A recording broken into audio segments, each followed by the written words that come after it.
and I'm going to look and see if we have any debris signatures with the radar.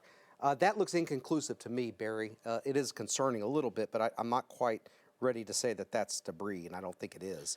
But there could be some. It's not lining up exactly where it is, but that is going to be coming into Garland County very soon. Checking with our partners and our friends over at the National Weather Service to see if they have any information of a possible tornado. They're saying that just south of Langley, west of Kirby, suggests that a tornado is active at this time. The storm may be too far away to see debris, but the tornado threat is extremely high right now. And those are words from our friends over at the National Weather Service. So as you said, Barry, there's a very high likelihood that something bad is happening right now just outside of Glenwood. Yeah, and as we look at these other storms out to the west of town here, there are severe thunderstorm warnings on them. I don't see the rotation with them like I do on the others, but that's something we're going to continue to watch, these storms out here. But the one that we are watching is on down to the south. And it's really I think it's a Fort Smith radar that is getting this view of this tight couplet here. You said the small community of Lodi right there, and it is continuing off in a, well, I would call that an east-northeast direction, not just purely northeast. And sometimes these, and you'll probably see this to happen today, the mean storm motion will be up to the northeast, but tornado-producing cells will take a slightly more right track than that, a slightly more eastward rather than northward turn when they are producing. And again, we don't know that they are, but that is a fairly significant signature there on this system as it moves. Right now, coming into the vicinity of Glenwood. If Glenwood, all around there, you need to go ahead and be in the tornado safe spot, and particularly on to the north, up between Norman and Glenwood as it moves off to the northeast. I'm going to continue to watch the other storms that are up, and I'm just, folks, I've just got this in velocity mode. I've got this in the mode where we're looking at wind, because the rain is a given with these. Heavy rain, there will be some hail along with these as well, but I don't see much in the way of rotation with the others. So it's it's this one that we're watching to the west of Glenwood, and that is our issue right now that we're looking at. I'm looking at the Hot Springs radar, or weather cam rather, and I don't see anything other than it's just very, very dark on out to the west of town there. But we are watching all of these as they are incoming in, and Todd, we're waiting for one more scan on that, but that is continues to be very concerning, what we call gate-to-gate shear. So it's very small area, relatively speaking. So that's what we call the mesocyclone. But within that is the spot where you can have all of that big rotation going into one small area, and that's when the funnel extends down to the ground. That's the setup that you look for, and unfortunately, that's what we're seeing right there. Hopefully, this will not exhibit that same rotation as we continue to watch it. Anything new? Yeah, even the Weather Service is saying that right now the rotation has broadened out some, and it's not as intense, but they're not dropping the warning. Oh, no, goodness, no. That going away from the outbound winds may not quite be what they were, and it may be a little bit wider, but that is not reason to let the guard down on this storm at all. But it is coming up on the northwest, just northwest of Glenwood. So the immediate Glenwood area may not get this. It may go just to the north. Yep. But I'm concerned again up into Montgomery County as this crosses the county line up towards Williams Branch, right there, Williams Ranch, and Mazarn up here into eastern areas of Montgomery County. There's still significant rotation. And I could take you back in time to, when it really was going strong. You see that? That was at 1244. It moved. They issued that warning, and is going just to the northwest of Glenwood, and it's south of Williams Ranch, located here. The reds and the greens are not right next to each other. The couplet is not very tight, but it is still very evident. If this showed up on the radar suddenly, it would prompt the issuance of a tornado warning. They're not going to drop it, and they shouldn't drop it. But that, just to let you know that it may not, the presentation on radar is not as ominous as it was a little while ago, but we still think a tornado is very possible out of this. And let's go ahead and start warning everybody in Garland County, including Mountain Pine, even southern areas of Lake Ouachita, and on the far end of that, Hot Springs would be in the path of this. So if you have students or if you're a parent, just sit tight. You know, Barry, that's another thing parents might be doing right now, getting on the road saying, I'm going to go get my kid out of school right now. Yeah, I don't think that's no. a good idea. No, I don't think so. At this point, no. These schools are built well, and that's a good point. Yeah, we have meteorologist James Bryant, who will be in the field this afternoon chasing these storms. Meteorologist James Bryant, where are you and what do you have? And guys, we're sitting in Lone Oak right now, and we were just waiting on storms to mature. Unfortunately, it looks like they're getting their act together a little early before they get through the metro area. But I just want to speak to the environment that's in place. It's windy. It's been sunny for a couple hours. It's getting cloudy now, but it has gotten warm. Temperatures are in the upper 70s to near 80 degrees. And I think this is all going to come together rather quickly. We're going to go from not having much to talk about just one storm to maybe several storms. And I think it's going to be an immediate threat to the metro area as this stuff from the southwest moves towards the northeast. It kind of has that classic look of several days that you point to really over the past 20 years. Storms get their act together over West Arkansas and become a problem later on in the state. I agree there, and if you look at those low clouds like you're showing us there, the low-level clouds are moving at such a rapid rate off to the north, just an indication of the extreme wind field, even at low elevation. So you can imagine up above, and it's coming from a different spot or a different direction too there. But the humidity levels have really risen, and that's certainly one of the components. We just I don't think these storms that are out by themselves are going to have any trouble going vertical.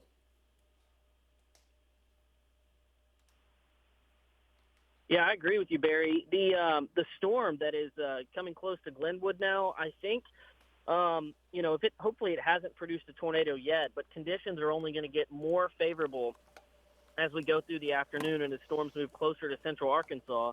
And so as this gets close to Hot Springs, I want to urge everyone in Hot Springs, Mountain Pine, Rockwell, even Lake Hamilton towards the southern section of the tornado warning polygon, Garland County, because you mentioned earlier, these things can take a right turn on days like today, and you kind of want to be aware of that if you're out in front of it.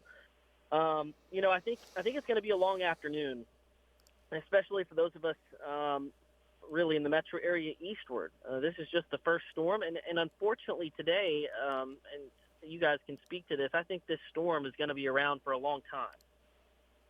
Yeah, it's individual, that's for sure. That storm and the one to the north, you can see how it's not a complete line. It's broken supercellular. So, yeah, and there will be more storms, James. I'm also worried about storms developing out in front of this. Yeah, I am too. I think, man, you really, on a lot of our days, the past several years, we have a lot of rain ongoing out in advance of the storms that usually disrupts updrafts. We saw this past Friday. A few storms tried to rotate, but then other thunderstorms got involved and cut off the inflow region. The inflow region for these storms today is characterized by very warm and humid air, and these storms are moving very quickly. And I think they're going to be able to become efficient tornado producers. And for the immediate threat to Garland County, I think you have to be in a safe place right now. Don't wait. They're moving at 60 miles per hour very, very quickly.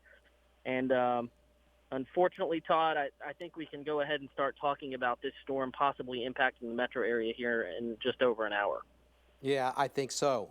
In central Arkansas for sure, we'll see the exact path it takes. But I'm looking at some of the roads, by the way, as we look at Lone Oak County, but County Road 185, Thunder Mountain Road, Twin Bridges Road, Mountain View Road, Northern Clay Street, and Glenwood. So just some of the locations where the rotation with the current tornado warning storm. We only have one storm at this time that has a tornado warning on it, and this is it. Look at the latest the velocity there, Todd. I think it's a lot. I think it's a lot broader than it was. Yeah, and yeah, not as intense as it was. Yes, and it could be cycling. Now that's one other thing. I'm looking at it here, I believe, from the Fort Smith radar, and then you look at it from the Little Rock radar. Right. And yeah, you still see some separation, Caddo Gap up here, and then there's Glenwood. So there's a little bit of separation. It's broad here. It's not real close, but it's still there.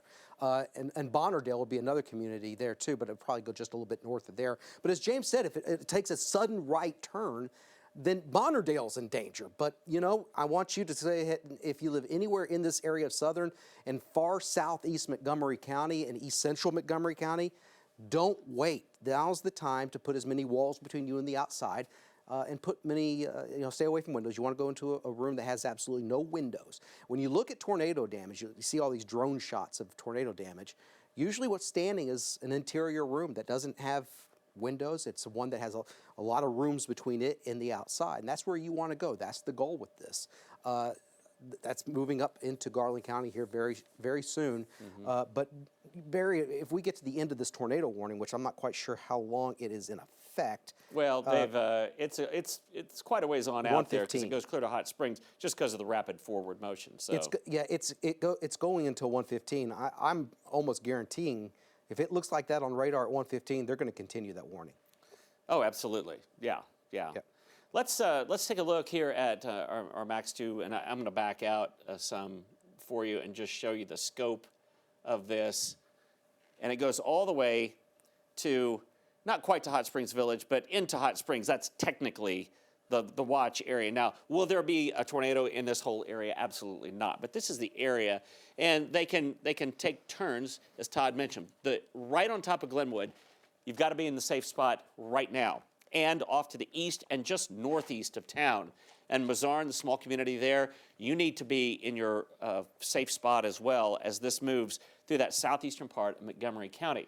Now, Garland County, you're next, and the area between 270 and 70 will be the area that will be affected by this storm, and hopefully it starts to lose its rotation characteristics. We've already seen it maybe decrease some or broaden some, but this does not mean that there is no threat, because there is definitely a threat. I would always have a tornado warning in effect for something that looks like that, given the current scans. We'll go back and I'm going to show you just the reflectivity product there, and over the last 30 minutes, what it's been doing. And for right now, you can see up to the north, that's probably a little bit of hail on the north side of where the rotation is. That's very common to be just down to the south. The southern flank of this storm would be where you would see the potential anyway for rotation with it, and that's what we're definitely seeing. I don't want to get so short-sighted that we aren't showing what else is happening, because all the way from Russellville and Atkins through northern Conway County up into Van Buren County, a severe thunderstorm warning, and also this storm that's down to the south of Ola right now. Let's take a look at that, and I'm just going to make sure that there isn't any I don't think there's any great sign of rotation with that. That's good news. But that's a storm that we'll watch, and we'll especially watch those trailing areas of these storms today, those supercells. That's how they present on radar. And I think, unfortunately, we're going to see several of those today. If those don't get if they don't join with other storms where they compete for energy, then they'll be ones that really are enhanced and will be long track storms that have the potential. A lot of times when we have our biggest tornadoes, this is the kind of setup that we have. I don't say that to scare you. I just say that to make you aware that this is that kind of environment. And in eastern Arkansas, there's a whole lot going on in the atmosphere as far as heat and humidity as well.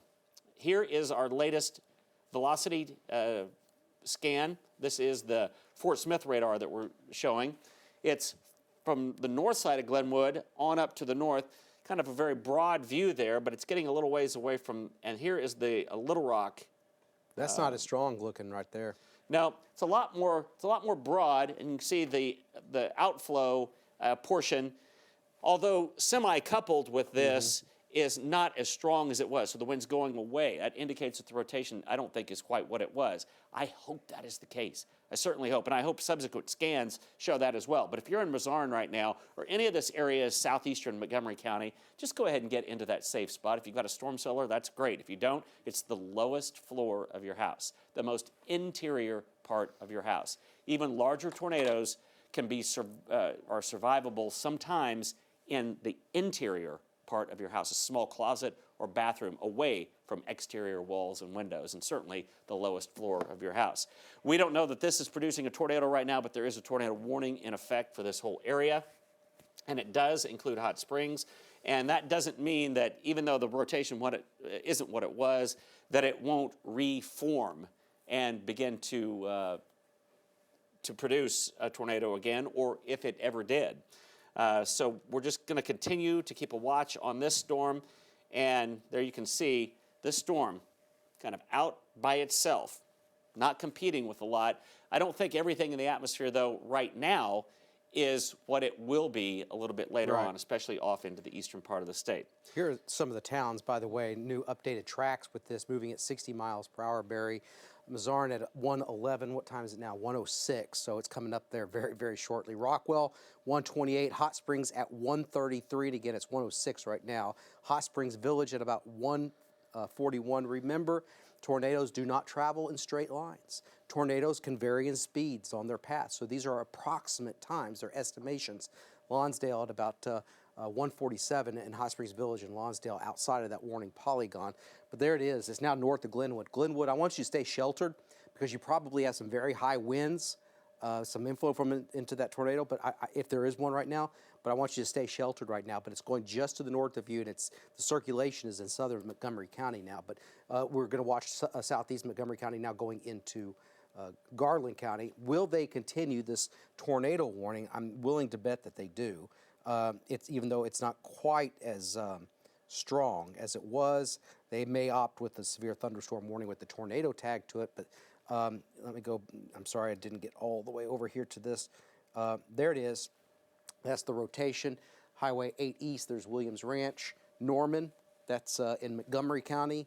And Mazarn right there. So that's the rotation there. It was a lot stronger than this earlier.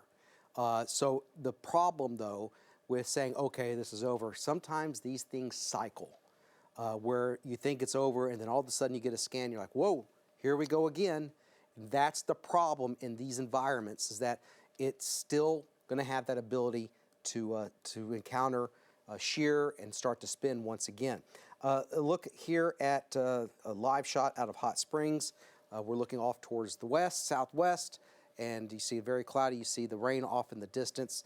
Hot Springs, while under that tornado warning right now, it's still a little ways away from you as we gave you the times of arrival, but it's coming up pretty close, and it's going to be there within the next 30 minutes at the very most.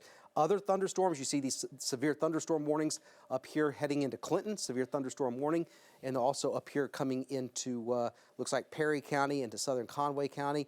That's severe. Nothing suggests rotation at this time, but the atmosphere is quite unstable in central and eastern Arkansas, and I think once it hits that environment, things are going to strengthen, intensify. Once again, we have what's called a PDS tornado watch in effect for most of the state, which means it's a particularly dangerous situation where we're looking at the threat for long-tracked and potentially violent tornadoes, especially in eastern Arkansas when this pulls into that area. All right, let's go back and look at that. Barry may be tightened a little bit right there. We have a little bit of gate-to-gate shear northeast of Glenwood. Mazarn, take your tornado precautions immediately. This is coming right into town. Let's go right into the city streets. And remember, it is moving at 60 miles per hour.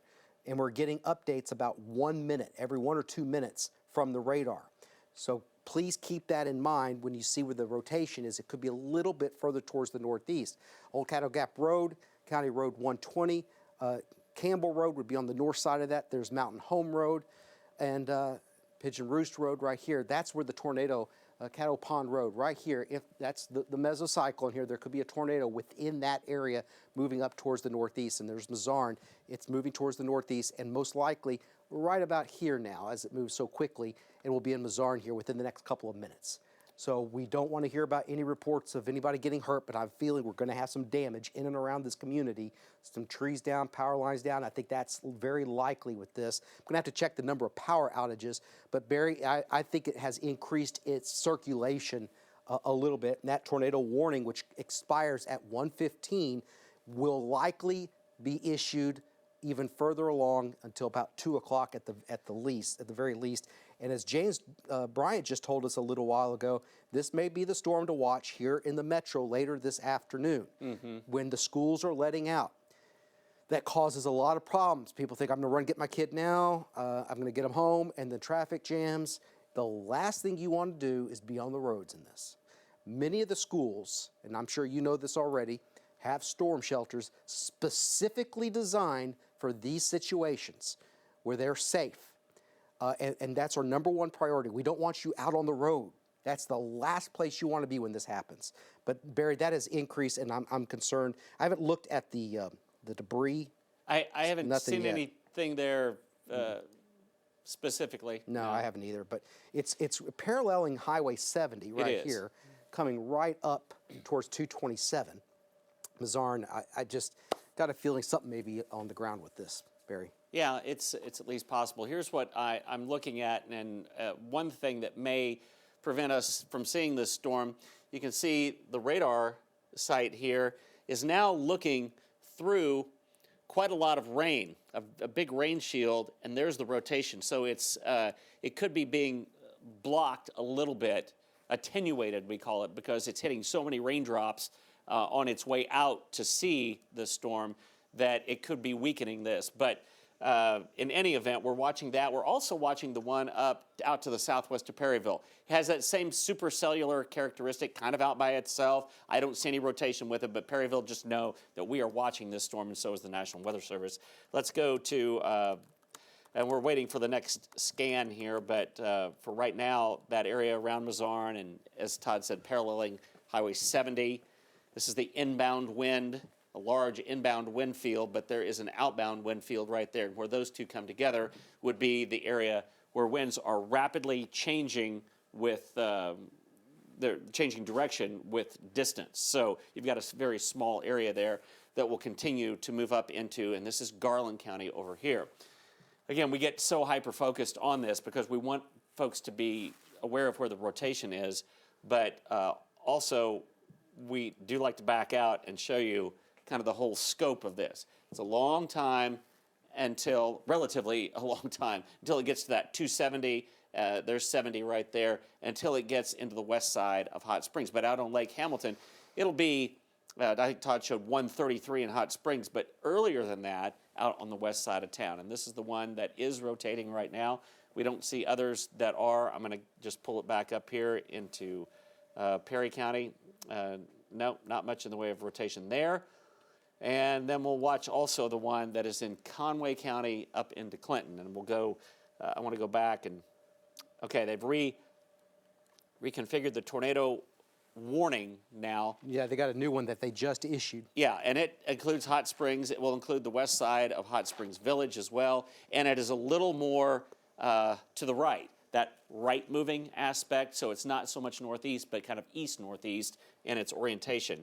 And I don't know what is the forward speed on East that? at 50. East of 50. So it's probably just barely, hang on here. I'm going to clear that out. It's probably moving just north of east, but it's going to be very close, a lot more east than it is northeast, I think, now. All right, Barry, I'm going to put a track on this. If it's moving northeast at 50, are you doing a track on it? Yeah, I've got it okay, there. go ahead. Channel Hot Springs now 135, so it's lining up about where it was. I've just got it from the rotation part there, where it is, and I may have started it just a little, so let's just back off a couple of minutes on those. Again, that 130 or so at Hot Springs, Magnet Cove, Haskell, Benton would be eventually in the track of this storm, but that's going to be at about the 2 o'clock hour or just afterwards. So it's going to be paralleling Highway 70, which runs kind of east-northeast up toward Hot Springs, Todd. All right, can we just for a brief moment, don't take the audio on this. I haven't checked the audio. Storyteller, got video here from Jeff. Can we take Storyteller? This comes to us from Jeff Marker. Okay, so this is out of Mountain Harbor, which was he was working a crossword puzzle and captured this on video. And I'm not quite sure if we can go to Storyteller or not. Just go ahead, and it's about a 14-second long video. It's up there. Do not take the audios. We continue to track this potential tornado through eastern areas of Montgomery County moving into Garland County. Then I want to share some thoughts about that with the Little Rock was a lightning metro area. strike. Yeah, It is, and on I just that, wanted yeah. to get that up. There it is. Just hold on. He's going to put the camera. Watch what happens. This is why we tell you not to be outside. Watch this. See that pine tree? Watch this. Here it comes. Yeah, that obviously shook him. Don't go outside. So there's a lot of dangers besides just tornadoes with that. And of course, you see there Barry on the side there. They're watching Channel 7, so that's good. So stay inside, folks. All right, let's go back to this tornado warned storm. And again, safely send pictures and video. Don't do that, though, after the fact. Barry, I don't want to get too far ahead of myself with this as this moves towards Hot Springs. We have our Hot Springs camera, which I think is going to be very useful in this. But I don't like the way, when you look at the radar here, there's nothing in front of it. Yeah. There's nothing south of it. And then you have Little Rock.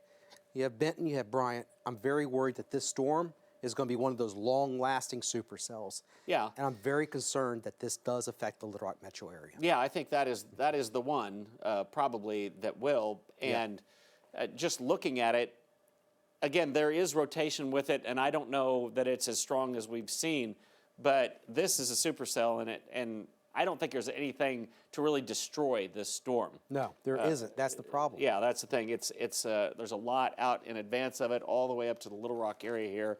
That if you think about this being the big thunderstorm here, it's by itself. It doesn't have any competition, and there's a lot of wind energy. Now, as it gets over here, closer to I-30 and eastward, it may be a little bit warmer there. I think there's been probably a little more, not only time for south winds to warm things up and humidify, destabilize the atmosphere, but also it's just been a little less cloudy than it's been with just the cloud cover of this moving off. So in the Little Rock area, this is the one I think that we're going to watch. We're watching obviously all of the storms though, and the one up to the north, I think the Clinton or the Van Buren County one, I think has been allowed to expire, but the one southwest of Perryville. They're going to be issuing a tornado warning on that for Perryville here Okay, very soon. all right. Here So we let's with that one. let's go to the velocity product on that if we can, and yeah, They're going to issue on that. near Casa and Applin. Yep. I think that's the area that we're going to be looking at. This is winds going away from, and some coming toward the radar site there. So that will be the next one. Adana will be coming up, and then Perryville again. We said that we would be watching it, and you're going to be most likely within this new tornado warning that will be issued there. Yeah, they just said with our chat that they're going to issue a tornado warning for that, which will include Perryville most likely. Let me just look here in the chat, Barry. Yeah. We'll be issuing a tornado warning shortly, closely watching the storm near Perryville. So you're about to see here on the radar behind me, you're about to see a new tornado warning, the logo pop up here, but this is the one here near Applin, and that's going to affect potentially areas around Pettigene, DeMoralton, and Casa, Perryville, and again, we're waiting for that to be issued. Also, Barry wanted to tell you that our partner over at Live Storms Media, Brett Adair, is on I-40, 60 miles to the east of Little Rock. There's the new tornado warning, and he's going to be in position to track this storm right here on Channel 7 as it moves into the Little Rock metro area. There's the tornado warning. This does include Morrilton, Oplo, and Perryville. Does not include Plummerville just yet on I-40, but it does take into account a portion of I-40. So there's the new tornado warning, and that's the potential right there on the radar. This is not that far from the radar, so as we zoom into Applin and look at the debris signatures, there's a debris signature there, Barry. Yeah. Let me see if it matches up first. It may, not 100% sure on that, but there could be some sort of debris signature. Well, with let's that. just say that is a tornado. Again, there is some.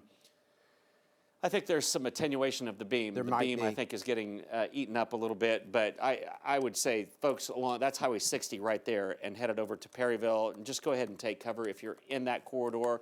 And this is Highway 10 just up to the north. So there's kind of a ridge in between those two highways there. This will be closely paralleling that area. If you're in Perryville right now, if you're in Perry, eventually on down the road, this storm will be moving up your way. And so this is one that we're going to be watching, and we'll also keep a close watch There's a lot of inbound wind on this one now coming into southwest Garland County. This is right along Highway 70 here. The rotation part would be just to the north, kind of a broad outflow, and the inflow is rather broad as well. But that is a tornado-warned storm. And if you're in that area, this is well out to the west of Hot Springs still. This is moving at about 50 miles per hour.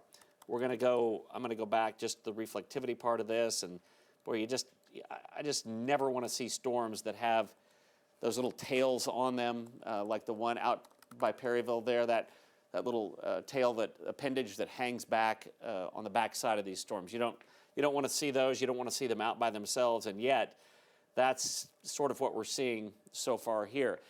We'll also watch this area out in advance of it, from Searcy to Carlisle, Little Rock, all the way down to Pine Bluff, Redfield, Little Rock. We'll watch that for other storms that could develop in advance of that. Todd, I think that's at least a possibility later on today. This is certainly not a line, but they're in a broken area. They're kind of lined up there, but we don't want to see anything out in advance. But it very well could be that these are the parent ones that will be capable of producing tornadoes for hours to come. Just to let you know, I've been texting with a meteorologist who's a guru with when it comes to radar analysis. He doesn't think that is a debris signature near Applin, but we're going to have to watch that very closely. And this is the circulation here coming in. It looks like into Rockwell, into far southwestern areas of Garland County. We're watching this for you in Hot Springs. Continued area of circulation with this. Now, Nazarn, you're in the clear with this, still technically under a tornado warning, but the circulation with this is just a couple of miles towards your east. Just stay hunkered down for a little bit longer. That's getting into the outskirts of Hot Springs very, very soon, Barry. With the very near Piercy. Piercy, that's right. Piercy's out in that area. Lake Hamilton High School. Mm-hmm. So if you're in that area and especially just to the north. Here's some of the roads here. There's Piercy down here at the bottom of your screen right there. Piercy, Mountain Road, Old Dallas Road. There's Chandler, Old Dallas Road up here towards the north. Pinecone Road, that's where the circulation's over, and it's going to be crossing over 227. We have our Hot Springs camera, and Barry, I don't have the ability to rotate that thing around. I'll do it. I'll keep a close watch on it. Yeah, you can definitely, if we could bring that up, it's... Are we going to be able to get a good? I think we should be able to get a good sight of this. Let me see how the rain looks like. I'm just going to show you. There's rain there. Can we if we could take that, or if Todd, if you could put it in front of Todd. Yeah, Todd, I got it. I've got it right now. Notice a couple of features on that. Look at that. Yeah. I saw just lightning. That's a look from Hot Springs right now. Yeah. And again, I don't have the ability to move that around right now, but you're seeing quite a bit of lightning. That's the storm, and I think if we move it much more to the right, we're going to get into the tower there. But yeah, you're probably right. But it is, I would say that it is almost due west, so I'm going to move it just a little bit more. And we also have meteorologist James Bryant, who's on the phone right now. I don't know if he can chime in with his thoughts as he's out waiting for this to come into central Arkansas. James, are you there? All right, we may not have meteorologist James Bryant. Okay. Yeah, James, what are you seeing right now? I'm very concerned about this moving into central Arkansas now with this storm that's buried down on Hot Springs. Since I'm sitting here on the east side of the metro area, I'm going over the radar data with the fine-tooth comb. I'm really watching for signs as these storms get closer to the area of debris signatures. I would say that the signature west of Perryville, just looking at it on reflectivity, you kind of almost see a little hole in the reflectivity. And a lot of times that leads you to believe that you do have something on the ground. There is a debris detector correlation coefficient dropout there at that exact spot, both at 120, so it was about 4 minutes ago on the radar data. So I do think it's very possible that even though there's not much, it's not very strong velocity, I do think we could have a tornado on the ground there northwest of Perryville, or west of Perryville. Yeah, I think so too, James. I think that's an area, and if we could go back to me, you'll see that's our Hot Springs camera, but on computer number 2, there you can see it's now between Highway 60 and Highway 10, kind of moving up across that area between those two highways as it moves toward Perryville and Williams Junction there, moving with, well, that's out to the west of town here, but where 9 and 10 break off there at Perry, I think that is going to be an area that we're going to have to watch. So if you're in that area, there's a lot of wind going away from the radar site, some coming back in there, but as James mentioned, if you just look at reflectivity with this, there, not so much now, but certainly there's that tail, but there was sort of a hole indicating that rain was wrapping around a rotation center. So that's what we're looking at. You always look at the storm, the kind of the core of the rain, maybe some hail, and then the tail of the storm, and that's where it would be, nearing Highway 10 right now. Do we have some video, Todd? Yeah, on Storyteller, let's go to, this is just came into us from Chime In from Bonnerdale. So that's looking off towards the west. I don't see a circulation with this that would, it looks like some ominous looking clouds from Jamie Balky in the Bonnerdale area. It's on Storyteller, and you'll see the lowering there. This was just video into us. It looks like a ragged cloud base. Don't see anything spinning necessarily, but yeah. It's hard to tell, though, with this video, but just from first glance and what I'm looking at, Barry, in that direction where the tornado warning storm is, I don't see anything spinning, but safely send pictures. But let's go back to the radar and get back to this potential tornado that's moving into the Hot Springs area. Yeah. You need to be sheltered right now. I'm going to look. Go back. Go if we can. Go back to that. And Todd, I just want you to take a look at the Hot Springs camera again. I'm going back to it. And look right over your right shoulder there. This? Yeah, that's beyond the hill there. Yep. But it's almost due west that we're looking, and that's where the rotation still is. It would be in that area. There's a new tornado south of warning. 270 and north of 70. And I think there is a lowering of the cloud base right there off of your right arm. right here is what you're talking about. Yeah, and that just up over the hill there, you can kind of see there's a little bit of a shelf, just a little bit of a lowering, and and it still shows up on radar as well. New tornado warning now in effect for Cleburne, Conway, Stone, Van Buren County until 2 p.m. moving to the northeast at 40 miles per hour. That's a new tornado warning that just came in. I'm going to continue to watch this in Hot Springs, Barry. Yeah. And you've got that new tornado warning right now. Yeah, I'll show you that one. And this is on up into northern Arkansas. And Choctaw along Highway 65 and Clinton are included in this new tornado warning. But this is the wind field. And again, we're looking at winds going away from and coming toward the radar site, wrapping around a circulation center there as it enters into Van Buren County. This would be the extreme northern part of Conway County along Highway 9 and moving up to the northeast. So, and again, a lot of these could be a little bit right movers. So we're looking at that area. If you're in around Choctaw or down Highway 9, also, I guess this is 336 that winds around through the southern part of Van Buren County. Anywhere in there, you need to go ahead to get to that lowest spot in your house. Let's take a look at this storm on, if we can, on just reflectivity. And yes, definitely so. It's another one of these storms that you look at it, and then it has this tail on the back end of it. It's out by itself. And I think all of these storms will have the potential to produce a tornado. So that's why we were watching all of these storms. There are about 3 supercells now in the state. And it may or may not be producing a tornado, but in this environment, let's just act like it is. And you can go ahead and take cover with that, leave it right here, and we'll continue to watch these storms. Also, the one that is now out to the west of Perry, and along Highway 10. Oh boy, look at this. There's another. Is that beginning to rotate? It's coming over the, no, I'm just looking at over the hill. I'm sorry, I'm saying out loud, but you can see this. Yeah, Look that's at this the on the Hot Springs mesocyclone camera. that Todd has out to the west of Hot Springs. Let's go to the right hot, there it is. There it is. This is what's coming into Hot Springs right now. Yeah. And it's going to be coming over that hill. We should be able to get a better look at this storm and hope as it comes over that hill, and I sure hope it's not putting down a tornado.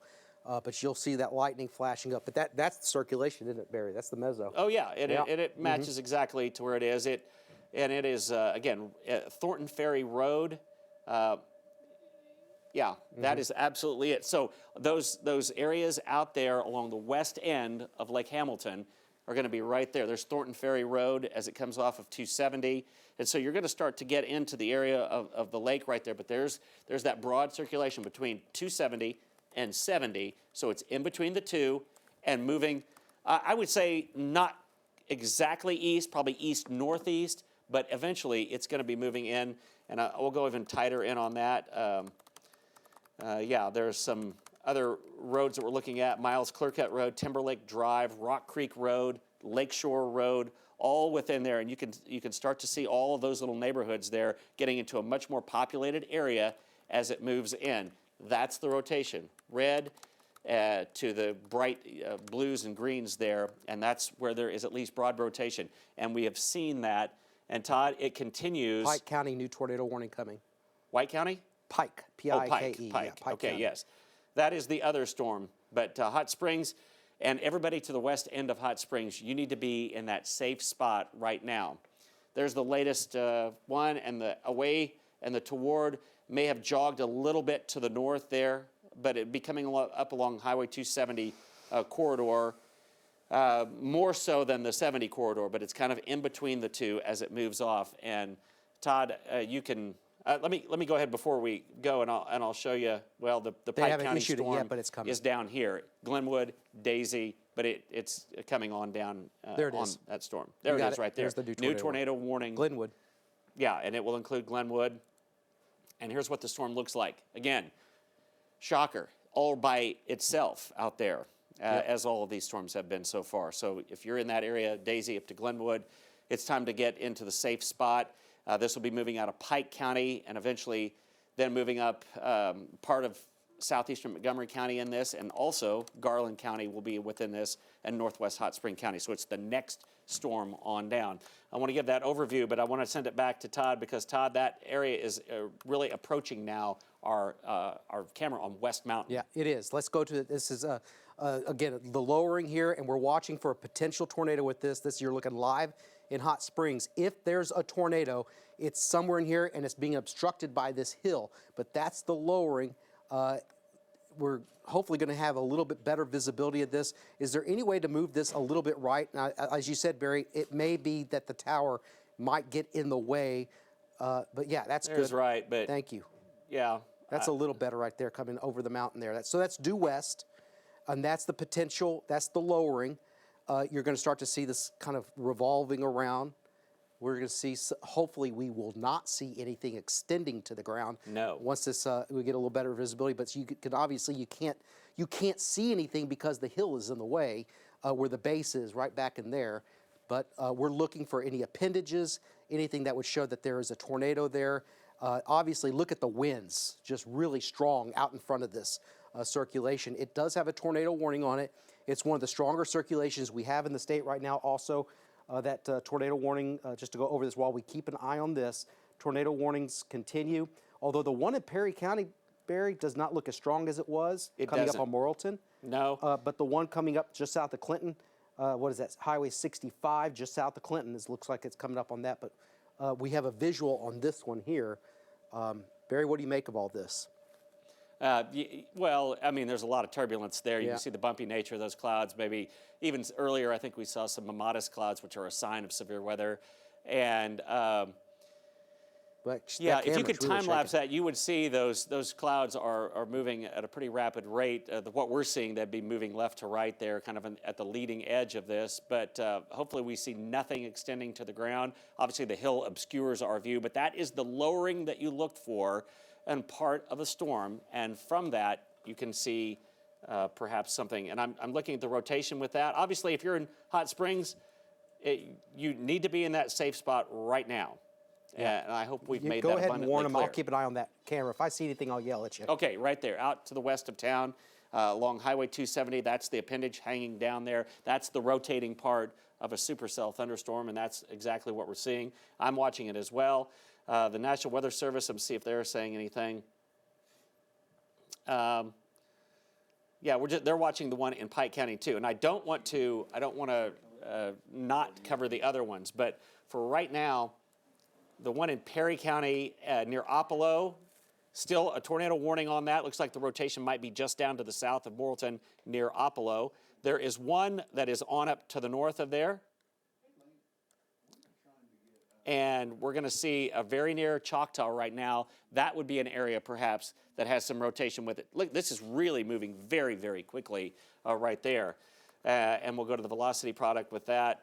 And yes, right along Highway 9, just coming up on Choctaw, which is just to the south of Clinton, that rotation has tightened up considerably, right paralleling Highway 9 as it moves toward the Highway 65 corridor. If you're in that corridor right there, Choctaw on the south side of Clinton, get into your safe spot. It would eventually move on up toward Fairfield Bay or perhaps just south of there, but you're in the tornado warned area. So go ahead and take cover with that storm. We don't want to, we want to look at all of these storms though. Again, the one near Perry and then the one coming into Hot Springs right now. Can you go over to the Hot Springs camera now? Yeah. And I've been watching it. It looks like rain coming over there, and you see the waves of rainfall coming. I don't know if we pan left, I think that we're just going to see a lot of rain. But you can see how all that rain, the motion into it, from the left side of the screen to the right side. And look at the wind. I mean, this circulation is coming right over our camera. If there's a tornado, this camera may be in it. Just watch as it's coming across right now. Do we want to broaden it out maybe? Do we have that ability? I'm not sure if it's out all the way. I'm trying to get my desk out of the way here so we can see the whole thing. That is as much as it zooms out. That's it.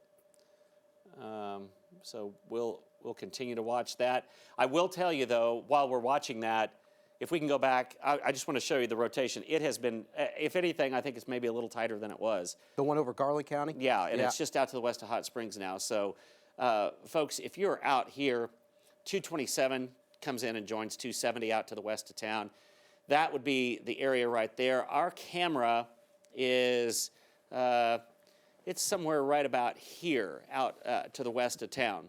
But the circulation may very well go just barely north of that.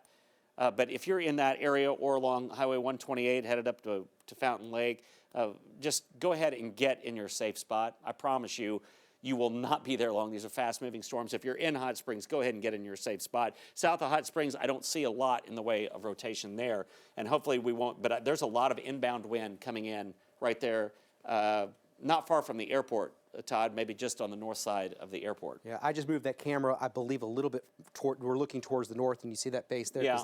So if there is a tornado, it's going to come right in through here. So I just moved that to the other side of the tower. Yeah. But I just don't see anything. The visibility is absolutely horrible with heavy rainfall. All you see is the heavy, heavy rain. Take cover, Hot Springs. And this is the storm that will affect Little Rock most likely.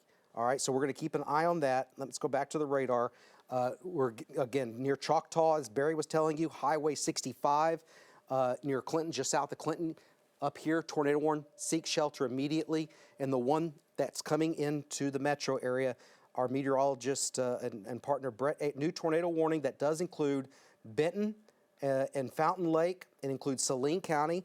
It's just the central portion of Saline County. So a new tornado warning, and it does clip, very important, it clips a little bit of Pulaski County, barely anything. So just remember, if you hear sirens further away, the tornado warning is just for a far western end of Pulaski County, but I think it will be issued for Pulaski County with this. This is going to be a long-track supercell thunderstorm, and this is going to move into the Little Rock metro area. But this is a new tornado warning, which is the one we're following in Hot Springs. This is the one that we have live for you in Hot Springs that will be moving into western Pulaski County, central Saline County, and into western Pulaski County. West Little Rock, Maumelle, Ferndale, all those locations and all those communities in the western end of the county, don't wait. Now is the time to act, and we want you to know where you're going to go if a tornado hits. And we're going to track this as it comes by minute and street by street as this comes across. Now, Barry? I'm going to go a little bit right with that Hot Springs camera. Go right, and I'll get out of the way here. And I think the rotation that I've seen maybe just moving up to the north side of town there would be very difficult to see. Boy, that would be it if it's there. If there was one. Yeah, I think so as well. We're looking almost due north now. We're looking down into Hot Springs. That's the valley that you see there, although you can't make out anything. And I think from our camera and where that's looking, if there was rotation with it, it would be off in the distance there, maybe just on the north side of town, moving on up to the northeast. for him to be on the air. That is the storm that we're really looking at. But I don't want to get away from our radar product because we can see it a lot better there. But this is moving toward Fountain Lake right now. A lot of inbound wind with this storm, so it's windy in Hot Springs. There's outbound though, and there is along Highway 128 right there. That is where the two bright colors there would come together. If there is something, it would be within that area, and that's the one that will move on off to the northeast.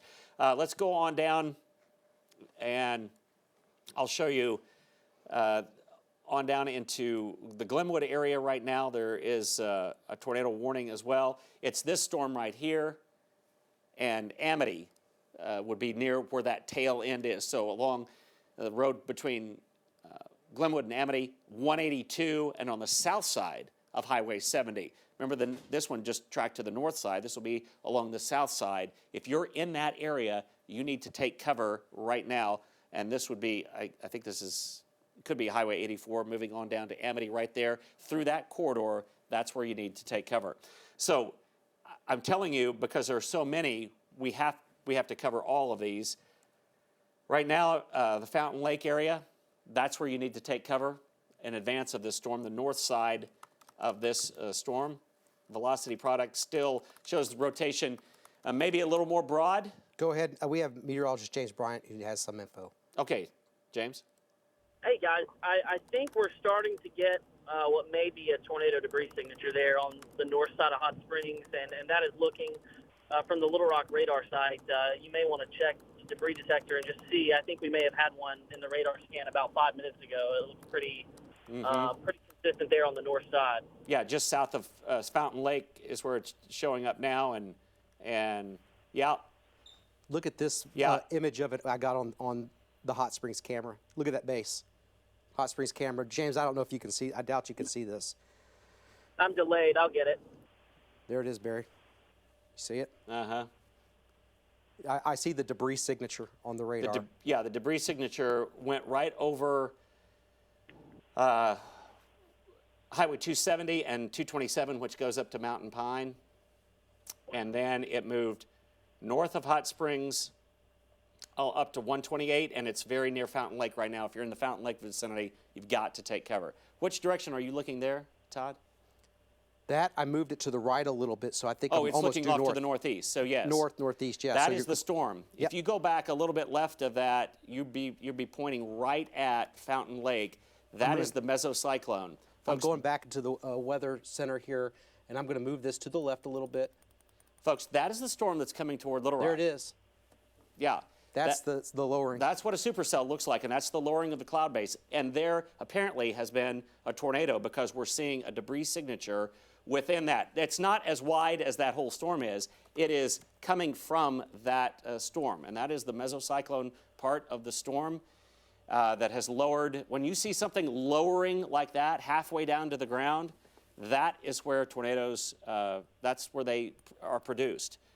I'm zooming in on it. There's the mountain tower. Do you see that? Yeah, yeah. Well, and everything in advance of that then. So we're going to be looking out in advance of this storm. But I can't tell if there's, it looks like there's some rain there, so it's hard to tell if there's anything on the ground. Yeah, but there has been some debris because if we can come to me just one second, keep it right there, Todd, and let me know if you see anything. If you can come to me, I'm going to show you the debris detector right there, a little dropout in what is just generally uniform raindrops. There is something other than raindrops being pulled into that, and that's right now, but I'm going to go back in time, and I'm going to show you how it moved from, you can kind of see it right there, and it will move right up to Fountain Lake as I go back in time. That was at 129, and you can see that dropout moving right up along 128. Now, the latest one doesn't have that dropout like it did. I'm going to take that as a good sign, but I'm not going to take that as there is nothing left in that storm because I think it's still a rotating storm, and there you can see the rotation aspect, but it correlates exactly to where the reds and the greens came together, the correlation coefficient there, and that is that debris detector that we're looking for, and it will move up along Highway 128 And so into that corridor that will take it up into the the western and northwestern part of Saline County. If you're along any of those roads right there, Hot Springs Village, you're north of the circulation center, but the roads out to the east and southeast of you, from Fountain Lake on to the east, that is where we're going to be looking along Highway 5 and then points up to the north of there. So that is the storm. Anything that you can see that it's still a formidable looking storm with lowering there, Todd? Fairfield Bay, take tornado precautions immediately. Yeah. Look at that, Fairfield Bay. There's significant rotation. There's Shirley. It is just past Clinton 65. Yep. Fairfield Bay needs to be sheltered, and even areas around Greers Ferry, the community northward. That's another tornado warned storm. You need to put as many walls between you and the outside. There's a potential tornado with that. Let's look again. This is a pretty good distance away from the radar. And I just lost my connection with the laptop. Yeah, no, I got it now. No So apparent debris there, but no apparent debris. But I want to go back to that. I would say there could very well be something there. Yeah, just to be on the safe side, I just noticed that signature there, south of Shirley, going over Fairfield Bay right now. Stay sheltered right now. Keep the kids in class and, or rather, in their sheltered area at school. Let's go back here. It looks like they have dropped the tornado warning on the storm that was rotating out to the east of Apollo. Okay, good. And Plumerville and Menifee, those areas right now, still a severe thunderstorm warning. But I believe that tornado warning. This is moving quickly, this one. And it's go over Fountain Lake. Let's go back to the look and see what we have. There's the lowering still persists, but the visibility is obscured. That's moving towards the northeast and away from the camera now. But if there's a tornado, you see that's the lowering. And you will never be able to see without any sort of confidence with the terrain and the rain between there. But if there's a tornado, that's exactly where it is. It's now moving away from Hot Springs, right over Fountain Lake. The Weather Service has said that there was a debris signature with that for 5 to 7 minutes. It's the one that I showed you, and then I showed you that there was none. It quit being detected. Boy, that's always what we want to see. We want to see these things, but there's still rotation with this storm. And let me just get a little more specific on these highways out here. I'm going to go right into Owensville, right there, if you've been along, and Crows. This will be moving right up through that area. And this is on the east side of Hot Springs Village, Ponce de Leon Drive, Balearic Drive, or Road, rather. This rotation center moving just kind of toward the east gate of Hot Springs Village. Again, there is no indication of debris with this, but that doesn't mean that it's not producing some sort of rotation or funnel or a tornado as it moves up through there. So this is what we're going to be looking at. Again, the east side of Hot Springs Village is where that area is. And if you are trying to look outside and see it, you're not going to see it. So go to the safe spot in your house all along the highway there. I'm going to go in even a little bit tighter if we can. And yeah, that's the area. Copperhead Road, Cougar Lake Road, Devon Lane, Roxanne Road as well. And all of them are right there on the east side and then toward Owensville. So if you're in that area, I know a number of homes there. I don't think the rotation away from the radar site looks quite what it was. The rotation toward does, but this is a tornado-warned storm, and it's the one that we've already had visual confirmation that it wasn't just the cloud base of this supercell, but it had a lowering of part of that, and that's the mesocyclone, the mid-scale rotation. That is where tornadoes are produced, and we saw it exactly where those two were coming together. Todd, any other news on any of those other storms? No, but I want to let Alicia know that I've got a couple new images there of the lowering that came out of that area near Piercy.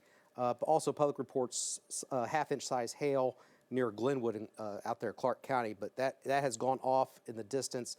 But that debris signature, as you said, was there, and I'm getting reports as well, and I'm going to just stay with me here, power outages where that debris signature was confirmed, and this is the storm that's heading for Little Rock.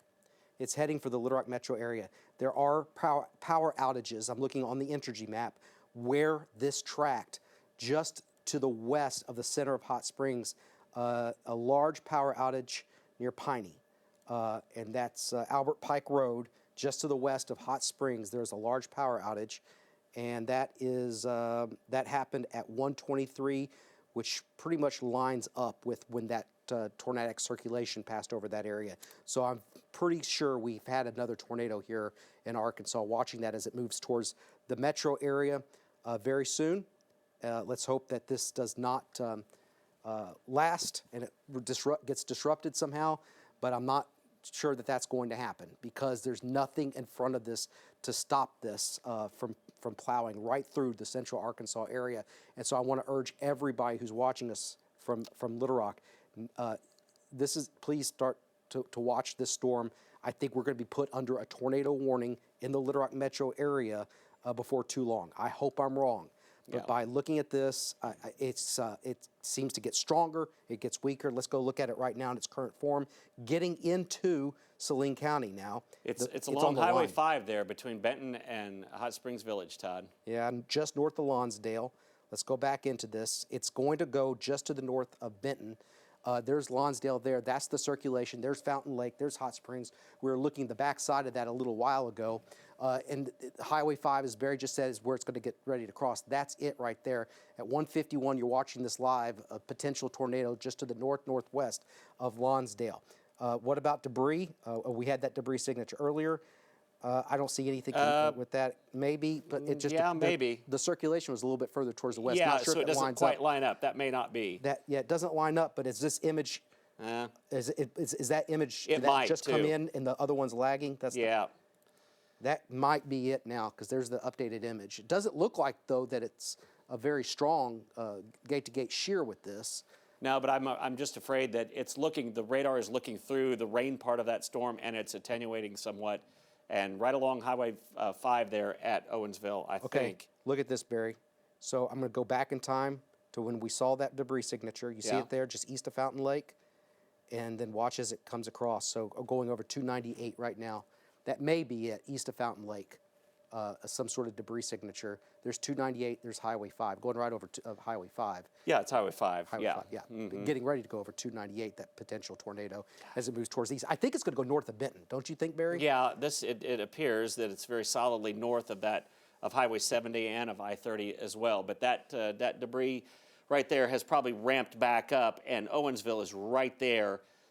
So get into the safe spot. We've been telling you that for a while now. The one thing about these storms, and there you can see the reds and the greens coming together, you have warning on these storms, generally speaking, because they're on the ground for a long time.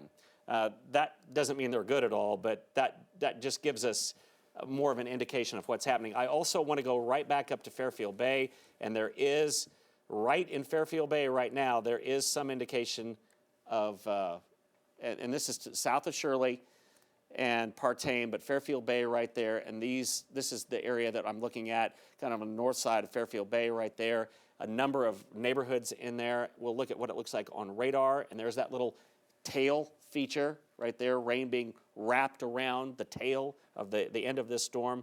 And there you can see all of the roads around Fairfield Bay and all of the neighborhoods there. It looks like the rotation might be going through that north part of there, and you need to get into the safe spot. Hopefully you were already there, but that is an area that we're going to continue to watch. It is tornado warned, and they'll have to, and they have extended that on up into north central Arkansas there. All right, so several storms. I don't want to get so hyper-focused that we lose sight, but this storm is coming toward Little Rock. There's another storm that's down to the southwest of Hot Springs, and we haven't looked at that one in a while. And I want to keep a close watch out to the west of Bismarck, out to the west of Lake Hamilton. This is a little more southward tracking, Todd, than the one was earlier, and there is some indication of rotation there. It looks rather weak. But this is coming across an area that was, I don't want to say that it was impacted, but this is just a little south. So this storm the atmosphere hasn't been cooled a lot. It's on the south side of where our last one that moved through the Hot Springs area was. Just to give you some information on that storm, tornado warning expires Clark, Garland, Hot Spring, Montgomery, Pike. So I think that's the one you were just talking about. Yes. Down here, not this one. The one down here is expiring, as the Weather Service just put out. Part of it has expired, at least. Okay. So that has expired. So what we're looking at is the main ones up here in Clinton, southwest of Clinton that just went through Fairfield Bay. We're going to have to look at the power outage map for that and see if something happened. We don't have any reports, but we do want to watch this because I think Little Rock will be put under. Guys, I just need to let our guys know that in the booth that Brett's trying to call in, but he's getting a busy signal. We need to try to get a hold of Brett. But he's in Little Rock, and so is meteorologist James Bryant. This is the storm that we are really going to focus in on as it moves into the Little Rock metro area. This is it. There's the tornado circulation, and it's moving towards Little Rock. Little Rock, we're not under a tornado warning right now, but I think we're going to be put under one very soon. We have meteorologist James Bryant on the phone. Okay. If we can, there's the new tornado warning that just came out, and that may be for areas north, or could also be they were watching something up into, yeah, there's another one. There it is, Greenbrier. West side of Greenbrier. Yeah, that's the one that they've been now watching. Yep. There's Wooster. This is the tornado potential right here. There's Springfield Field Road. There's Wooster, West Republican Road. There's Highway 65, very busy highway system there. And that's the rotation right now, getting its act together and moving towards the northeast. This is going to be near or just north of Highway 65. This is where it splits and goes off towards Guy and Quitman, and this is where it bends and heads up towards Clinton. So that's been a favored tornado track area for many, many years. I remember seeing tornadoes develop quite often in that area for some reason. But that's heading up towards Twin Groves and Guy, Arkansas, Highway 25, Twin Groves and Quitman. I think you need to take your tornado precautions right now. Do we have meteorologist James Bryant? And I also want to let everybody know that he's trying to call in. Brett is, but we cannot get. He's getting a busy signal. Meteorologist Brett Ader. Brett is on the phone. Brett, what do you have for us with Live Storms Media? Little Rock now on the eastern side. We're going to move west on 40, get around to the west side of town, and then decide whether we're going to drop south there on 430 or if we're going to stay there near the 430-40 interchange, just because the storm is moving into the western side of town, has had a history of possibly producing damage now. I know we've seen signatures on radar that have been pretty impressive, so we're going to try to position ourselves out front as this comes in toward the western side of Little Rock. Hey, guy, and stay with us, Brett. I've got his feed up. If we can take his live feed up, there it is. So tell us again where exactly you're located and how you're going to intercept this. So my current location, we literally just passed 40 and 440 split. We're near Landsbrook here on the east side of town, about past Baptist Health Center here in North Little Rock. We're going to continue toward the west on 40, and we're likely to stop at the interchange there, maybe near Jeffrey, Arkansas Surgical Hospital, over that area, and monitor the direction of this storm motion and get out ahead so we can get a good visual of it, because, as we know, these supercells, sometimes they like to take a little jog to the right. So we need to be in position to where we can either move back to the northeast, or if we need to go south and bank ahead of it. But again, this is a potentially dangerous situation coming into the west side of Little Rock here very soon. Yeah, I was going to say we're not under a tornado warning yet, Brett, but I think this is going to hold together for Little Rock, don't you? Oh, no doubt, man. Based on what I'm seeing, we're seeing an actual dramatic increase in convergent. Those colors, those reds and those greens coming together on the radar that you guys at home are watching, and we're starting to see that north of Lonsdale. And that system is going to continue to move in the general direction. So expect that tornado warning probably to be extended any time now. And if I were at Little Rock, Maumelle, any of those areas, I would definitely be going through my tornado precautions now versus in the next 15 to 20 minutes. 100% agree, Brett. Please, we're going to continue to follow your feed. Text me. Let me know if you have anything we need to, if I'm not paying any attention to it.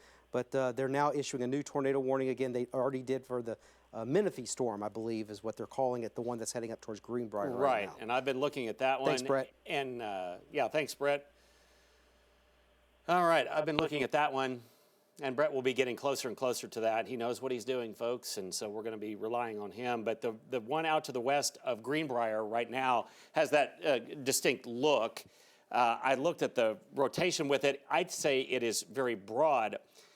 If you remember what we showed you around Hot Springs, it was kind of the mesocyclone. It was a large lowering, and I would say there's probably a lowering of the cloud base out to the west there.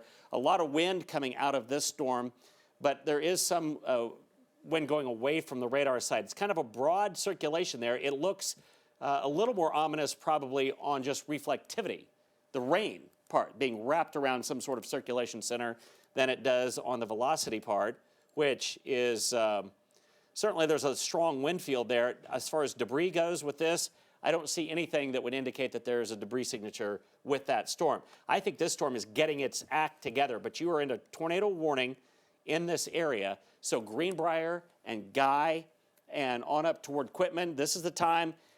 Greenbrier, right along Highway 65, everywhere there, just go ahead and get in that safe spot in your house. It doesn't take long to do it, and it could be what saves you. We've got to get away from the exterior walls and windows into a small closet or room out in the middle of your dwelling place. And if you have a storm shelter, go to that. 55 miles an hour, it's going to be here and gone very quickly. But along Highway 25, then, that's where that broad area of rotation will go. I do want to go back to the storm that's approaching the Little Rock area right now. And Todd, I don't know if you've looked at this lately, Not as strong. It's very broad rotation now. It's still, the structure on reflectivity is very incredible, to say the least. It looks on reflectivity, it looks like a supercell thunderstorm still. Yeah. But when you look at the velocities, it's not as, it's disorganized right now. But I'm not, folks, this could be recycling. It could ramp up once again. Absolutely. But there's Benton. I think it's going to go just to the north of Benton. It has just crossed over Highway 5. Here you see I-430 on the far right side of your screen, the Big Rock interchange here.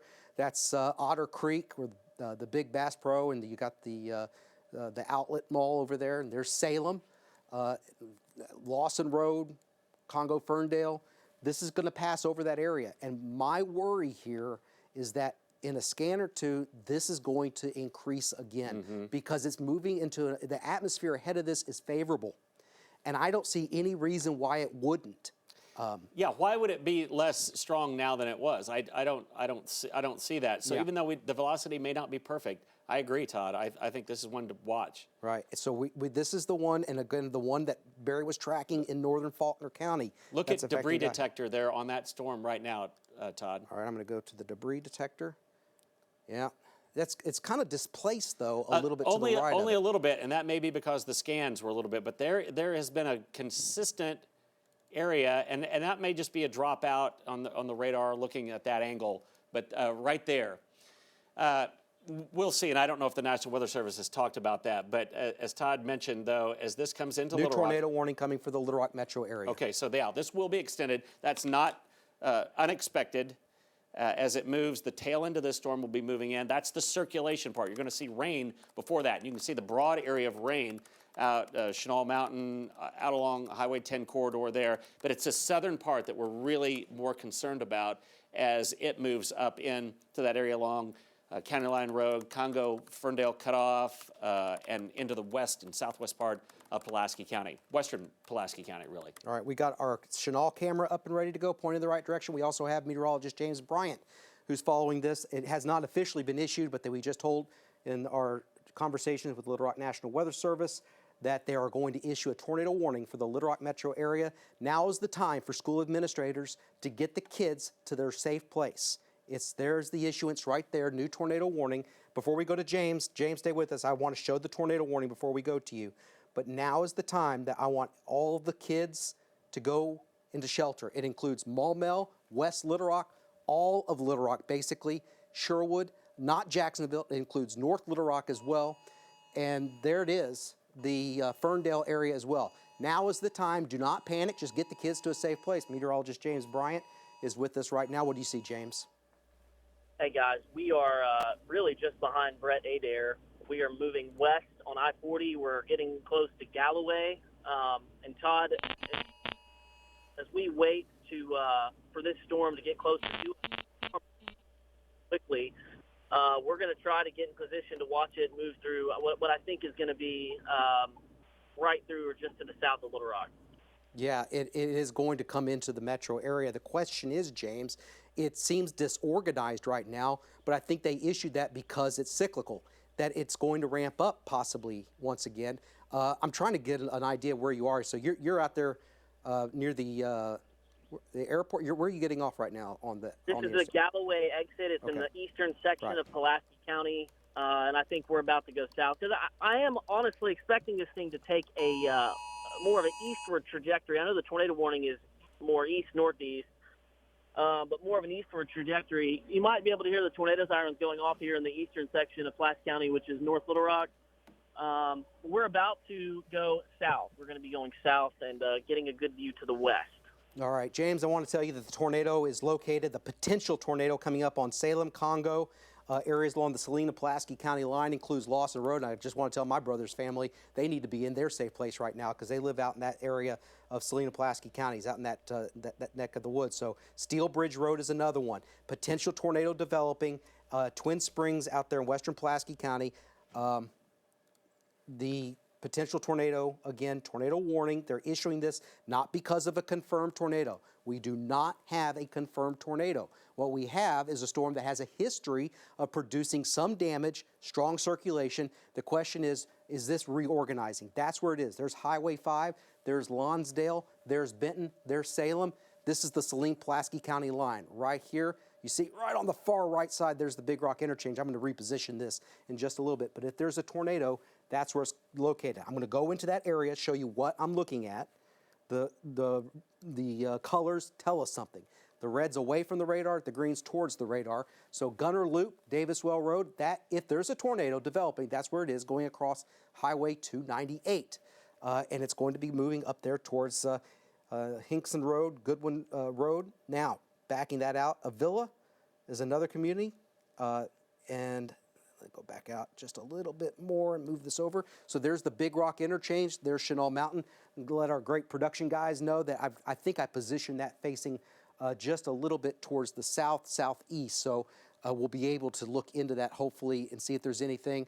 Also, any cameras along I-430 too, because this is going to cross 430 at some point in Little Rock. But that's it. There's Chenal, West Little Rock. Take your tornado precautions right now. All of Little Rock needs to take their tornado precautions right now. And while we say that, there is not a confirmed tornado, but it's Doppler radar indicated, and this storm has a history of producing damage when it was near Hot Springs. Barry, what do you have? Well, let's quickly go to another tornado-warned storm that's on up to the north of Greenbrier right now, and it's heading toward Guy. And Guy, you need to be in your tornado safe spot with this storm as it moves off to the northeast along Highway 25. And here's the velocity product on that, and there definitely is a lot of wind going away from the radar site, some coming toward. Debris-wise, I don't really see anything there, but it is a potential tornado producer there, and that is in the northern part of Faulkner County, and will be moving toward Quitman. Guy to Quitman on Highway 25, you need to get into that safe spot as that storm moves through. And now coming back into the Little Rock area there, again, there's another storm moving through Hot Springs. It is not tornado warned though right now, and we'll keep a close watch on that. But the velocity continues to kind of show a broad rotation out there, moving in the Congo area, Congo-Ferndale Road, and then moving into Pulaski County very, very quickly. On radar, it is that tail that we're looking at right now. Todd, I don't know if anything is being produced with this, No, I but don't think it is it a is. supercell as supercells get. And That I think at structure is any time it incredible. could. That structure that you see behind you, Barry, that's a supercell thunderstorm. Yeah, absolutely. But I do not see anything on debris now. No. Nothing on debris, so that's good. I just want to give everybody in Pulaski County and Little Rock, just know we're watching that. I look at the velocities. Yeah, you see where if there's something that's going to form, that's the part of the storm that's going to happen. I do not see it coming together right now. It could at any moment. Barry, the other thing is we have a very high level of confidence when we look at the radar because the radar is right here. Oh, yeah. So we're looking at this at the very bottom where there's a tornado could be produced. So right now, while there is a tornado warning in place, we at this moment don't think that there's one on the ground. We think there could be one developing. We want you to stay sheltered no matter what. That's the fact of the matter. Stay sheltered. It's better to be safe than sorry. And this is going to be moving into a highly populated area. We're concentrating a lot on this storm and the one that Barry was talking about in Faulkner County going up there near Guy. Near Guy, I think there is rotation there. There's no doubt on that now. We're watching this, Todd. And it is a broad fetch of wind going away from the radar site, but you can see some coming toward there. So it's right on top of Guy right now. It will move on up toward Quitman, or perhaps just south, but it'll parallel 225 there, and it'll be moving off to the northeast. So that is one of concern for us. And if you look at the radar, you'll see it wrapping around a circulation center, and that's just to the southeast of Guy right there. So even if I just had reflectivity or rain, what it's seeing as far as actual raindrops, I would say, yeah, that's a potential tornado. But looking at the wind field inside of it, that's where we begin to see, it has tightened up. It is really tightened up. So Quitman, you're just up the road here, a very rural area between Guy and Quitman, but there are a number of homes along that road, and that is where there would be a tornado if this storm is producing one. Just because it's the day that it is today, let's assume that these storms are all producing tornadoes, unless we can tell you otherwise. In this one, we certainly can't tell you that as we look at this storm as it moves off to Quitman. And these storms are moving at about 50 miles per hour. So I'm going to go right from that circulation center. And I can't even go out far enough on this map, but Quitman would be in about 15 minutes' time. And then Pearson, Heber Springs, you would eventually be in the track of this storm as it comes on through. But here is the rest of it, and the storm moving into Little Rock, the one near Guy, and then the one on up into Stone County. There still is a tornado warning right there on that. So 3 different storms, but we're going to continue to watch all of them, and the atmosphere is just ripe. Look at eastern Arkansas. There's nothing going on out in eastern Arkansas except for maybe a little rain around the Searcy area. So this is an area that is very warm. This won't last forever, folks. This will be in and it'll be out of here, I think, by dinner time or just after. We're going to be done with this, but not a moment too soon, because this atmosphere has destabilized greatly, and so we're going to continue to watch these storms. But I'll go back and zoom in on the storm that's coming into the Little Rock area. And there it is. It's a broad circulation, but maybe a little tighter than it was as it goes across Congo-Ferndale Road there. Yep. And as it comes right into the western part of Pulaski County. That's the Saline-Pulaski County line right there that we're looking at. And I'll just step back. Here's the Big Rock interchange out on 430 and 630. And so it would be coming into that area of west and southwest Little Rock, into West Little Rock as well. That's the rotation center. If you were to look outside right now, which I don't recommend, you're going to see a lowering of that cloud base. That's what we call a mesocyclone. So you see the broad base of the storm, then you see a part of it lowering down to the ground. And from that, if there is a tornado, that's what you need to look for. Yeah. You see any more on that storm, Todd? No. Maybe a little tighter rotation than it was, but it is moving into Pulaski County. It is, and I think we're going to see damaging winds out of this storm no matter what. I've got Brett Adair now live. He's at Rodney Parham Road in West Little Rock. I'm just guessing, but I'm very familiar with that. 430 and Rodney Parham. So he's heading, okay, now you're looking over here. There's the Olive Garden there. So he's looking, So he's looking off towards the southwest. That's where the storm would be. There's the Exxon, so yeah, there's the Exxon there. Not quite sure what he's doing out there, but it's if there's a tornado, it's over here. So we have our storm chasers on it right now. So that's where he's positioned himself, live storms media meteorologist. He's going to point that camera here on Rodney Parham Road. You see the lowering just beyond those hills there, and it's going to be coming up over that. So he's on Rodney Parham Road, right there where 10 Fitness is located too, on the other side of that. Now, I just want to tell you, we're watching his feed too. Meteorologist James Bryant is also watching this just to the east of town. Now, let's look and see where this tornado potentially would be located. Heavy rain, very heavy rain coming into West Little Rock. This is probably a lot of wind with this. This is where the circulation is located, right in here. There's Chenal Mountain, just a couple of miles, about 2 to 4 miles to the south of Chenal Mountain. There's the Big Rock interchange. Brett is located right about here. That's where Brett's located, right there, and he's looking off towards the west-southwest. So that's what he was doing with that position. Our Chenal camera, guys, if we got Mr. Ross over here, maybe he can move that over and we can get a little glimpse as to what that's looking like here. So our camera on Chenal Mountain, I can go over to that, and we can look. He's moving that around. That was downtown, I think. So which way are you going? We're scanning around, and right now it is obscured with rainfall, and I don't see anything because we are obscured with some heavy rainfall. So let's go back to the radar. A lot of the cameras are moving around. Guys, if you could stop those, they're just kind of swinging around. Yeah. But this is it. There's the Big Rock. It's coming up towards West Little Rock. I want everybody in the Pebble Beach area of West Little Rock, Colony West, Sturbridge, Pleasant Valley, all those locations there, Brody Creek. I want you to stay sheltered. They're most likely right now this is not producing a tornado, but it could at any moment.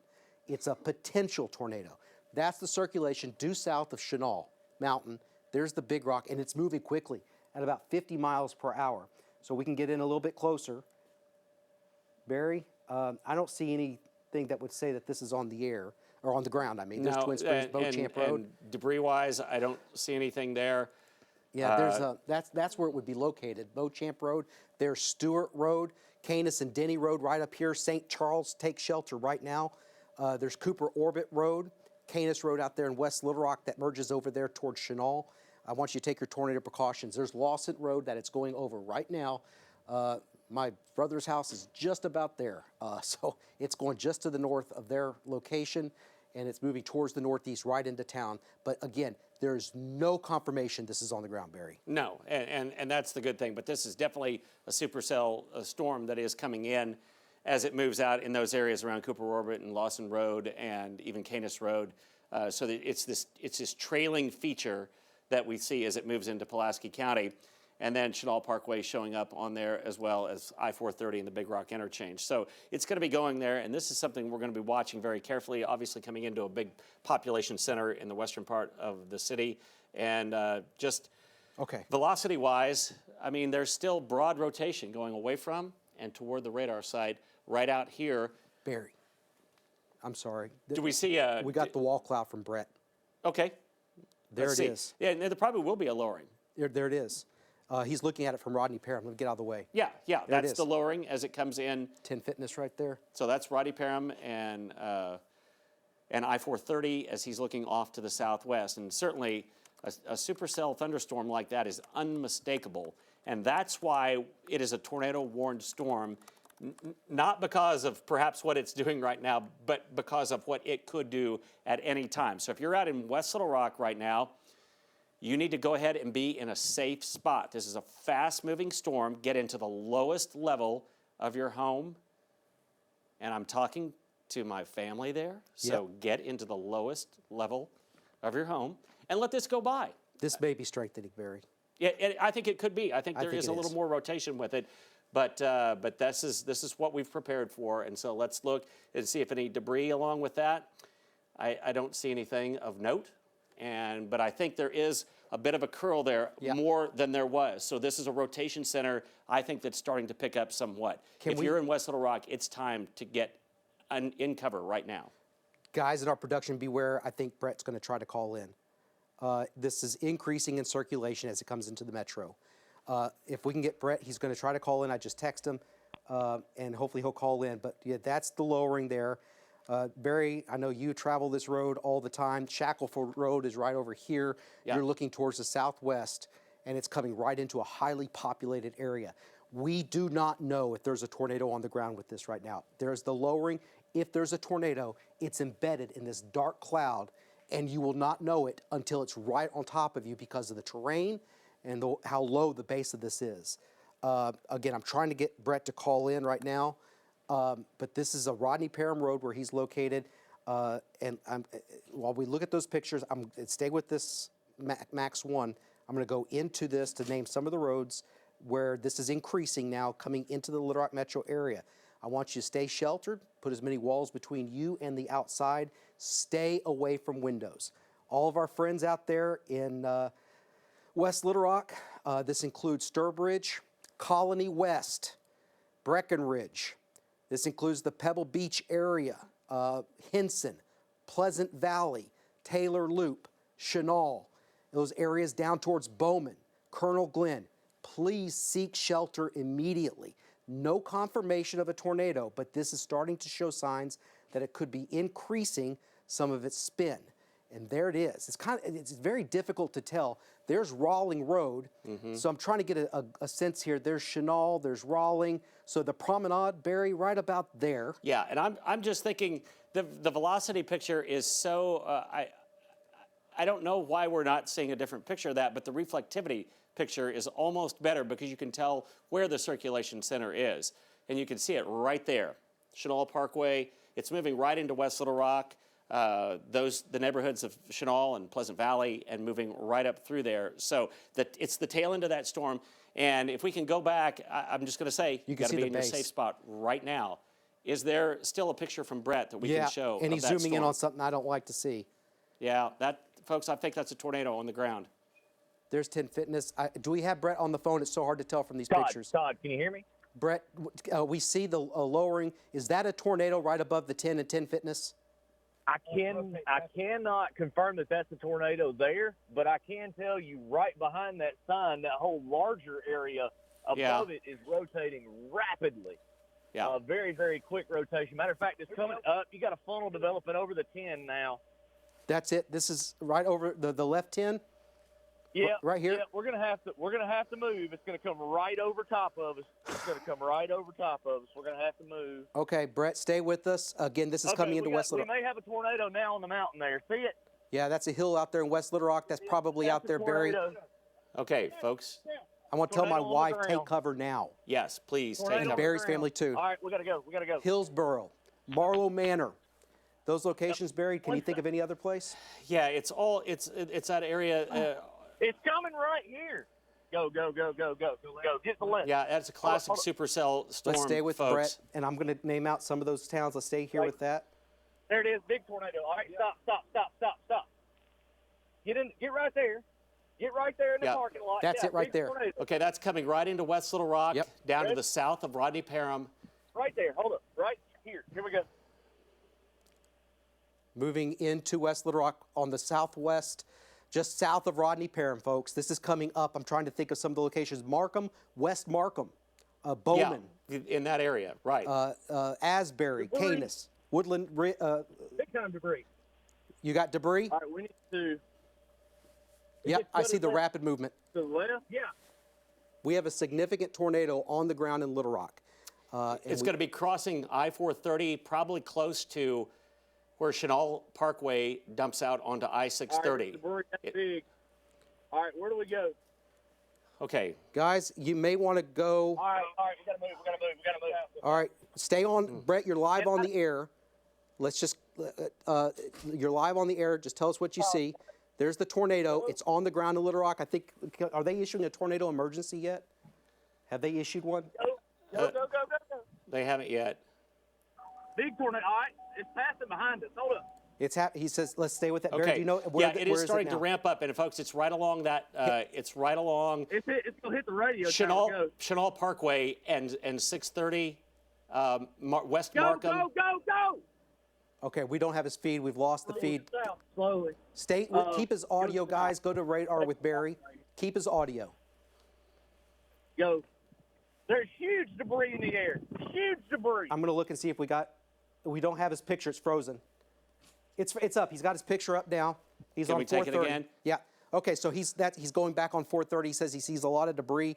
It's going to be crossing over 430. You said where it dumps out with 630 at the Big Rock? Yeah, I think that's, and it might be in between there and Rodney Parham. It's right over the hill, buddy. Okay, your feed is out. Go to the left. Baptist. Go. Baptist Hospital's in the path. Go. Here it comes. Do we have a camera at the Big Rock that we can look at, guys? The Big Rock camera? Farm Bureau camera? All right. Come on. Big Rock camera. Do you guys have that? I can't put it in. Can you guys?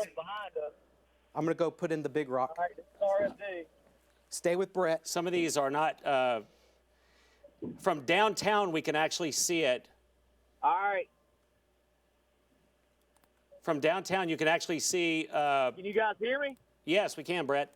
All right, the tornado passed it looks like it passed just behind me. I am sitting at Markham and 440. 430. It passed just behind me. There was huge debris in the air. as it came across, that tornado got really rapid and really quick. It ramped up really, really fast here, and it's coming right into the western side of Little Rock right now. Okay, this picture froze, but I'm going to show you exactly. Let's come to me really quickly, go folks. to Barry. Go to Barry. Big amount of rotation showing up right there. Let's go back to Max 2 if we can. And there it is. That was just a scan ago. It has crossed over, I think, between Rodney Parham and Chenal Parkway, right across 430, and it will be moving into that area along Rodney Parham and headed up toward Kamek Village and that area, and possibly just south there. Anywhere, though, in that western part of Little Rock, you need to be in a safe space right now. This has definitely been on the ground. There was debris confirmed with this as it's moving up through, and in a very rapid amount of time, I'll go back just a little bit, we went from hardly anything to a big amount of rotation as it entered West Little Rock right there, and that would have been along Bowman Road, south of Rodney Parham, and continues to move then off to the east. And here's what it looks like on reflectivity. I think it's on up now, moving into that area, Breckenridge, south of Highway 10, Reservoir. probably moving across Highway 10 corridor as well. Reservoir Road. Yes, in that area Kamek right there. Village. Still trying to get Brett, but this is moving towards the river. All right, guys, we got to start thinking about us here at KATV too. Rebsamen Road, Riverfront. It may pass just towards our west.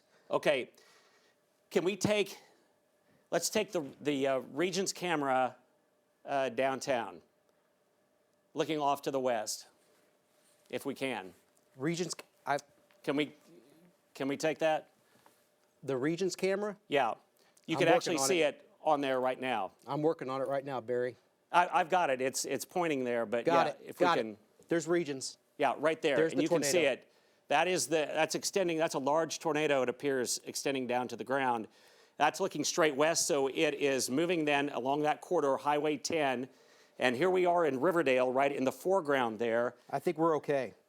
I think it may go just north of the Riverdale area, but I think we need to watch this very carefully. If you're in the Heights, you're in Kamek Village, you're anywhere along Highway 10, at Ketchell Road as it moves out to the west, you've got to be in your safe spot right now. That is real time what is happening. And folks, it looks like it has grown in intensity quite a bit. There is an obvious mesocyclone there, and this has made it down to the ground, according to Brett Adair, and is moving up into that Heights area.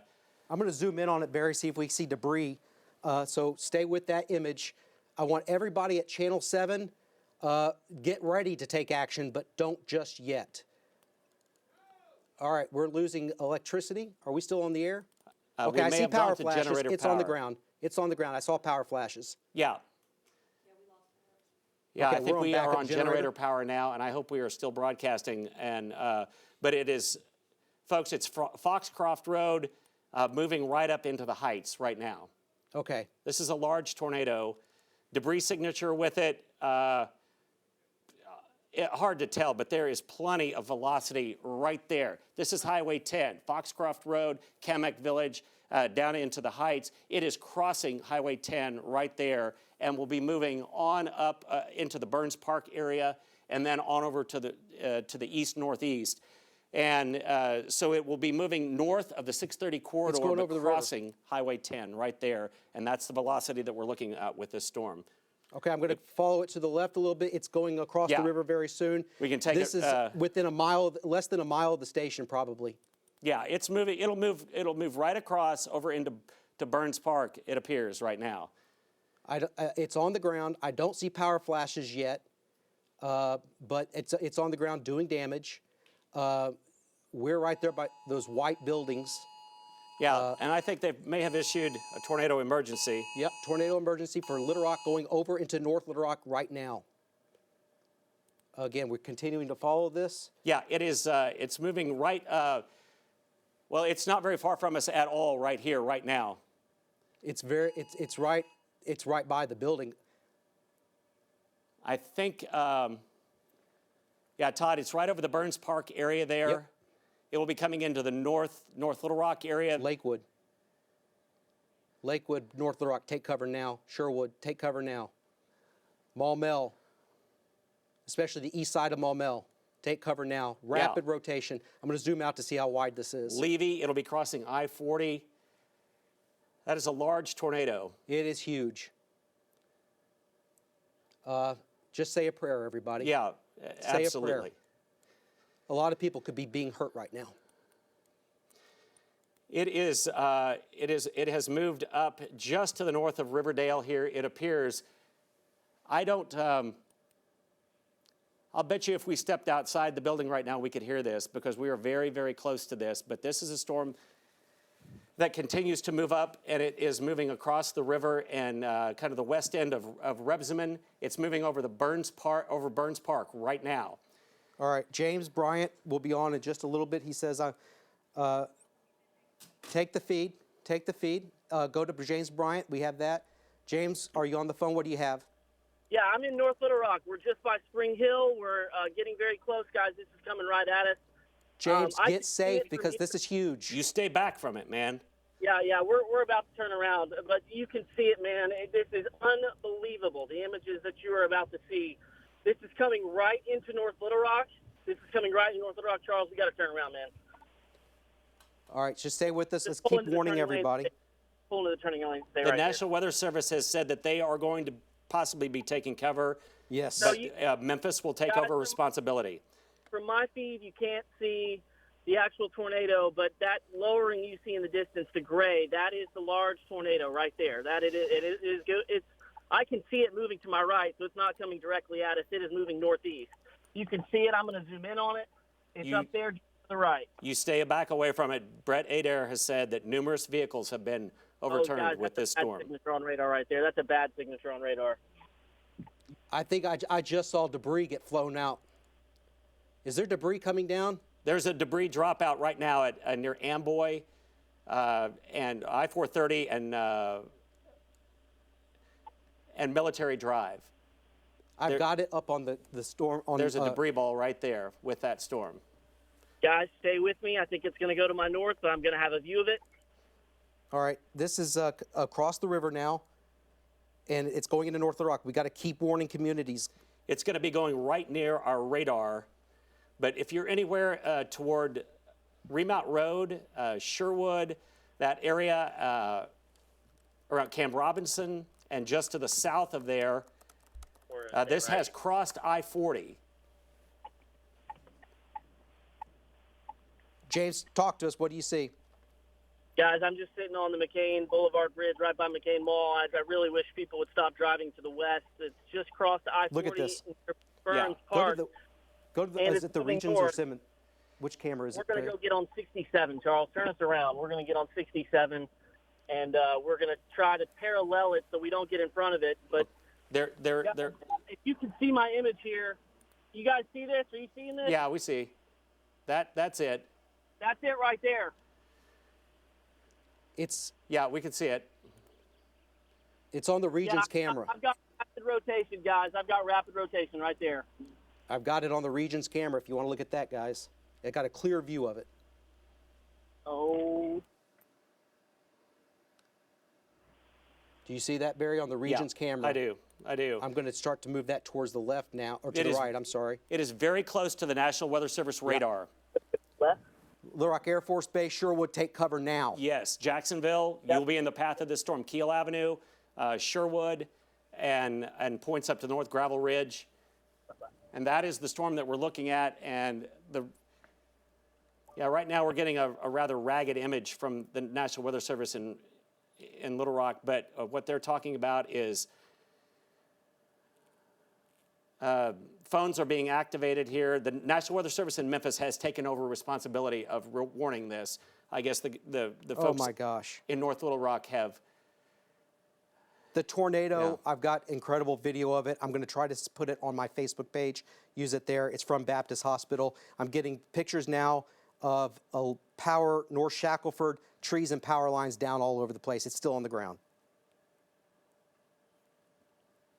Power outages all on the track of this. Barry, North Little Rock, Memphis is taking control. Northern Pulaski County, Cabot. We want Cabot to watch this. Tornado emergency going into northeastern Pulaski County. BB, tornado emergency. Take your tornado precautions now. You're looking live right now, north of Little Rock. That is the lowering, and there's a tornado in there. We want you to go ahead and take those tornado precautions immediately. This is not a drill. This is confirmed. Yes, James, go ahead. I've got it right here. I'm looking at it. Go. James's live feed. Yeah. So that's looking northwest of McCain Mall. What, James, are you there? That's northwest of McCain Mall? That's north of McCain. Yeah, That's going that's right moving, through Sherwood. Yeah. This is McCain Mall right there in front of me. I'm looking to the northwest. You can see the gray mass right there. I think it's right near the National Weather Service radar. We're looking back into Sherwood. Yeah, looking back into Sherwood, and so air base. Yeah. I see the rotation area, and it is right on top of the radome of the radar. Oh my. Okay, we got to warn everybody, stay sheltered. Little Rock, you're in the clear right now, but we have rain, and we still have a severe weather threat, even in the metro area. The worst of this is going directly over the North Little Rock Airport. This is the only tornado-warned storm in the state, by the way, right now.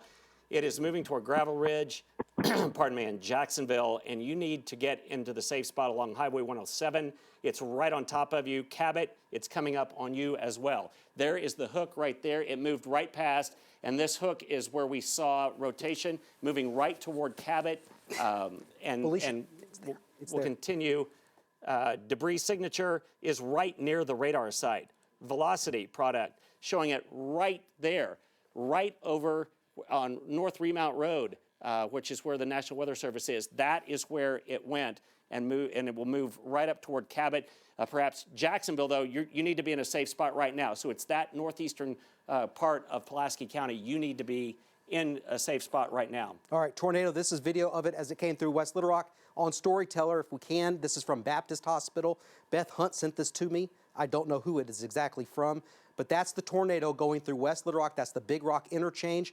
This is from one of the floors of West Little Rock, and that is the tornado going across West Little Rock. We know that we have a lot of damage in the Shackelford area, but you see that wide area, and then underneath that is the tornado, the wall cloud, the meso, and then the tornado, and that is still on the ground, producing large amounts of damage.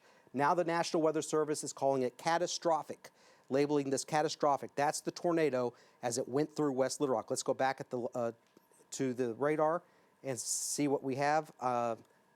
This is the back edge of it. I'm going to get off screen and move this camera a little bit towards the right, where this is now moving towards highway. Has it crossed 67, 167? Barry? It does not look as strong as it did. Can you hear me? Yeah, I hear you. Yeah. Get up here at the top of this hill and pull off to the left. We're going to have a view of it as it crosses 67 here. It's in Sherwood. It's on your left. Okay, is it still on the ground, James? To be still on the ground. It looks like it's obscured in rain to me. Keep going, Charles. You're good. But it is just to our west. Yeah, it is. It's just to the west of 67 there.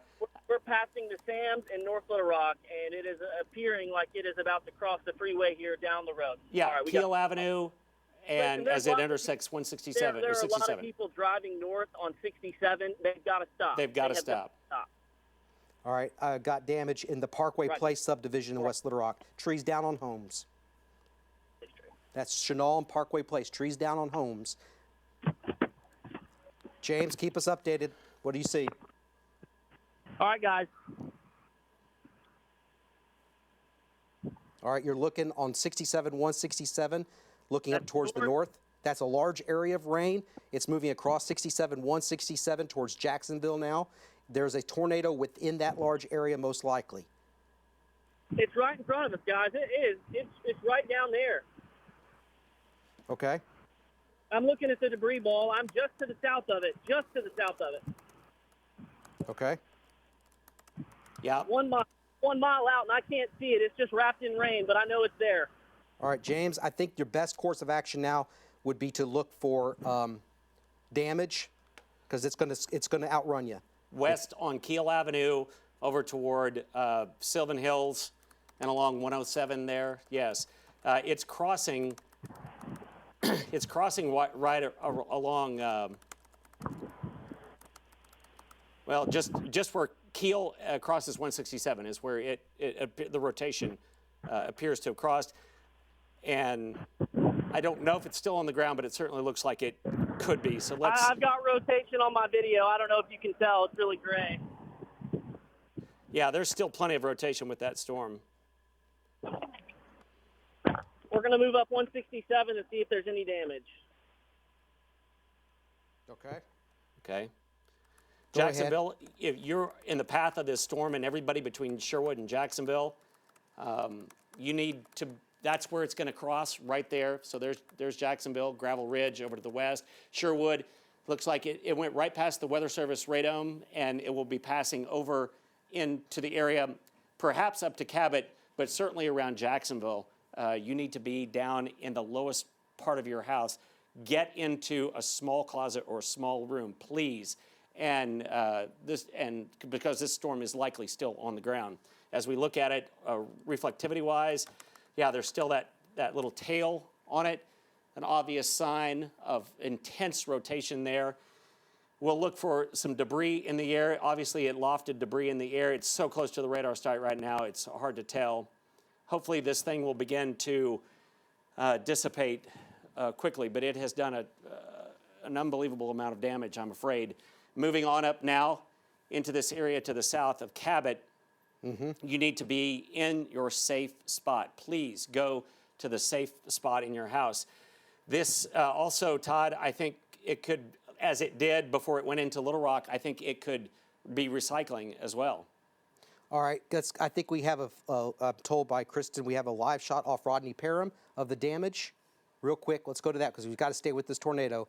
But let's show the damage that's come through Little Rock, West Little Rock, as we were following this from meteorologist Brett Adair, the first live images you saw of that tornado here on Channel 7.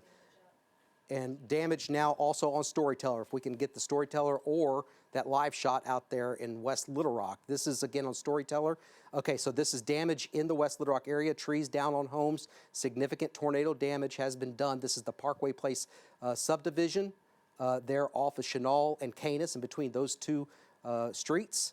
Do we have the live shot now on Rodney Parham Road? Do we have that live shot on Rodney Parham Road of the damage?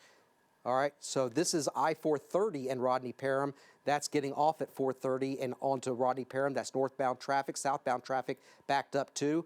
You see the damage on the ramp right there, cars and traffic moving around that. But right now, they're trying to clear that. It is best to stay off the roads. Please stay off the roads. You've got to have emergency personnel get into the areas affected. You've got to have them. You see one of them right there. And the more traffic on the roads, the harder it is to get in there and help people if they're trapped in a home, if they're in any sort of danger. So we want everybody to stay off the road and don't go sightseeing this damage. But it is significant, and that is in Pulaski County, moving towards the Cabot area right now in eastern Pulaski County, in the northern areas of Lonoke County. Catastrophic damage, tornado emergency continues. Barry? Jacksonville, you've got to be in your safe spot now. Rotation is coming into Jacksonville still. We're assuming that this is still on the ground. And here are the streets of Jacksonville moving right along, and with some delay in processing. It's in Jacksonville right now. This is a fast mover going at 55 miles per hour or so, and so please be in your safe spot there. This is, I know we have a number of power outages as well. Our Alicia Dover helping us out with that, but you can see I think through that path. Do you have something, James? Yeah, so it's been paralleling 60. We're coming into Jacksonville right now. It's just a lot of rain, but on the left side of your screen here, you're going to be able to see the lowering. The color difference is pretty tough to make out. All right. But, do you see damage yet? Have you gone over a damage path yet? We have not crossed the damage path. We have not crossed the damage path. There's a lot of people who have stopped. Okay. It's just difficult to see, but I believe I see a tornado. It's hard to confirm from where we're sitting. Just based off our images. There's a lot. It's just on the south side of Jacksonville. There's a lot of rotation, James. Yeah, we're coming into the south side of Jacksonville. Right at Main Street. You don't need to get any closer to it. So we're still kind of down south towards the 440 interchange. Okay. Yeah, it looks to be just up to the north of that. Some, yes. So we'll either come across the damage path or not, and I'm hoping that we don't find anything. Well, Okay. I think you're probably about at where it did cross. But right now, all I see is some traffic barrels tipped over. Yeah. At the 440 interchange, I do believe it probably crossed a little bit further north. Okay. We're seeing 33,000 without power, and it has followed that area that we saw just exactly so. That is and the area, I'm just looking at it off screen here. It goes from Colonel Glenn Road. Yeah, and you can see the area there. Oh, God. It went right through along Chenal Parkway there, Parkway Village area.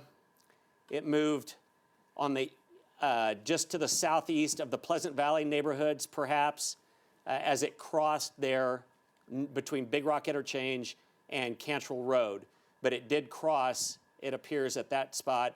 And it is now, you can also see power outages coming into the Jacksonville area.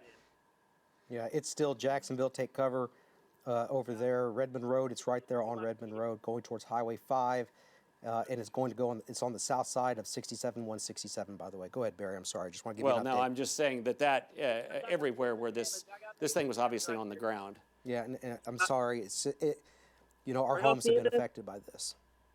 I got trees down. James, All right, James. Trees down. on 67. South side of Jacksonville. Tornado just went through. Okay. Yeah, that's where it is right now, the rotation. I got trees down right here on the south side of Jacksonville. Big trees broken off. We're on the outside of the damage path. You're on the outside of it? Yeah. South side of we it? got big trees down. Just south of Jacksonville, traffic is stopped on 67. Okay, it will continue, folks, to go on up to the northeast of there, a small community of Jacksonville. You've got to be in your safe spot right now. Parnell and on up to the east side of Cabot. The road's out to the east of Cabot there. Small community of Sylvania. And this is the area that we're looking at as it moves out to the east. So moving into Jacksonville right now, there's that rotating area, and it will be moving up, and it looks like the rotation could go to the south of Cabot and out to the east of Cabot there. So on the south side, there's 321, but it's in Jacksonville right now. Hey, guys, can y'all see what I'm seeing here? Let's go to his live feed. What do you see? Y'all see this? Is that something overturned? Big semi trucks are overturned here on the freeway. It'll be a miracle if we kept everybody unharmed out of this. It'll be an absolute miracle. Pull up here, would you? I think we've had a violent tornado go through the metro. It'll be a miracle that's still I've got continuing. really big trees down, and that is 67 southbound that is completely blocked. Okay.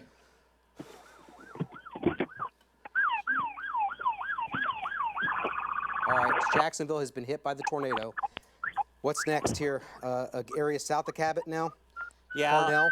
Yeah, it'll be going out. There's a small community of Red Oak and along Highway 321 as it moves, as that first Cabot exit, as it moves off to the southeast of Cabot. I think this is the area. There's the rotation just northeast of Jacksonville now. Parnell, crossing Highway 89 right there, and then moving up into this area in northern Lonoke County. And so that is the area that you've got to take cover in. I'm going to show you the tornado warning area. It's a broad area there and does include BB. And so as this thing moves, it could move a little bit to the north. It could stay on this track that it's been on, which has been fairly consistent, but it's pretty much northeastern. Bill, okay? What do we got? Northeast right now. Cabot, especially the south side of Cabot, you've got to be in a safe spot right now. Please, please take cover right now. This storm could make a jog toward the Cabot area. So I'm just going to go ahead and say, if you're in Cabot, go into the tornado safe spot. I think it's gaining in intensity again south of Cabot. Yep. Looking at the radar here, Red Oak is another community. It's going to cross over 321. That's the tornado right there. That's the tornado. There's 67. It's just cleared the Little Rock Air Force Base on the south side. This is where James is running into the damage. I mean, right there is right where it passed, and that's where James is. There's Cabot. Cabot, I think you may escape this, but not to the south of town. That's Red Oak, McCollum Road, Highway 89. There is a tornado, very likely. In fact, I'd say there's a near 100% chance this is still doing damage on the ground. There's Parnell, and that's the tornado. And again, this is where James just had the damage. It is just past Jacksonville. Again, the same applies what we were saying about Little Rock. Stay off the road. Emergency personnel have got to get into these areas affected. This is a violent tornado. This was not your EF0 or EF1. No. This was a violent tornado coming across the Little Rock metro area, and they've got to go look for people that may be missing. Don't have any word on that, but I'm just saying that is a possibility, and as long as that is a possibility, we want everybody off the road. It's crossing over Highway 5, Parnell, Highway 89, moving towards the northeast at a very rapid motion. Now, at still about 50 miles per hour, tornado emergency continues, and this is going to go just to the south of Ward. I think Ward is going to be okay. You're on the north side of that polygon, but stay sheltered. Barry? Todd, we're getting some damage reports in. Brett Adair says that significant damage to homes and businesses at the shopping center at I-430 and Rodney Parham. I-430 and Rodney Parham, yeah, that's the, okay. And cars upside down there. So cars were sent over, and we've already seen along 67 up toward Jacksonville a semi that was toppled over there, confirming some minor injuries at least. There's going to be a new severe thunderstorm warning issued for the Little Rock area. I don't see any rotation with it, but it will be wind, and it will be coming through. And so it's right on top of where there was already damage there, and first responders are responding. So again, don't go anywhere if you don't have to at all. Please stay off the roadways. To add insult to injury, Barry, heavy rain, thunder, lightning moving back into the metro now. Yeah. No tornado warning. Yeah, it's just a severe thunderstorm warning. That's. I don't even know if that's severe warned right now, but it is a thunderstorm. It's dangerous with lightning. So everybody stay inside as much as you can. And a lot of people don't have electricity, but no one should be outside right now in Little Rock because there's a lot of lightning. Our concern right now is far eastern Pulaski County, now into Lonoke County. This is a devastating tornado that has hit the heart of our community, and it's moving south of Cabot by just a few miles. This is it on Highway 5. There's Red Oak on the ground doing damage, moving towards the northeast, a little north of due east. Mount Tabor, they're going to be crossing over 31. Okay. And now a severe thunderstorm warning for Pulaski. Barry? Yes, and we're not forgetting that storm there in Parnell. We've got damage now at Rodney Parham and 430, and this is, I think we have a live picture there, and you can see the Kroger there, which is at 430 and Rodney Parham. That's that bank in there. There's a bank in the parking lot there. If they could broaden out, and apparently there are damage to homes as well in that area. My mom's home has a tree through it too. Okay, there. And there is the service station that's right there. That's Breckenridge Drive. That's Breckenridge and Rodney Parham, right? Yeah, the new McDonald's is right over there. Breckenridge Village is right across the street from there, and that's significant damage to the Colony West Shopping Center. Yeah. And it went right through Colony West and Breckenridge. That's thunder from a severe thunderstorm warning. That thunder and lightning going on out there, but God, please nobody be hurt out of this. Please. Okay, we'll go back to that if they can get more shots of that. I do want to say, though, if you're in the small community of Parnell or along Highway 321, this storm has really maintained its rotation unbelievably. There's a small community, areas around Sylvania, out east of Cabot there, a large number of neighborhoods out there, a large number of roads. Please be in your safe spot there as this storm continues to move. It will fluctuate with intensity, but as we said, there are going to be some times where where tornadoes can be on the ground for a long time, and apparently this is what's happened. This parent cell started out well to the west of Hot Springs, so that's what we mean by long track supercell thunderstorms. And do we have more pictures coming in? Yeah. And this is from where? Okay, this is in Little Rock. Storyteller. That's Colony West Shopping Center. No, not that one. No, not that one. Go to the next one that I sent. I don't know where that is, but the next one I sent, refresh it, and there you go. Now scroll down. Todd, that's all I'm seeing. I'm sorry. That's significant. It is significant damage, but I thought I just, Homes. I'm sorry. I thought I had it, but I did see significant damage to the Colony West Shopping Center where the roof was blown off. I'm trying to find that picture. I thought I retweeted it. Here it is. I'm going to retweet it right now. And so it is retweeted. Chris May also did. And this is the Colony West Shopping Center. Hopefully it'll come up here. There it is. And that right behind there is Breckenridge Road. Look at all the damage. That's on the left side is Kroger. And that right through my neighborhood, my old neighborhood. It's destroyed it. Folks, we're getting reports of injuries that are coming in. We don't know the extent of them, but that's why we urge you to not be on the roads. Don't hamper first responders as they are out there. For right now, this is the only tornado-warned storm in the state, but it is very, very powerful, and it is near that community of Parnell and headed toward the small community of Sylvania out to the east of Cabot right now. But that is apparently, we just have to assume this is a tornado on the ground. It's a tornado emergency in that we've already had it. It is, as we have told you, it is a large, it has been at times at least, a large tornado. And it continues to show that huge signature of rotation again. And there's nothing much out there to hinder it from forming again. I do want to back out, though, and I'll just show you the reflectivity. And there is another storm moving into the Little Rock area. It has wind with it, and I'm just going to look for the velocity product on this. I don't see anything as far as, but it's a strong storm just pouring where we already had tornado damage that went through that area around Rodney Parham and 430. It went up into the Highway 10 corridor and then crossed over, went very near the National Weather Service drive. So there's another storm, and it is a severe thunderstorm warning right there. Could be a lot of wind with that one and some hail as well. Excuse me, there is only one tornado warning in the state, and it is the one that is out to the area east of Cabot. This is a long track storm. There's Dogwood Lane right there. This is the rain wrapping around a circulation center. As it continues to move off to the northeast, it will continue to do damage, it appears. We've already seen large trees out on 67. Again, cancel your plans to go out and about over the next few hours. Just don't do it if you're in or near one of these spots. Just please stay off the roads.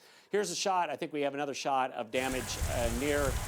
You can see it's just pouring, but this is that area around Colony West, I believe. And so Rodney Parham and near 430 out in West Little Rock. And you can see just insult to injury there as roofs have been ripped off and it's just pouring rain. Barry, we also have pictures on Storyteller from Breckenridge and Breckenridge and Shackelford. That's right there on the right. That is a fire station on the right. This is Shackelford. Those are the apartments on Shackelford right behind what was the old Kmart, which is now a doctor's building. And look how the trees have been sheared off. This was a violent tornado. It is impossible to look at this and say that and give a rating. There's that fire station right there. You see the destruction to the brave men and women of the fire department. They've been hit with this out in West Little Rock. This has hit the Arcade Drive area, the Marketplace area, right up through Trellis Square into Colony West, Sturbridge. Leawood is another place that this is impacted up towards Camac Village. Barry, any good news with this? Is this weakening yet? I don't think it is. I don't think it is, but Todd, the storm that's moving into the Little Rock area, the south end of it, I think we need to watch. Is there another potential tornado with this? The Weather Service is watching it, and they said this is an extremely dangerous situation to the ongoing search and rescue area. And it's kind of an odd, the radar is not giving us a real clear picture, but just down to the south of where the damage occurred, there is some rotation. Rain is being wrapped around, and this is another storm moving through the Little Rock area. And I think we need to watch this. I don't see any apparent velocities with it, but you can see how right there at Baptist, how there is this hook feature right here. It looks like it's trying to organize in an area that would be just to the south of the corridor that was just hit. Hopefully the rain area has cooled this down to where it doesn't rotate. But folks, here in Little Rock, I think we really need to watch this storm along with the tornado-warned storm down to the south. I think it's possible, Todd, that could rotate again. Yeah, there's a boundary there, and I'm afraid that we aren't done yet. It's right out here where Rodney Parham intersects I-630. Yep, I'm getting in on that right now. Area, and that would move it just to the south of the storm, of the track of that storm that was there. So I think this is something we need to. I don't see much in the way of rotation with that. I don't right either, now. but if you're in the Little Rock area, I think we need to watch this very closely. I absolutely agree, and this is going to affect the downtown, midtown area, as well as North Little Rock.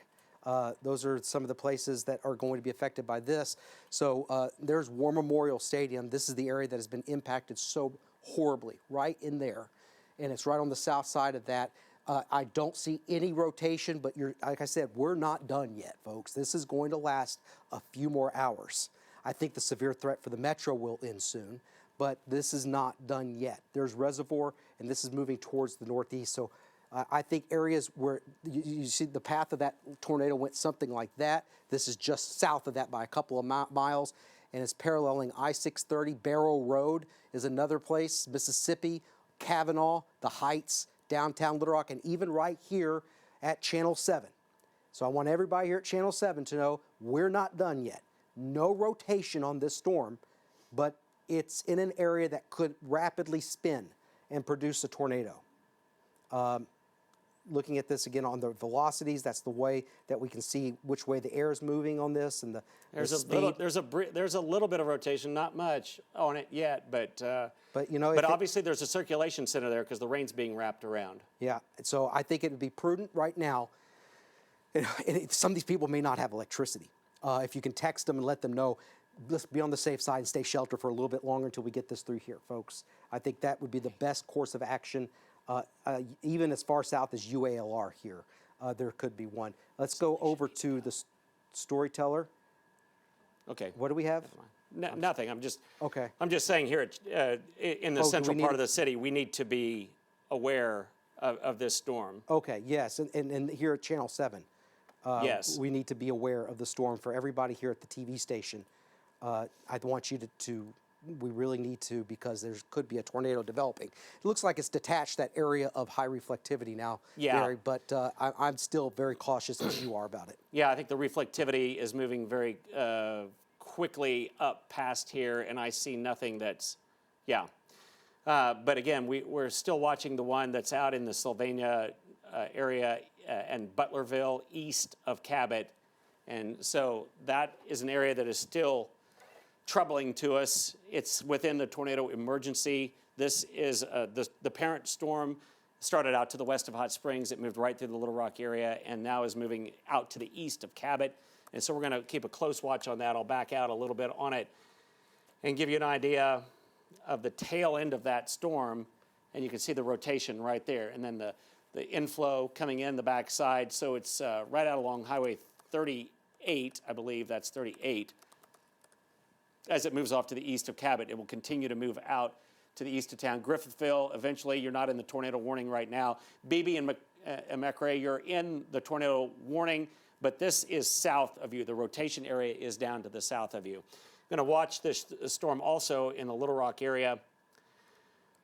I think the atmosphere has been cooled quite a bit here, Todd, and this storm doesn't look as potent, but as the other one did, for sure. So the tornado warning out there that we've been following now east of Cabot, coming into Butlerville, some radar analysis with this. The debris signature with this seems to be spreading out. Mm-hmm. You can see that, which is an indication that the tornado might, I'm not saying it is, but the tornado might be off the ground and has finished chewing stuff up. And so you're seeing the leftover part. Hopefully this thing is decaying.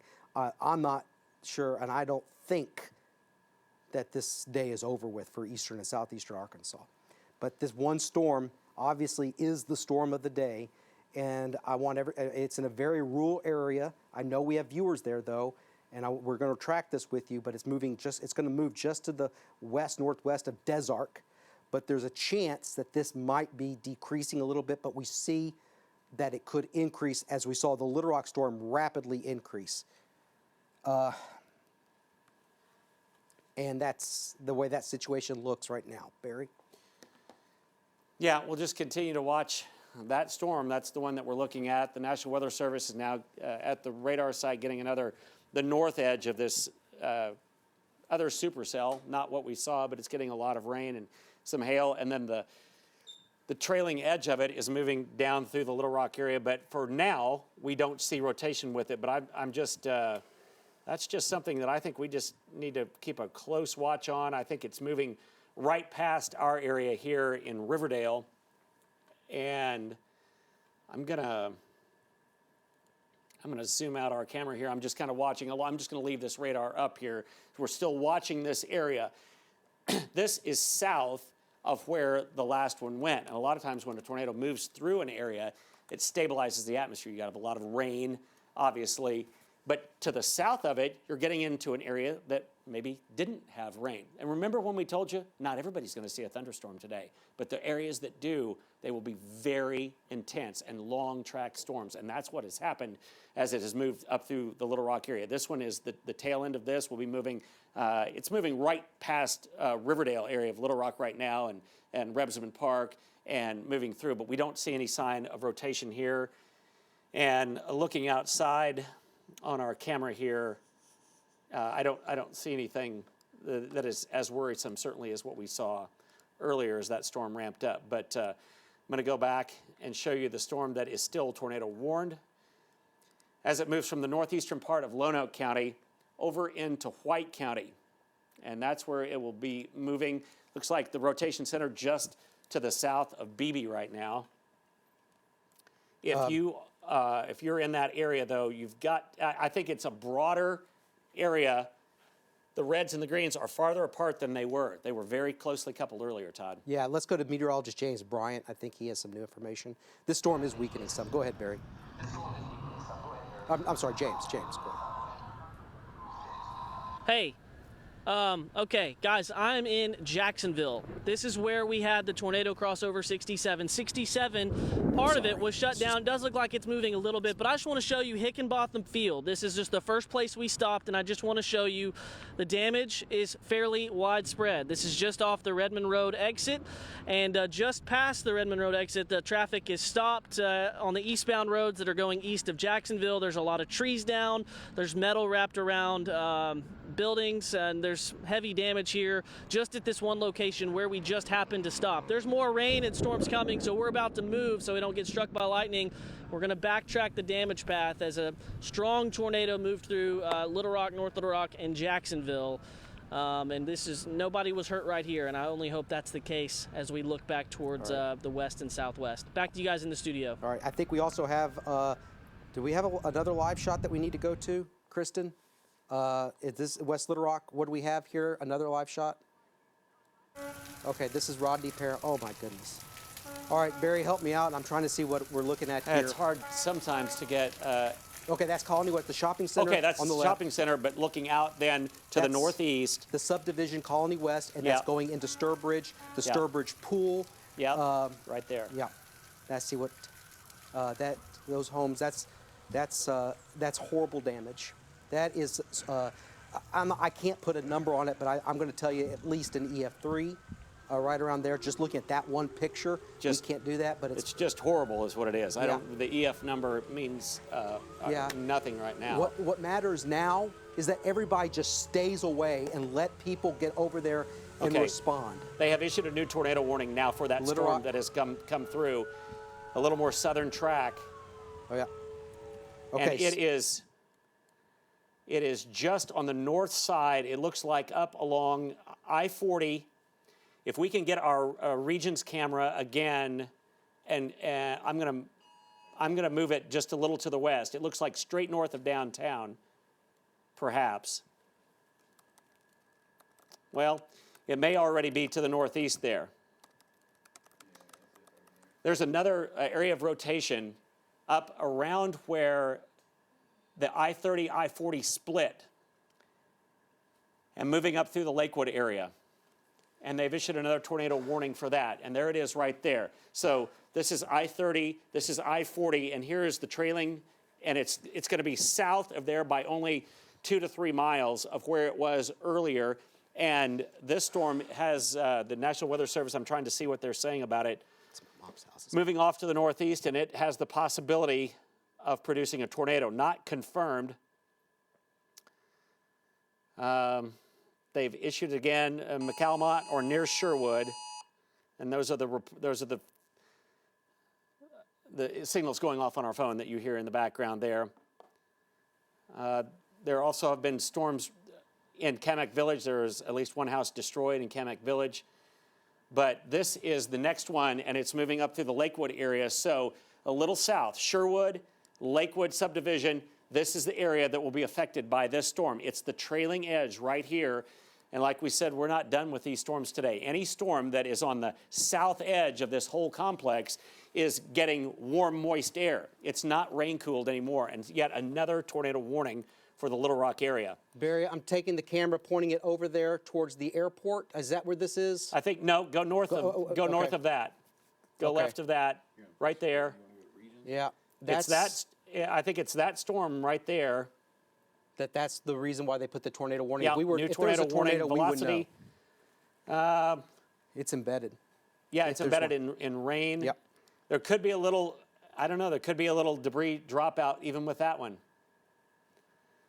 Yeah, there's, oh gosh. It could just be a radar dropout on there, but this is capable, folks.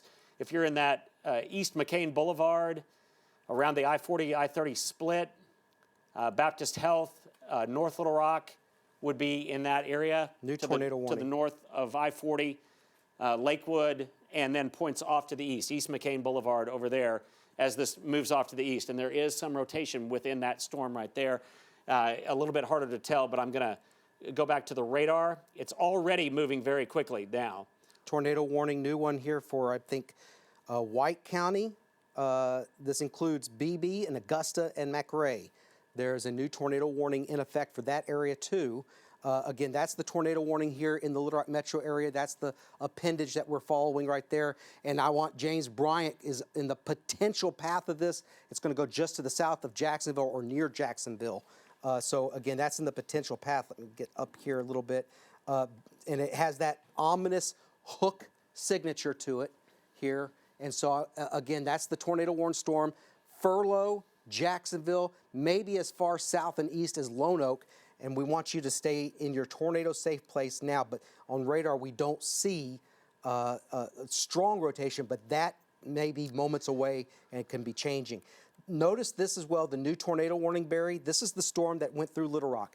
They did not issue a tornado emergency. They did not issue one saying there's a confirmed tornado. That's what you see in the purple. What you see in the red is what we typically see here in Arkansas. These tornado warnings where Doppler radar is indicating one, which means this storm at the moment has kind of calmed down a little bit, but it still can produce a tornado without much notice. Todd, they're saying that we need to look at velocity scans that are way higher or pointing way up because it's so close to the radar site. That's a good point. Yeah. And I'm gonna go to that. I'm gonna do that. There's a signature.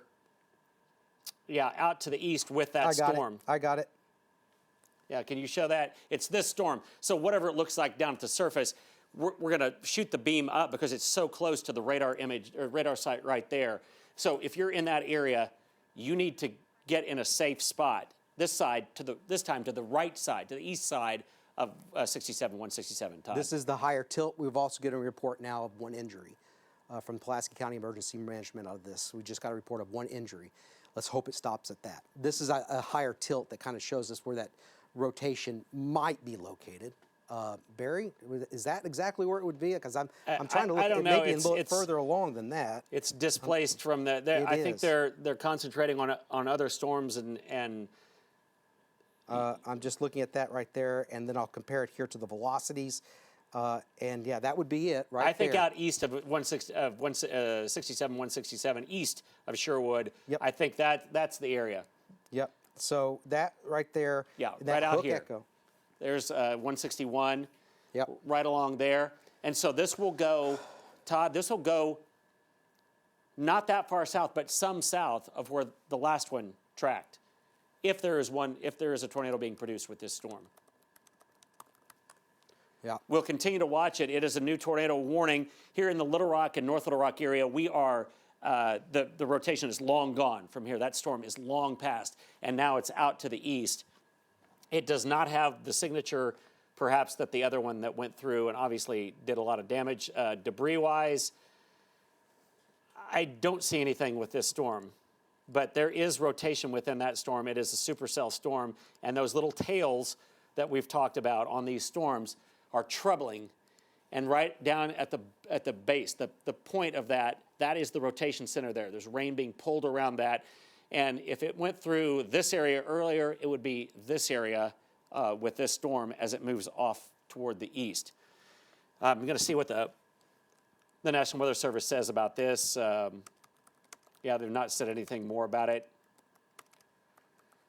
There's a lot of damage, folks, in West Little Rock and in the area of Kamek Village and Colony West, and then moving over into North Little Rock. And there's some more of the damage pictures that we're seeing, and it's just absolutely sickening.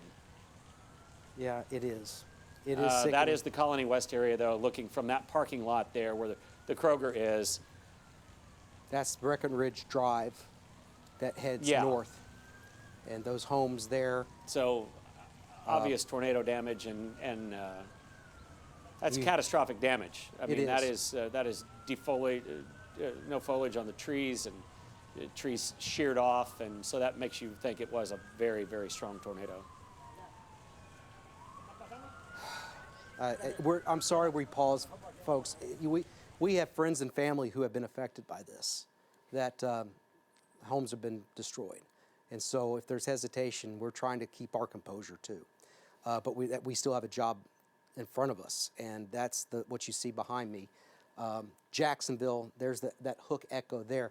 That other storm, the one that did come through Little Rock, and that's furlough. Let's hope that weakens. But Barry, that has unimpeded flow into it, and it could start to rotate vigorously at any point because there's nothing to the south of it, and it's moving into that environment that is ripe for tornadoes. So the Weather Service is getting out ahead of it, as they should. Now, with the storm that moved through the Little Rock metro area, there's Georgetown. This is the tornado warning. It is no longer a tornado emergency, but there's a radar-indicated tornado, and it looks like it's very disorganized right now. Griffithville, there's West Point, Higginson, McRae. If there's a tornado, it's just south of Griffithville, heading towards Georgetown. So Georgetown and White County, the far southeastern portion of White County, please go ahead and take your tornado precautions right now. It could ramp up in intensity, and there's a new scan that just came in, and it does not look as intense as what it just did a little while ago, a few minutes ago, a half an hour ago, when it came through the Little Rock metro area. But this is heading towards Georgetown. Please take your tornado precautions immediately. Just do it, even though the rotation is not quite as strong as it was. Let's go back into the Little Rock metro area. In Little Rock, I'm going to look at the radar here and see if we can sound the all clear, especially for those that are involved in the cleanup efforts and rescue efforts ongoing. So Jacksonville, I don't see anything conclusive here, and we're very close to the radar. There's the radar, there's Sherwood, and I know we need to probably look up a little bit higher, but I think the storm is getting further away from the radar so that we should get a good sampling of this. So right now, the structure of this thunderstorm is very, very powerful. It's a supercell thunderstorm, and when it has this look in this environment, one can form rapidly. We saw what it did in Little Rock. It went from barely anything to a monster tornado just like that. That's what could happen. Not saying that's going to happen, but that's what could happen. Little Rock is no longer in the tornado warned area. Little Rock right now no longer in the tornado warned area, but it's eastern Pulaski County. This is the Lonoke County line, Pulaski County, Jacksonville, Furlough. That's I-40. It's just to the north of I-40 and getting ready to cross over Highway 5, that potential tornado. So that's the other one. Again, these are the two supercells. We still have some rain to go in the Little Rock metro area, but Barry, I think the severe weather threat in the immediate metro may be winding down now. So that's at least some good news, but still some lingering rain. So 2 areas. This one, if you had to rank them, this one is the less aggressive storm, least strongest, and this one is potentially getting going because it's entering into an atmosphere very favorable. This is why the PDS Tornado Watch was issued today, for particularly dangerous situations, for violent tornadoes. And that's exactly what we had, a violent tornado come through the Little Rock metro area, and it has a history of producing damage, and it could tap into more energy, produce another tornado at any moment, these 2 storms. And we will not feel like we're in the all clear until these storms get completely out of the Channel 7 viewing area. Right, we're going to be watching those. I have more video. More video of the tornado on Storyteller. Yeah. This is from our friend Joe Klein, and he was taking this from the clubhouse at Pleasant Valley. And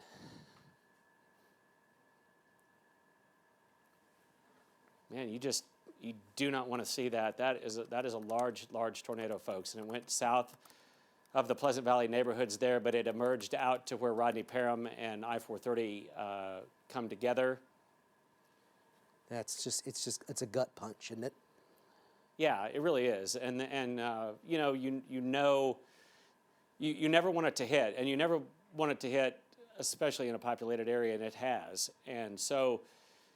This is what we're looking at right now. We're going to continue to watch these storms, but obviously that is a very large tornado that has done considerable damage right here in Little Rock. Do we have live pictures? All right, I don't know if we do, but if we do, let me know. Let's go back to the storms that are here and out to the east of Jacksonville. There is that rotating area. As it moves, will continue to move up Highway 5 or across Highway 5 corridor north of Furlough.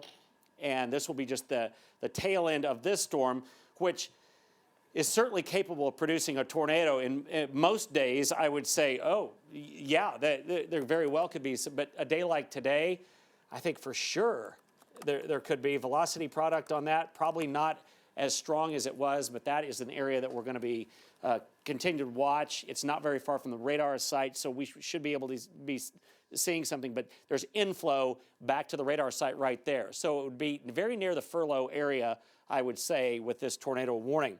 Given the atmosphere that we have today, any of these storms could cycle down and then they could cycle back up. As this cell came into the Little Rock area, we were saying, wow, this doesn't look like it had the rotation that it had earlier around Hot Springs. And then all of a sudden it ramped up into that monster tornado that we saw come into our area there. So up around Georgetown right now, Augusta, eventually over to around McCrory. This is still an area of concern. That's tornado warning. Augusta, you are technically in the tornado warning. Off to the east now of 67 corridor and to the south of the Cabot area, that is that area of rotation. And if you look at where the last one tracked, it was just about 2 to 3, maybe 4 or 5 miles north of where this one is tracking. I'm not saying that there's a tornado on the ground with that, but that is a supercell. And again, they can have a tighter rotation, producing a tornado, and they can relax some too during their lifespan. The air out in advance of it is just warm and moist. It's just fuel feeding into this storm. And so that's why you see, and I'm going to back out on this just a little bit, but go to your safe spot if you're in that area southeast of Cabot. This is the south side of this boundary that has gotten really, really active. So all this air down here is very, very unstable. You're starting to see some storms come out of southwest Arkansas. You may see others just on the south side of this start to form. This is one of those days that unfortunately will go down in weather history in Arkansas because all the ingredients come together. We don't get this very often. We don't get large tornadoes very often here. We get frequent tornadoes that are usually smaller. But today, although there are just a few storms out there, I think these could be both large and long track. That storm started way out here in northern Pike County. So it has possibly been producing a tornado for a good bit of that, maybe not in some instances, but it's the same exact storm. We saw one not too many months ago, the ones that were up in Kentucky, and it was about a year ago. It started here in Little Rock. The supercell formed in Little Rock. We didn't have a tornado here, but it went all the way up to about Louisville, Kentucky. Same storm. And these are the storms that can be long tracked like that.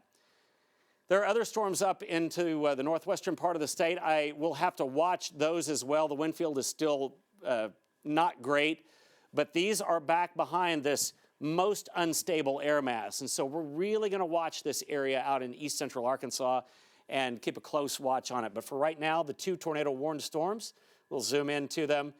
It's north of Furlough, and this is Graham Road right here.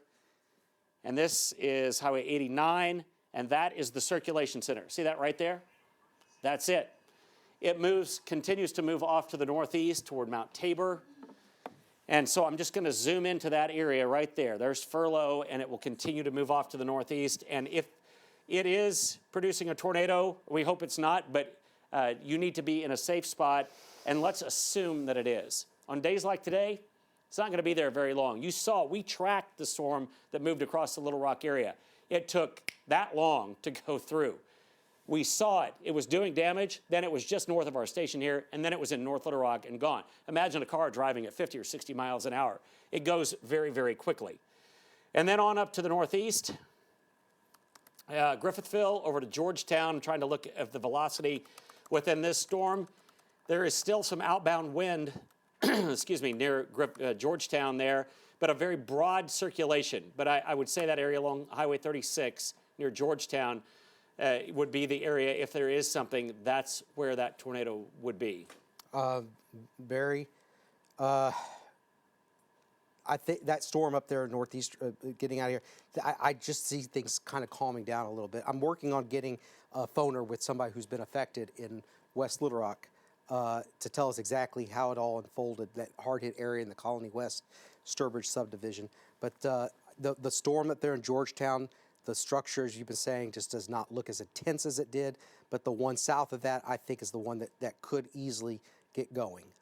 And the tornado warning, we'll see if that gets extended. I have not been able to see what the National Weather Service has been saying about this, but do you have any? There's... I want to let everybody know in the control room, we may have a gentleman call in here any moment, and that phone number that you provided me for Brett, let me know when he calls in, and we'll put him on the air and get that live shot ready, please. UAMS, this is according to Brett Crossan, United States Air Force, UAMS operating at level 3 mass casualty.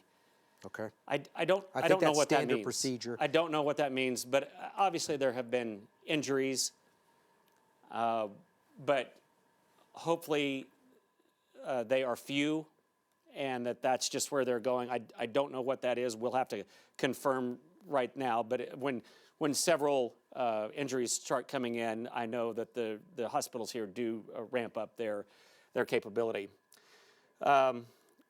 We will continue to watch the storm out to the east of Jacksonville. There's no longer a tornado warning in Pulaski County. It has moved up into that area out to the east of Jacksonville, north of Furlough, and it does not look like it did. That is still the parent supercell, that secondary supercell, but it doesn't look like it did. And even the one that went through here doesn't look like it did. But look at this. There is still some tight rotation there out to the west of Georgetown on Jones Island Road. So it's approaching the White River Valley right here. And if anything, that may look a little more worrisome than it did only a couple of scans ago. So these storms are going to continue, I think, to ramp up and ramp down. It's a little farther away from the radar site than it was, but you can see kind of the trailing edge there, and perhaps a little dropout in reflectivity where there could be some rotation there. Along Highway 36, if you're in that area around Georgetown, please go to the safe spot in your wherever you live, down in the lowest floor, the most interior part. All right. Todd, do you have something? Yeah, I think that we should have that guy calling on the phone, guys. Let me know when he's there, and if we can get that live shot up from West Little Rock, because we have an interview with somebody who went through the tornado. And let me know when he's on the phone. His name is Steve King, and he should be calling here and let me know in my ear if you have them. And do we have that West Little Rock live shot? Okay, we'll continue to follow this one severe thunderstorm warning. Okay, well, please let me know when that happens and see if we get that live shot up and going again. Do we have a video of that tornado? We did show that a little while ago. We haven't shown that, Alicia. We continue to track this west of Georgetown, too, by the way. That's the one south of it there, east of Jacksonville. But that video on Storyteller of the tornado as it moved through West Little Rock, it was obviously, it sounds redundant, violent tornado. But this was this is going to be on the upper end of the EF scale, most likely. A lot of damage. We do have one confirmed injury. I hope and pray it stays at only that, but I'm afraid that we're going to get some pretty bad news at some point. I hope that doesn't happen, but this has been a devastating day for the Little Rock metro area, and I know many of you have seen this happen to your community, and we have grieved with you, and when your community hits, and now where we live has been hit with that. New tornado warning has been issued. So that new tornado warning, again, and the velocities with this one has not been all that strong, but the velocities, at any moment, we could see this put down a tornado. And it could be trying to ramp up again. It could, just to the east of Jacksonville. So this is a new tornado warning. Waddensaw, Mount Tabor, somewhere in this general area, when you get a better idea exactly where when you look at the reflectivity. It's in this area that a hook is a little evident structurally on the reflectivity here with the rain. Yeah, it looks like something could be developing, and they're trying to get out ahead of this, not because the velocities, you're not saying, okay, the velocities are so that we're strong enough we're going to issue a tornado warning. No, what they're doing is they're saying, this is moving into an environment where this could easily spin up a tornado just like that and put down a large tornado. And that's why they're getting out ahead of this. So Jacksonville cleared from that one storm, and it's moving off towards the east. A lot of farmland, hopefully not a lot of homes, but I want Des Arc, that's one of the communities. Des Arc, that's one of the communities that could be impacted by this. And that tornado warning continues there up in White County and portions of Woodruff County. But this one continues here. Looks like it is just north of Interstate 40 and north of Carlisle. This is going to go just to the north of Carlisle. That's the hook right there. Heavy rain, maybe some hail with this along Highway 31, moving towards the east at about, probably 50 miles per hour, 60 miles per hour. And I can do a storm track. Hickory Plains is another place. It's going to pass just towards the south of that. But Barry, I think the track on this is what, about 50 maybe? Yeah. So about 50 miles per hour has been. Des Arc, if it holds together, about 358. Bisco at about 404. Brinkley at 417. And Goodwin at about 459. A lot of those are outside of the warning polygon, which shows you how sparsely populated that area is. But there are people there, and I know you're watching us. Get down. Seek shelter. This is a very serious situation, as you have seen here. And our goal throughout today is to minimize the loss of life, the loss of or people getting injured. And there could spin up a tornado at any point.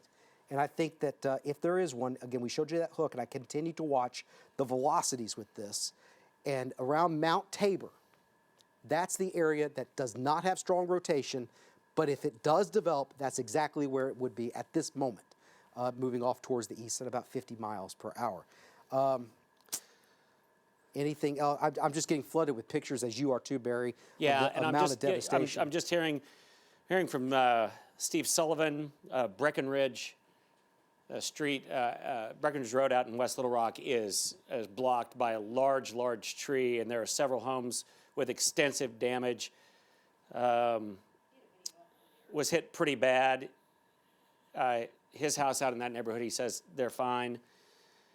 And then just some other things coming in, but yeah, this has been a very large storm. Tail end of this storm, that's where we're looking out to the east of Red Oak now as it moves toward Highway 13, which goes all the way down to I-40 and beyond. And that is the area that we're really concerned about now. And I'll just give you a point of reference for you folks that are out in that area.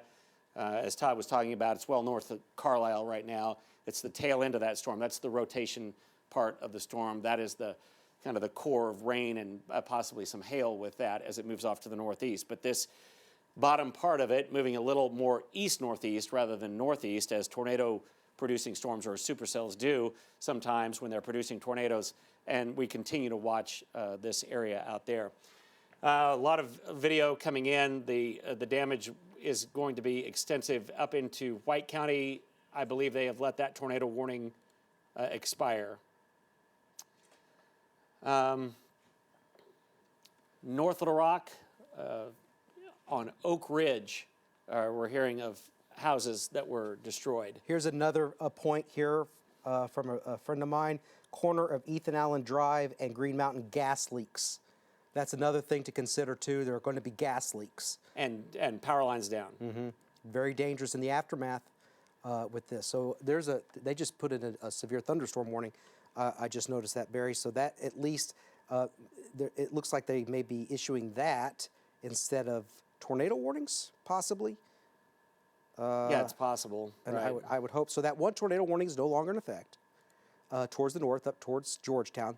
We still have two. It's really one because one replaces the other. And so that's the only storm we're looking at.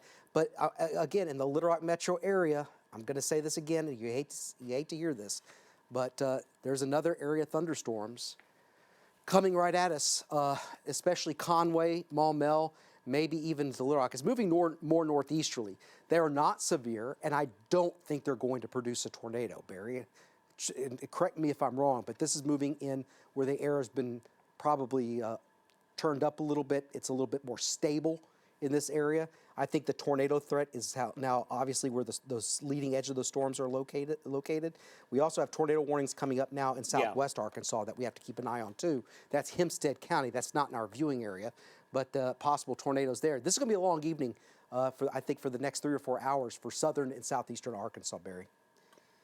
Yeah, those are areas, south central Arkansas, where there's been no rainfall as of yet, but there is far southwest Arkansas. Those are the kind of storms that are kind of out by themselves that we're going to have to keep a close watch on. And yeah, this whole area then in south and eastern Arkansas, until this energy that is moving through this area, until it exits, and I still don't think this will last all night long at all, but we're talking about, I would say, Todd, wouldn't you say around the next 3 hours or so? I do. 3 to 3.5 hours. And I think then the energy field that's really producing this, I think, will start to relax for us. It will go off towards the north. So I think what you're going to see are these thunderstorms that will have severe thunderstorm warnings on them and not tornado warnings. But I still think we're hours away from that happening. Getting new video in here that I hope Alicia Dover can get from John This is a live Starling. shot on our RDOT camera, iDrive Arkansas camera on I-430 is still blocked. Yeah. So don't go to I-430. You can see the traffic moving on Rodney Parham there very slowly as well. Okay. Nobody's answering the phone in the control booth when that guy's calling that number. If somebody could watch, I'm going to ask him to call again. But I know there's a lot going on back there. You guys have been an important part of this. But I just want to let you know that phone. Saying nobody's answering, he hopefully will answer. I'm going to put that video on Twitter here in just a second, but that's where you can get it. But now we have a new severe thunderstorm warning, which includes northern Clark County, southern areas of Pike County, and a new severe thunderstorm warning, northern areas of Saline County, far western Pulaski County, into southeastern areas of Perry County, moving into southern Faulkner County. That's a severe thunderstorm warning for hail and wind. We'll watch for the tornado threat. Tornado watch is still in effect. But Barry, this storm here, do you have any new information on that? I'm going to get this video uploaded. It's a pretty incredible video of that tornado. And guys, let us know when Steve calls in. Yeah, you're talking about the storm out north of Hot Springs right now? The one north of Carlisle. Okay, yeah, hopefully that's the tornado dying warning out. storm, Yeah, right. And that's the only one in our viewing area right now that does have a tornado warning on it. There are other storms out to the southwest, and I am going to concentrate on that one as it approaches Des Arc. So Des Arc, you're over here. You're not technically in the tornado warning, but this is the south side, or this is the tornado warning. So coming right up through the middle of it, it would be in Des Arc in not very long time. We're talking a distance of maybe 12 miles, so it's about 12, 13 minutes away. If this is producing a tornado, this is the storm that, kind of the secondary storm that then moved through the Little Rock metro, kind of built as it came through, and it became the predominant rotating one. The one that came through the Little Rock area is on up now around Augusta, but it's not tornado warned at all. So this is the one that's just kind of one row south of that in this area that has not had rainfall, and it will be moving through Des Arc. So there's a severe thunderstorm warning on it, but there's also the tornado warning, and that's for the rotating part of the storm down to the south. Out to the west, still watching another storm to the west of Little Rock. It's severe thunderstorm warned. The tail end of this storm that's now near Fountain Lake is trying to rotate. I don't see any rotation on it of note yet. No. But folks, we're going to have to watch storms like that. That's an area though where that tornado warned storm and that tornado went over, Barry. So hopefully hopefully this is a cooled area. It's trying to grow vertically, but hopefully, since it is exactly where the one that hit Little Rock went, the air is very, very cooled in that area. But these storms in southwest Arkansas have not had that same thing happen with the rain cooling the atmosphere. Again, we have another tornado warned storm. It's well down into southwest Arkansas, but we'll watch it as it moves toward our area. The tornado warned storm, though, is still the one that is north of Carlisle. That's Highway 13, and the rotation is moving right across it. So Hickory Plains, you're kind of to the north of the circulation center, pouring rain there, plenty of wind. The circulation center is right there, and it will move on over off to the east, and that would be the one that would eventually move over toward Des Arc. I'm going to look at the velocity on that. It is rather broad, but it is still, you can see the mesocyclone, the larger area that is rotating, and then we look for smaller area of rotation that is within that. You see the base of the cloud, you see one part of it lower down. That's where the tornadoes come from. And you'll see tons of video of the tornado that went through Little Rock, but I'm seeing pictures of it, and this was a very, very large tornado. And it shows that lowering, that wall cloud, and then it shows the tornado coming down there. Yeah. Barry, again, the tornado warning, as you said, we've been tracking that one. The structure that we see with the reflectivity is pretty incredible. Are we starting to see something maybe get its act together? You see these greens and these reds. Yeah, I know. It has concerning. looked like that for a while. That's why I say in Des Arc you need to be taking shelter. Yeah, Des Arc, you're not officially in that tornado warned storm, but I'm going to, as we told you, we were warning Little Rock when this storm was in Hot Springs that this was going to come through the metro. There was nothing to stop it. The same applies for Des Arc. A new severe thunderstorm warning has just been issued, as you saw that yellow box pop in, but there's also that red polygon for the tornado warning. I'm not saying there's a tornado, Des Arc, but what I am saying is that it could happen very quickly without much notice. That's why the warning is in place to give you that notice. It's not happening most likely right now, but it could develop very quickly. These things have a habit of developing between scans. We're getting scans every 60 seconds. That's how fast it develops. So Des Arc, here it is at 3:42. Maybe buses are out. Everybody needs to hold tight right now until this storm passes. Continue to watch the Little Rock metro area. The thunderstorms are moving through. The tornado threat is there even for Little Rock, but it's not as high as it was earlier, obviously, where we had that tornado. Want to watch the area too near just north of Hazen, I believe. Just looking at some of the Sand Hill, another place there along that path of the severe thunderstorm. There's the velocities. I'm just looking here. Barry, it has that look on the reflectivity. Out west of Des Arc, yeah, it really does. And that you see it's rain-free. It's not even raining in Des Arc. Yeah. But you hear it, you see it just to the north of town. That's become the predominant supercell. Yeah. That is not the one that went through Little Rock. That is on up to the northeast and is not warned anymore. We do have our meteorologist, James Bryant, who has been kind of first on the scene with the damage that as it moved across 67 toward Jacksonville. Now you're in North Little Rock. James, are you there? Let me tell you, as a North Little Rock native who grew up here, this is hard to see. Now, we had the North Little Rock tornado in 2008 that followed a similar path right up towards the North Little Rock Airport. but I'm just going to start right behind me, and we're just going to show everything. So this is off Military Drive. You're looking back into Burns Park. We're at Military Drive and Parkway, right where Cozy's Shaved Ice is.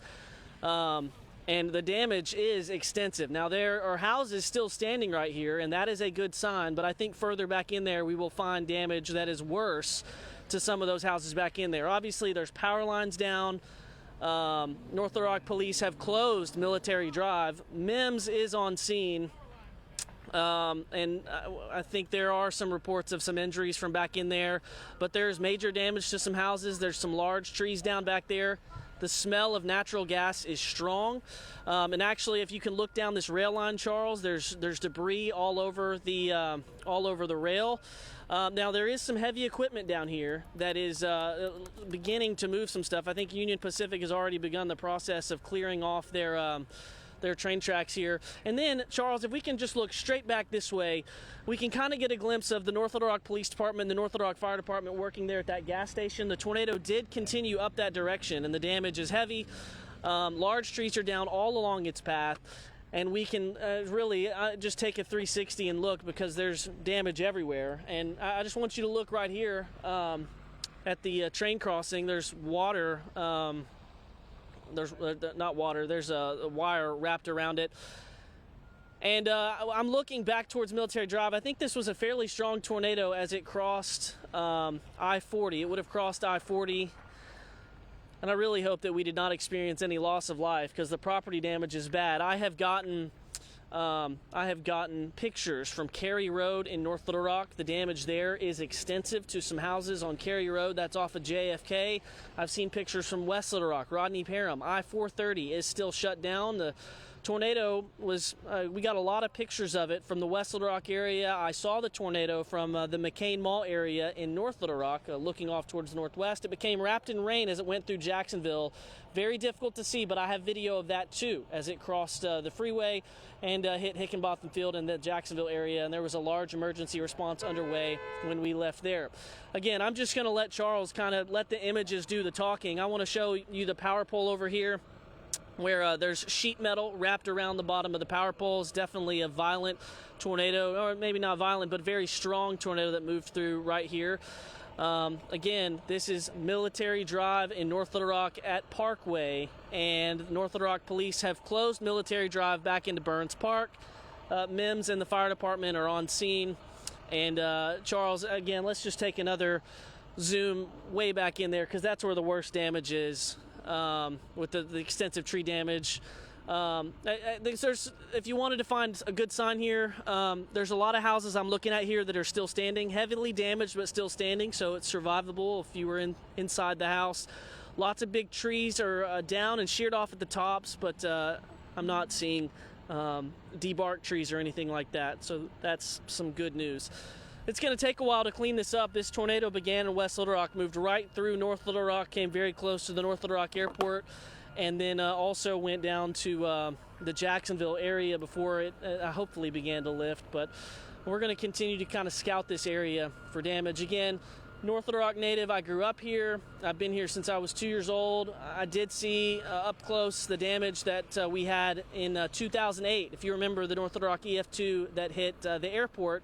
I mean, you really hate to see this, especially coming from someone who's been here a long time. So, guys, we're going to continue to update you out here. I can confirm some injuries occurred back in this subdivision right here. I'm hoping that we don't hear of any deaths. That's what I'm really hoping for. Yeah. So, okay. I'll send it back to you. We'll continue to look over things out here. All right. James, thanks. That is it's terrible. And west of Desark right now, this storm is ramping up. It's really wrapping around. If you're in Desark, please take cover. If you're anywhere along the highway, Highway 11 there, please take cover with this storm. I think it has gotten remarkably more powerful, and the velocity signature on it now is way stronger than it was. Outbound winds really wrapping up, and some inbound there in a very small area. So Desark and points just to the north, I would say, even though you're not technically in the tornado warning, be warned, and everything out to the west of Desark.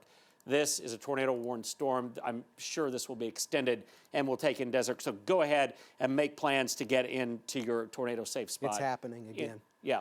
I'm afraid it's ramping up again. Yeah. Desark, you're not under an official tornado warning. You're going to see that pop up, new tornado warning, and you're going to be in it. So get ahead of it. Go to the interior of your home or your business, put as many walls, again, between you and the outside. This has the potential to develop and produce a violent tornado. And when you see the velocities come together, that is a classic looking supercell. I find it very hard to believe that this won't produce something at some point. Yeah. It's not even raining in Desark. The storm is mainly towards your north, the high winds, the hail, but this is it right here. I mean, that is a very strong, there's the new tornado warning. Told you that would get issued. Very high potential now. It is. And so if you know anybody in Desark, please call them, text them. If you have friends or family, any distant connection to anybody in Desark or any of the surrounding communities. I'm just saying Desark because that's the most populated area on this map, but I know there are other towns in here, small communities. Let them know that a tornado is developing and heading towards them. You have seen what it has done in Little Rock, and I pray it doesn't happen to you, but this has got a very bad sign to it, a very bad look. It looks like Desark is going to be hit definitely by a thunderstorm. High winds, yes. Whether it's high winds or a tornado, it can do damage. So take your tornado precautions now. Do we have a rate of speed on that, Barry? I'm going to do a storm track on that to see how far out it is. I'll check it. All right, I'm gonna probably have to back out because it's moving almost due east. So that's another thing. It's 60 miles per hour. That's incredibly fast. And I hope I can catch that with the radar or the cone here. But yeah, I can. So here we are at 60 miles per hour. That puts it in Desark. It's 351 right now. So Desark 358, Cotton Plant at 412, Goodwin at 425, Forest City outside of the Polygon area. A lot of these communities are because it's outside of, it's moving so rapidly at 438, Widener at about 444. So Desark 358. That's an estimation because they speed up, slow down, they move, they zigzag, they zag. So you got about 5 minutes. Desark, I want you to get to your interior of your home, put as many walls between you and the outside. Let's get an exact fix as to where this could be located. Let's look at the radar. I think if there's a tornado, this is where it's going to be located, right? Barry, correct me if you think somewhere else, but I'm having problems getting the radar to zoom in. But I think right here south of Highway 38. Yes, that's exactly where it is. That's the area. That's West Bell Road. There's Childers. That's the developing tornado right in there. And Desark, it's less than 5 minutes away. But this is developing. You see a lot of wind here. The radar is in North Little Rock. So you see a lot of air, outbound winds, and then you're going to start to see it wrap in like this. And you're going to get that counterclockwise circulation, the mesocyclone, and then the tornado, if there is one. So again, our concern now shifts into eastern Arkansas. This is a particularly dangerous situation this afternoon. And that's, I think, the only tornado warning in our viewing area. Let me back out and make sure. Yes, it is the only tornado warning in our viewing area. So we're going to stay on for you. And if anybody who knows somebody there, now is the time to take their tornado precautions. All right. Hopefully we'll see that velocity, that rotation start to die some, but it hasn't as of yet. We're going to be showing some more, and Todd, I'm going to send you some video, and maybe we can pull it up. But I would say about 3/4 of a mile just up the road on Rebsamen Park Road here, there is extensive damage. We saw that tornado move just to the north of our station here, and we're gonna, this is, if we could take Storyteller. This is Breckenridge Road in West Little Rock. And our own Steve Sullivan is out videoing and showing the damage there, but you can see how extensive it is. Roofs ripped off, a lot of debris. There's Baptist in the background, just to give you a reference. Yeah, so he's looking off to the southwest there. But it's just we have Desmond. Terrible. Desmond's live right now out in Rodney Parham. Okay. Desmond, where are you and what do you see right now? Todd, I'm actually right on the side of Kroger off of Rodney Parham, and as you can see behind me, I'm going to step out the way. This is a neighborhood directly behind the Kroger off of Rodney Parham. You can see there's a lot of damage. There's trees that have been falling down. There's a couple homes that are just extremely destroyed. there is just a lot of damage everywhere. There are Little Rock Police is on the scene. Little Rock Fire Police is on the scene.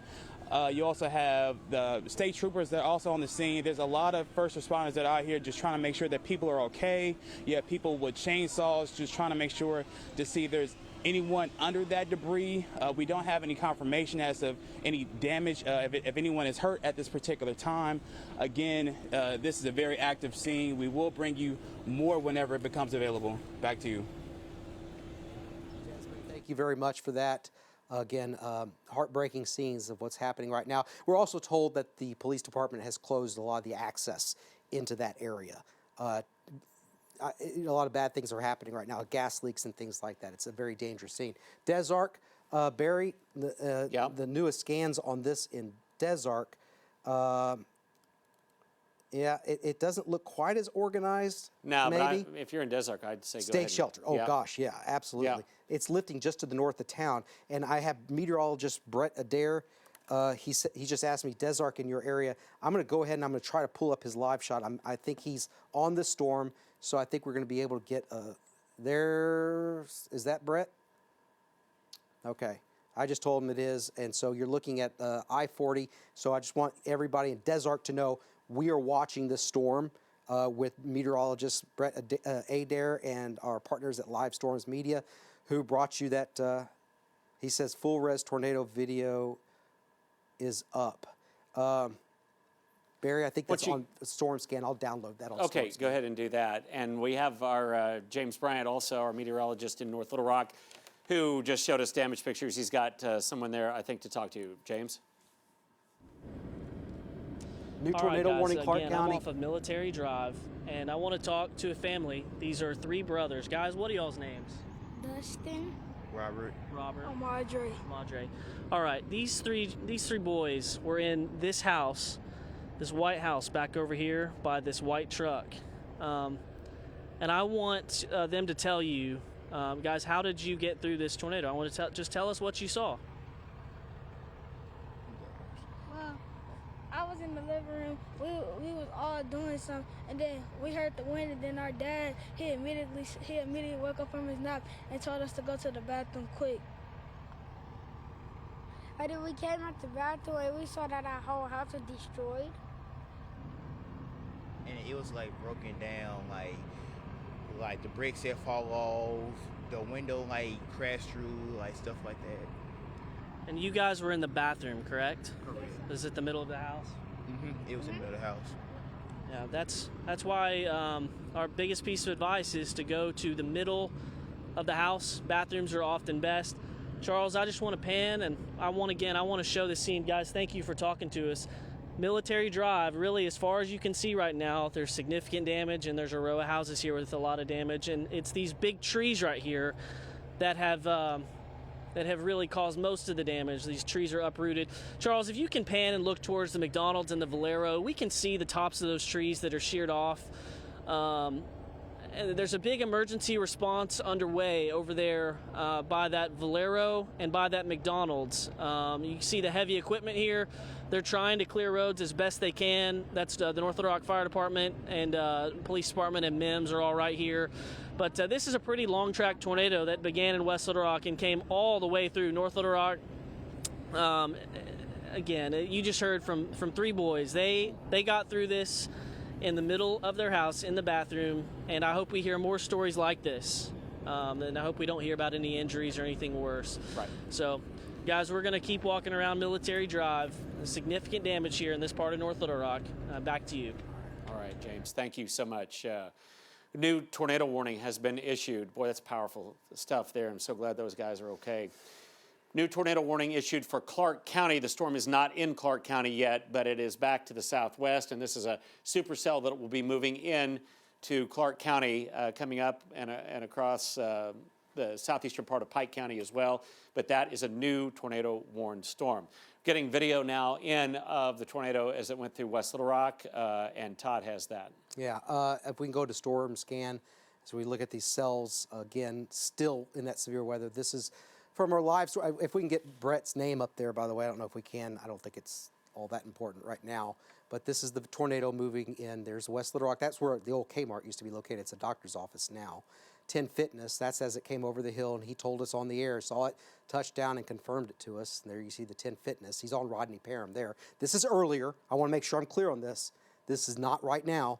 This is pre-recorded. That's as he's going across. He's right there. He's in the direct path of the tornado that went right through there. There's the Olive Garden. He got onto I-430 South, and he's also got video damage, I think, on the end of this video. We'll just stay with this. Clark County, we're following that potential tornado coming at you, but from the southwest. But he's also got video that we're going to be looking at. Brett and his partners, the damage after the tornado has passed there in West Little Rock, a significant one. And I also think that we're going to have some video from Alicia Dover on story. I don't know if we ever showed that earlier, but there's the damage of an overturned car. I know that's at Rodney Parham. That's Colony West. That's a shopping center there with all those shops. And to the left is Kroger. Right there is Kroger. And there's a bank that is separated from there off on the left, separated from the shopping center, which is in the parking lot. So again, this is the destructive tornado from meteorologist Brett Adair, Live Storms Media, as it came into the Little Rock area that we followed with him and our live cameras. Now, that video, do you have that? We had the Embassy Suites in the background in West Little Rock. Here's video on Storyteller that we have. What is this, Alicia? This is West more Little West Rock. Little Rock damage. Not quite sure where this is located, but it is, of course, tornado damage. Yeah, it's the one that, because it's a good marker. That's Cantrell Road there.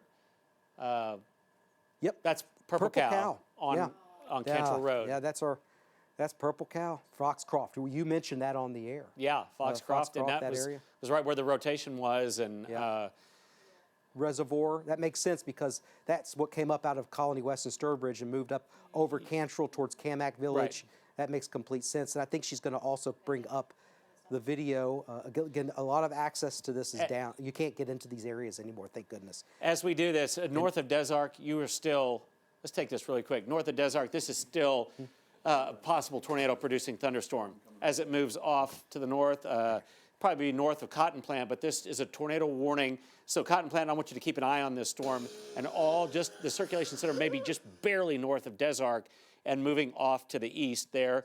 The severe thunderstorm warning part of it has been kind of extended northward, but that the rotating part is what we're talking about. And so between Des Arc and Cotton Plant and just to the north of Highway 38 there, and that still looks like, Todd, to me, that there could be a tornado within that. Please get into the lowest floor of your home as this moves past the White River and moves off onto to the northeast. So we're going to continue to watch that storm as it moves east. Yeah, and the velocities on that barrier are very scary now. We're starting to see that gate to gate there. Yeah, so south of Georgetown, northeast of Des Arc. So Des Arc, I think, is almost in the clear with this. Here's the video from Alicia that West Little Rock, and this is, I believe, Chenal at some point. I'm not sure because I saw the Embassy Suites in this video at some point. Is that okay? That's from where the butcher shop is located, looking off towards. I'm trying to get my bearings right with that. That's Chenal Parkway right there. Yep, there's the Embassy Suites, and so there it is moving away, and the tornadoes that moved through West Little Rock as we tracked it. Again, that's video from earlier. That same storm is now moving into northeastern Arkansas as, again, we're still cleaning up. A lot of people are not even allowed into these tornado hit areas as they're still making sure everybody is accounted for. All right, Live Doppler Network, again, following this one tornado warned storm. The latest scan, I see a lot of disorganization with this. Thank goodness when I look at the velocities, it's hard to pinpoint anywhere, but you got to look at the velocity or the reflectivity, and that is where there would be a tornado. North of Sand Hill, there's Des Arc, Daggett, Howe. It's moving in that location. Will be crossing over Highway 33, that potential tornado. Notice it's a red polygon and not a purple one. It's a tornado warning. Doppler radar indicated, no confirmation one is on the ground. If it was purple, that would mean it's confirmed tornado, either by a spotter or radar confirmed there's debris. Clark County, we're going to have to watch these storms coming up from the southwest. Let's go back to this, and this looks like it's now moving into northern Nevada County. North of Prescott, along I-30, which we're going to have our cameras, our iDrive cameras, that may be able to see something with that. But that's the potential tornado. So Kelowna, There's Delight. That's it right there. Blevins. Prescott, I think it's going to go just north of you. You're not even in the tornado warned polygon right now. There's Gurdon in southern areas of Clark County, and there's Interstate 30 to give you a kind of a location setting of where this is. That's the tornado south of Delight moving towards the northeast. Arkadelphia is not in the tornado warning. You're right on the edge of it, but I want you to pay attention. Get ready to take your tornado safety precautions now. In fact, I would start planning that now. Where would you go? Because this has a look of a tornado. It's far away from the radar, but there could be a tornado in that. Let's look at the debris. Nothing conclusive with that at all. It'd be tough to see anything that far away. And when we look at the radar, that's the hook right in there. Oklahoma, take your tornado precautions, and especially up towards Highway 51 going into Arkadelphia. So Highway 51 on the north side of I-30, that's the potential tornado. Going to check with our friends at the National Weather Service and see if we have any confirmation of one. There's persistent rotation, and there's also no confirmation. And the new storm just west of Ferndale, Barry, outflow boundary out ahead of it. They're watching it closely, but it's slightly elevated. So there's another storm that's coming into the Little Rock metro area now, but it does not have a severe thunderstorm warning. At least I got to check and make sure on that. Don't quote No, me. it doesn't. Okay, but just want to let you know there's another storm coming into the metro. There it is, up at the top of your screen.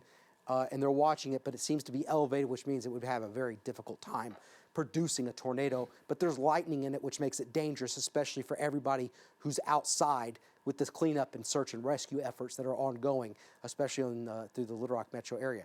There's the tornado warned storm. It'll be moving out of the Channel 7 viewing area soon, but it still has a way to go through Woodruff County and Des Arc. I think you're pretty much in the clear with that for now. And then our attention turns to southwest Arkansas. There's a lot of air that hasn't been touched all day today by rain in southeast Arkansas. And so what I think is going to happen here, hopefully what's going to happen, is that these thunderstorms, as we get closer and closer to sunset, the energy with this will start to shift towards the north of the state, which will make the tornado threat lower, continue the severe weather threat, but the tornado threat will be a little bit lower. And this watch, by the way, the tornado watch, does go into effect until 8 o'clock. So that would probably be the timing that we'd see the dynamics for tornado-producing storms start to dwindle in our area of the country. But those are the two storms we're following right now. And I can tell you right now, I've had about, I don't know about you, Barry, a couple hundred text messages from people checking in. And so far, one injury. I gotta hope it stays that way. One injury out of this that we know of confirmed. If our news department hears of anything else, please let us know. But let's hope it stays like that. Yeah, so much destruction. If we can take Storyteller real quick. This is from our friend David Basil. I told you that it was not very far from here that we had damage, and this is along. We're gonna show it again. Yeah, there you go. And this is just up Rebsamen Park, headed out toward Murray Lock and Dam. You can see how the trees were sheared off there. After coming down off the mountain there through Kamek Village. And then you can see how the tornado obviously touched down there and as it crossed the river, and that's the area it crossed the river. And I promise you that is maybe a mile, maybe less than a mile from our studio here in Riverdale as it moves out toward Murray Lock and Dam. We're watching these storms. Again, there is now a severe thunderstorm warning on the one out to the west of Little Rock. We're going to watch this storm. They think that this is mainly an elevated storm, maybe not a surface-based storm, which would be one that might produce a tornado. But the wind field is so strong that even the tail end of that is trying to rotate. I don't know that it will ever. But even in an area that has had rain and the atmosphere is not conducive, it's still trying to rotate. Every storm that develops is trying to rotate today, and especially the ones that are now coming into southwest Arkansas, out to the west of Gurdon. And so we're going to watch this, Okolona, south of Antoine. This is a storm that's going to be moving up into Clark County. This is north of I-30, but that's the area that we're going to be watching right there. And then a severe thunderstorm warning on this storm that's out to the west of Arkadelphia, so DeGray Lake and northward. A pretty strong storm there with some wind in it as it kind of parallels I-30, but this is moving off to the northeast. The storm out to the east of us is still tornado warned. It's now well to the east of Des Arc and Cotton Plant. I'm going to go in a little closer on this.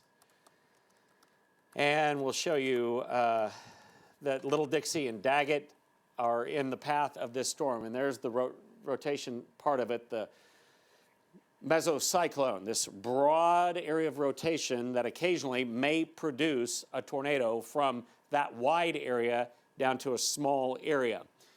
And the velocity product with it right now, getting farther away from the radar site, quite a ways away from the radar site right now, still has a lot of outbound wind, you can see. I don't think the Memphis radar would be, and Memphis radar might be actually closer to it, but still, it's a broad rotation there. So it would be up to the north of Cotton Plant by the 33 sign right there. It would be somewhere in this area right here, although we're a long way away. North of Cotton Plant. Very new tornado warning. New tornado warning just in. Yeah, this is in Hot Spring County. Okay, that's that storm out to the west of Arkadelphia that we just talked about. Okay. Donaldson, take cover. There's some rotation with this. It has that structure. One of those storms that has the structure of a tornado, but I fail to see the velocities of being significant. But the problem here, there it is. There's Caddo Valley, that hook. Yep. So that's the hook there. Donaldson, take your tornado precautions right now. As I told you, we're still a long way to go. We're still 3 to 4 hours to go with this severe weather event, just to let everybody know, at least. But I think that is when things are going to hopefully wrap up here in Arkansas. But this does include Malvern along I-30. Let's get a motion on this, put this in motion, and watch how this storm is coming right up I-30. And again, heading up towards central Arkansas, but I think it's going to go south on I-30. I think it's going to get more of an easterly push to it. But Donaldson, as it comes up Interstate 30, and Malvern. Now is the time, Malvern, take your tornado precautions immediately. No confirmed tornado with this, but it could produce one at any moment. Continuing to scan for the velocity signatures with this, using the Little Rock radar, and we're getting pretty close to it. I don't see anything in here that tells me that there's a tornado. And there's another tornado warning that has just been issued. I think that, could that be this up here towards the north in southern areas of Woodruff County, Barry? I think that might be it. Is that the new one that just got issued? Yeah, that is, and that's just the continuation of that storm. And it does look north of Cotton Plant like there's significant rotation here north of Cotton Plant. So there's something trying to develop still with that. And you look at the reflectivity, and there's the inflow. So there's something trying to develop in this general area. North of Cotton Plant, there's a new radar image that just came in. Let's see if we have a new velocity image with this. And yes, so you see the greens, you see the reds and the yellows.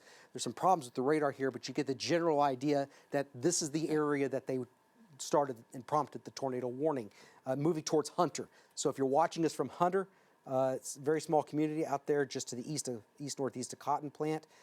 Take your tornado precautions right now. Barry, do you have any other, you're tracking those 2 tornado warned storms in southwest Arkansas? Yeah, we're going to be, I want to go to those, and then we have a live report coming in, but near Donaldson, north of Caddo Valley, this is that tail right there.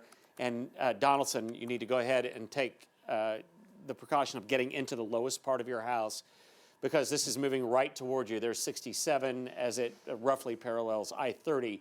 And it'll be moving that way. So all along 67 as it comes back toward Caddo Valley. Caddo Valley looks like the rotation center is now north of you, but very quickly these storms are moving at 55 to 60 miles an hour. And then we move to the storm that is down to the south, to the west of Gurdon, and it's hard to get a velocity product on there, but you can see there's a lot of wind energy with that storm out to the west of Gurdon, south of Okolona. And so if you're in that area as well, please go to the safe spot in your house. We're going to continue to watch these supercells. They're all out by themselves. Looks like a new tornado warning out to the southwest of there too, outside of our viewing area, but we'll keep a close watch on that. Our meteorologist, Melinda Mayo, is out and about too, and she is along Rodney Parham. Melinda, are you there? Melinda? The shot went down. Okay. Okay. a lot of folks using cell service right now to communicate because a lot of power is out in so many areas. But if we can get Melinda back, we'll talk with her. The destruction here is now coming to light. We're still in the daylight hours, and but it is carved quite a path. 75,000 that I just saw without power in Arkansas, and I think the brunt of those are going to be coming from the Little Rock area, having had a very populated area. I'll check with the poweroutage.us, and now it says, 75,000, 61,500 customers without power in Pulaski County alone. And more out in Lonoke and Prairie County, and even some up into White County too. So this is obviously a storm that's been on the ground. It may take some time for power to come back on in so many spots. I know crews are already out there trying to clean up, trying to make it safe, and then they'll try to restore power on that. We do have our meteorologist, Melinda Mayo. Melinda, what are you seeing out there? Hey guys, it took us a while to make it here to the Colony West Shopping Center, where these businesses and these homes took a direct hit from this tornado. We actually came down Rodney Parham, crossing over 430, and you could see where the path of the tornado came just north of Emmanuel Baptist Church there on Shackleford Road, then crossed over I-430. There were numerous cars that were flipped over there. It came across the Breckenridge Village Shopping Center. Many of those businesses there are heavily damaged, the roof taken off of much of Breckenridge Village Shopping Center, and then came right here through the Colony West Shopping Center, where there's a Kroger, several businesses. Senior Tequila is right behind me here. The ambulances are pretty constant as they're getting called out here to search through these homes. This is the neighborhood right behind Colony West Shopping Center, and a lot of the neighbors are just out walking around. I saw a lot of people who were just leaving their businesses because they couldn't get out of their parking lots. The traffic was so backed up and there was so much debris down in the roadway. So they were just leaving their businesses and walking around trying to assess the damage to see what they could do. So you can see numerous homes here that have been damaged or destroyed. This is just directly behind the Colony West Shopping Center, right off of Rodney Parham. So we're hearing a lot of ambulances. We have not had any reports of how many injuries are expected. The law enforcement are out here going through the homes as we speak. Numerous streets are blocked off, so try to stay out of this area if you can, because there are power lines down, trees down, pretty much everywhere you look. So a lot of people just kind of walking around seeing what they can do, taking a lot of pictures. We'll continue to monitor the situation from here. Desmond is out right now talking to some people who've been affected by this tornado as well. Back to you. All right, Melinda, thanks so much. And that's horrible to see, but we're seeing a lot of damage along Highway 10, Cantrell Road here. We haven't seen much from the Chenal Parkway area, but there are power outages out there where Chenal Parkway kind of curves from going almost due west to the northwest, out around the new Costco, that area. A lot of power outages out there. Parkway Village, that area as well. And so we're seeing a lot of damage. But the Cantrell Road corridor, the Rodney Parham area there at 430, those are particularly hard hit areas. And again, 75,000 without power now. I do want to let you know that there is that tornado warning still. It is coming up. Arkadelphia, you're not technically in that warning. There's another storm just to the north of you, but it's this one that's headed now to the north of Gurdon. So kind of would be crossing I-30 right there, a tornado warning. Rotation within this storm. And in this wind field, who knows? It could be producing a tornado, although the velocity on it right now, we're seeing some inbound wind. We're seeing very little in the way of outbound, but that is a long way from the radar site. So it would be in that area just to the southeast of Okolona. That would be the rotating area. And then as we head up the road there toward Donaldson, we don't want to forget about y'all. Donaldson, you are still near the back edge of that storm, but I don't see a lot of velocity on that. But that's the structure that you see with those, every one of the storms that forms today, every single one of them, and especially in areas that haven't been hit so far. Yeah, Oklahoma, this storm has, I think, the biggest concern. Southern areas of Clark County. Yeah. That's coming up southwest of Arkadelphia. Again, Arkadelphia, as we told you earlier, I'd be ready to be put under a tornado warning. I think it's going to happen here soon. And we'll have to look at the direction of movement, but this, if it continues on that, that's the possible tornado over Highway 51. And if it continues, it's going to go very close to the airport. Do not have any word if this is on the ground. This is radar indicated. If it was confirmed, this would turn purple. It's red. So it's radar confirmed right now. Or not radar, I'm sorry. It's radar indicated, not confirmed. But it's just to the east-southeast of Oklahoma. So that's a very strong area of tornadic circulation. Is it extending to the ground? We don't know right now. But Arkadelphia, what we do know is that it's going to come very close to you. And again, please let anybody that you know in Arkadelphia know. I know we've got a couple of great universities over there. Let the students know. A lot of them probably gone for the weekend. Here it is Friday afternoon. Nobody should be on the road. I-30, nobody should be on the road in Clark County right now. That's the last place you want to be. Now, I want to put this into motion so we can get a sense as to where this is going. So there's the motion, and it's paralleling I-30 on the north side of I-30, and it may be trying to take a little jog to the right. Tornadoes never travel in straight paths. You see tornado tracks, and they're never straight. They zig and they zag. So that's, again, they just issued a new severe thunderstorm warning. But that's the tornado right in there, if there is one. And at some point, it's going to cross I-30, and I think it's going to do so once it gets closer to Arkadelphia, assuming it holds together. Why do I think it's going to hold together? Again, it's one of those days that we don't see that often in Arkansas, but there's nothing that's impeding it.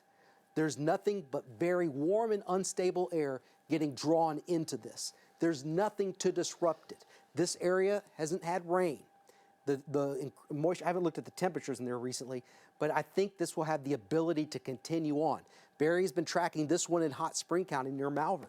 The velocities on that look ominous, but the reflectivity looks ominous, but the velocities do not. So our confidence level of a tornado actually occurring here, quite low, but it could produce one at any moment. It's this one that I think, Barry, has me concerned for the development of a tornado in this sort of environment. And I think it's going to be crossing over I-30.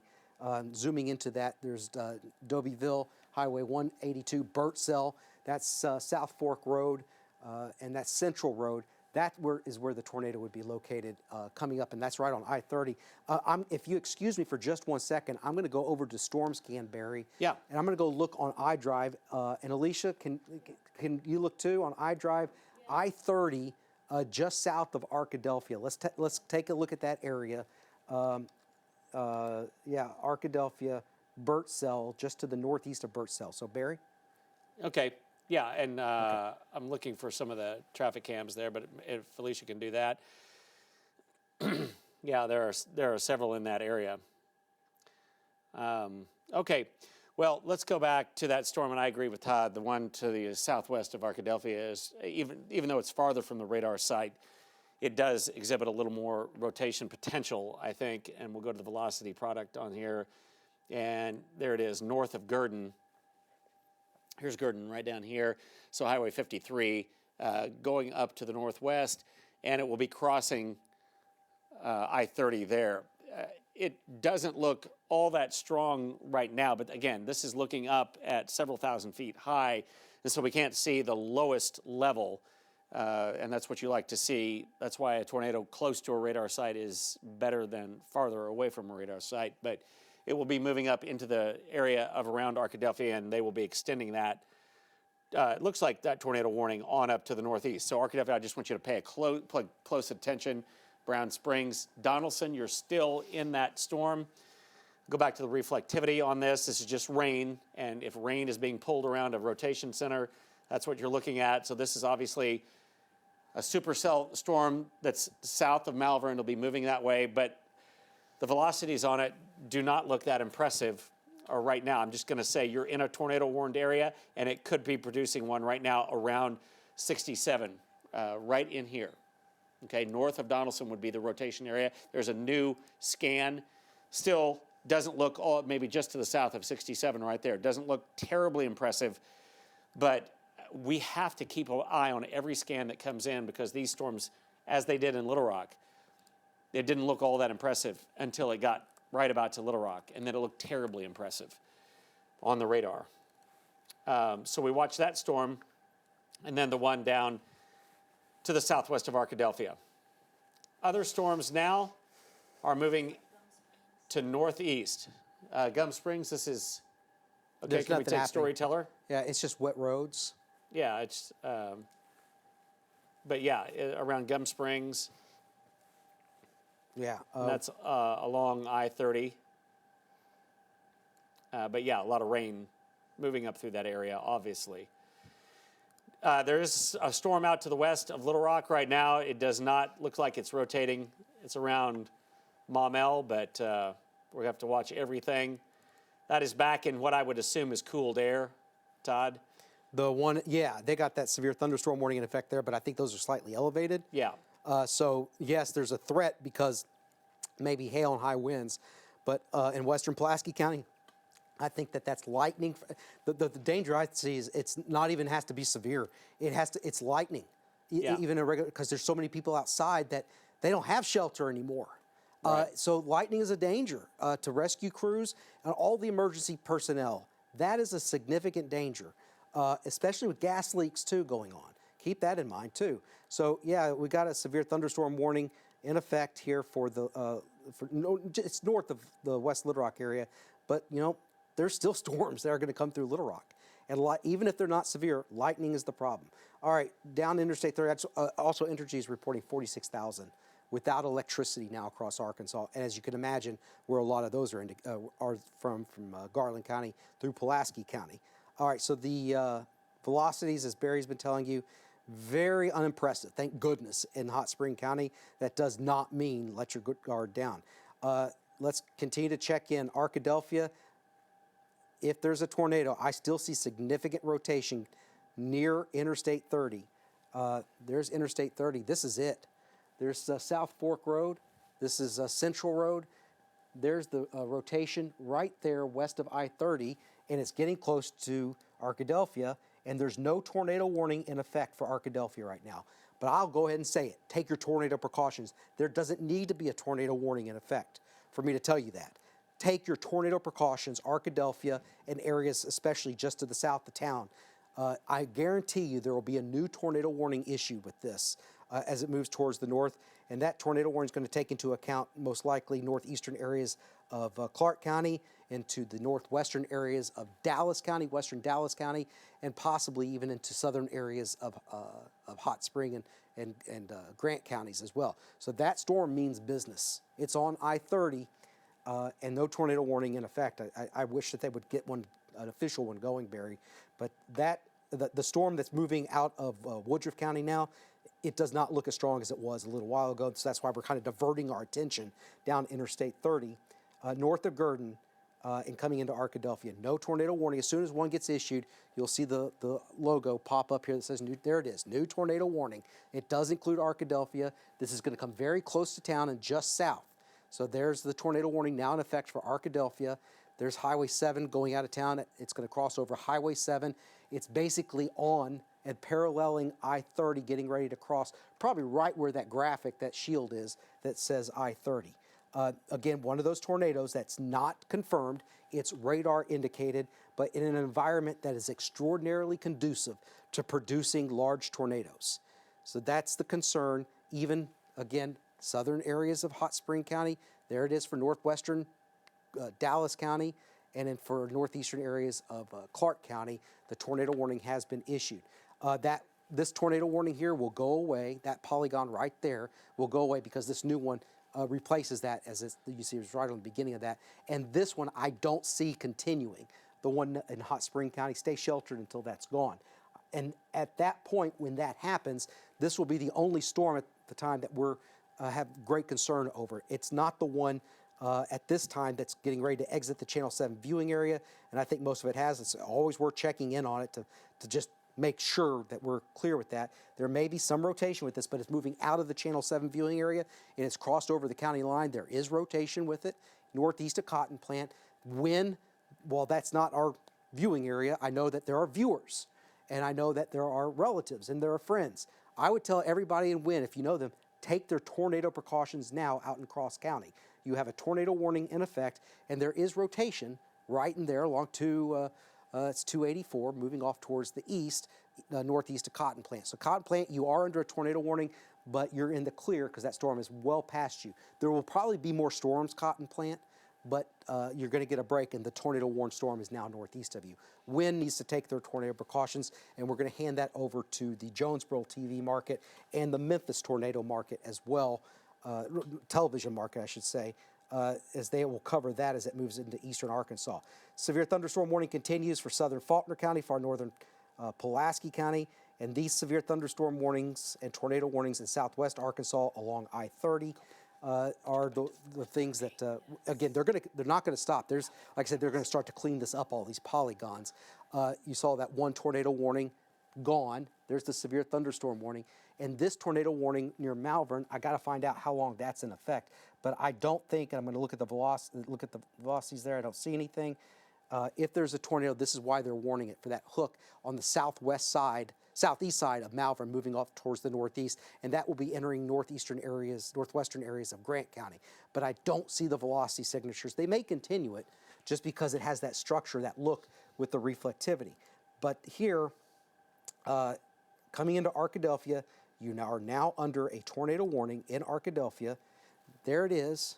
It looks like that may have, the circulation has just crossed over I-30.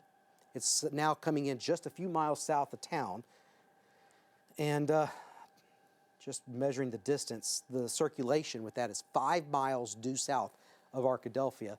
And it's going to go just to the south of town, most likely. So it may not impact Arkadelphia directly, but I want you to stay sheltered. It's the areas just to the south of Arkadelphia that I think have the potential of seeing a tornado with this. No confirmation. We're looking at all different avenues of information, including the National Weather Service. This is the airport, Arkadelphia Municipal Airport. It just went over Highway 67. That's it. Joan, Brown Springs, Highway 7. Those are the locations that could see the potential tornado.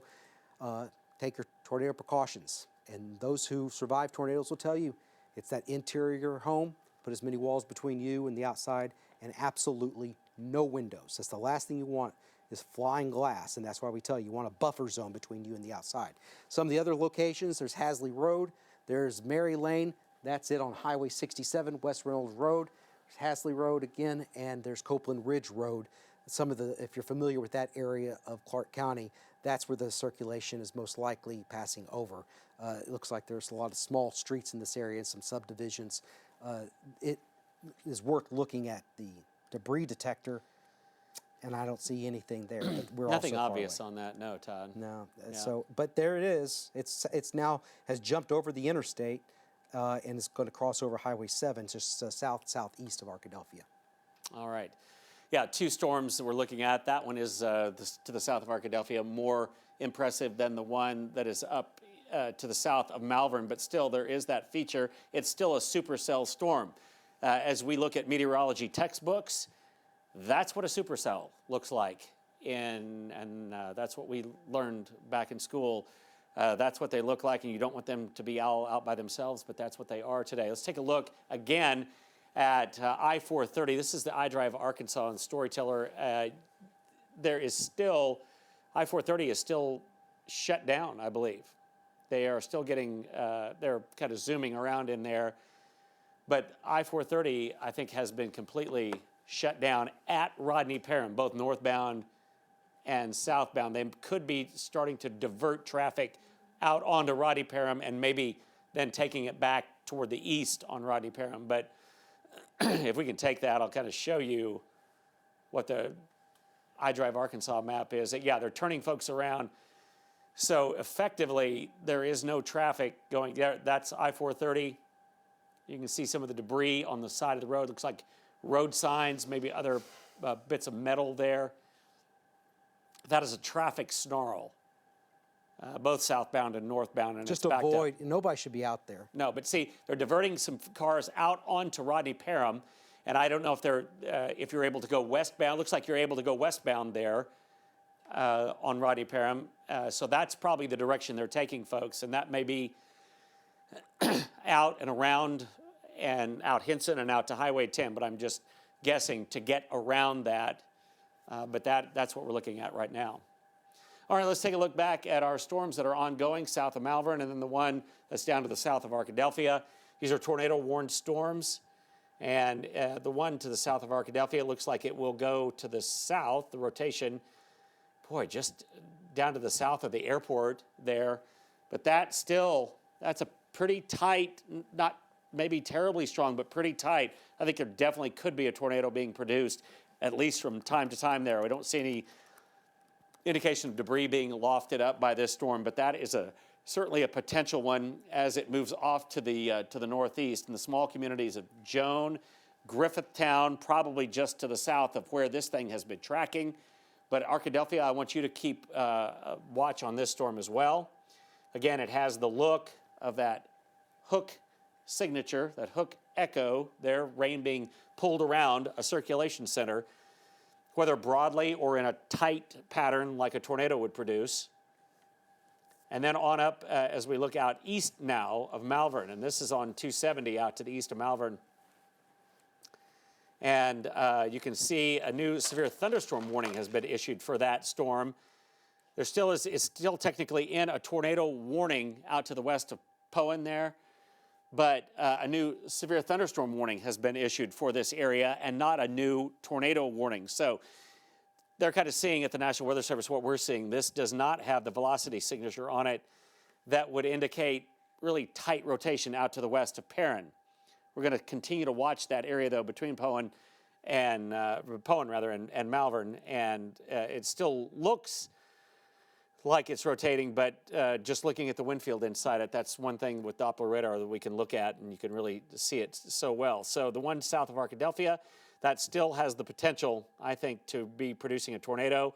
Out to the east of town on Highway 7, please be in your safe spot between Arkadelphia and Griffithtown and the small community of Joan. And I'll just take you back in time on this one, and you can see that the rotation briefly, as it crossed I-30, got pretty strong, and now may not be quite as strong. Just 1 or 2 scans ago, it was much stronger than it is right now as it moves off to the northeast.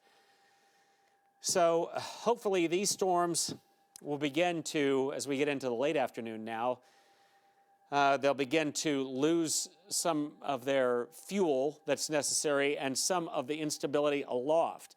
Obviously, there is an area of instability that is aloft here. There's a lot of wind up into northeast Arkansas. We haven't talked about this storm very much, but this storm is now a confirmed tornado heading toward Wynne. And so that is in an area of the state, Todd. And I think that northeast part of the state for a while is where the focus will be, along with, briefly, south central Arkansas, Arkadelphia, Malvern, eastward for a little while longer.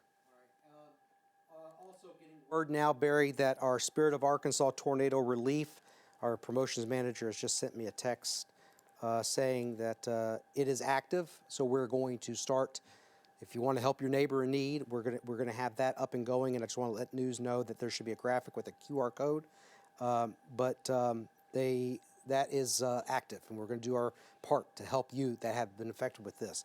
Also, we have James Bryant live as we track this tornado again, going over Highway 7, potential tornado south of Arkadelphia. Meteorologist James Bryant, are you there? Yeah, hey guys, I'm back in North Little Rock, and I'm at the command center at MacArthur and Military Drive, MacArthur Military Drive. Now behind me, I want you to see the level of destruction. There's the Valero / McDonald's that sits at the corner of MacArthur and Military. Sustained heavy damage. There's water coming out of the of that building, and just look around it. The tops of the trees. The North Little Rock Fire Department and Maumelle Fire Department are here. Special operations are here.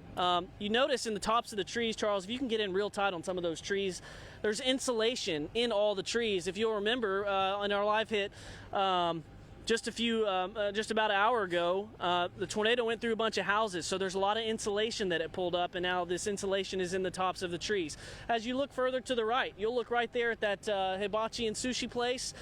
nearly untouched. There's damage, but it's not as bad as the area to the right. How about That stuff Dogtown that Pizza? he just The sent you, roof I think heavily it's just damaged. right- You see just the down the- trees there off to the right are down, and this power lines down as well. I want to pan to the command center because this is the command center in North Little Rock. You've got Game and Fish, North Little Rock Police Department, North Little Rock Fire Department, Maumelle Fire Department, Pafford, and Mims, all here at the Super Stop at Military Drive and MacArthur, and this is where the command center is. There's been numerous teams leaving the command center with search and rescue tools, and I think they're just getting ready to clear roads as well.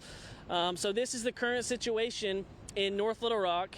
Again, this is at MacArthur and Military Drive. Tough scene, but there are still buildings standing, and there's no word on injuries or fatalities just yet. I just talked to one of the PIOs here of the North Little Rock Fire Department. They're going to be releasing that information once they have it, and that's going to be later on here, probably within a couple of hours. Guys? All right, so thank you very much, James. Again, south of Arkadelphia now, Chief Meteorologist Barry Brandt, I think it may, again, Wynne, tornado emergency, confirmed tornado up there.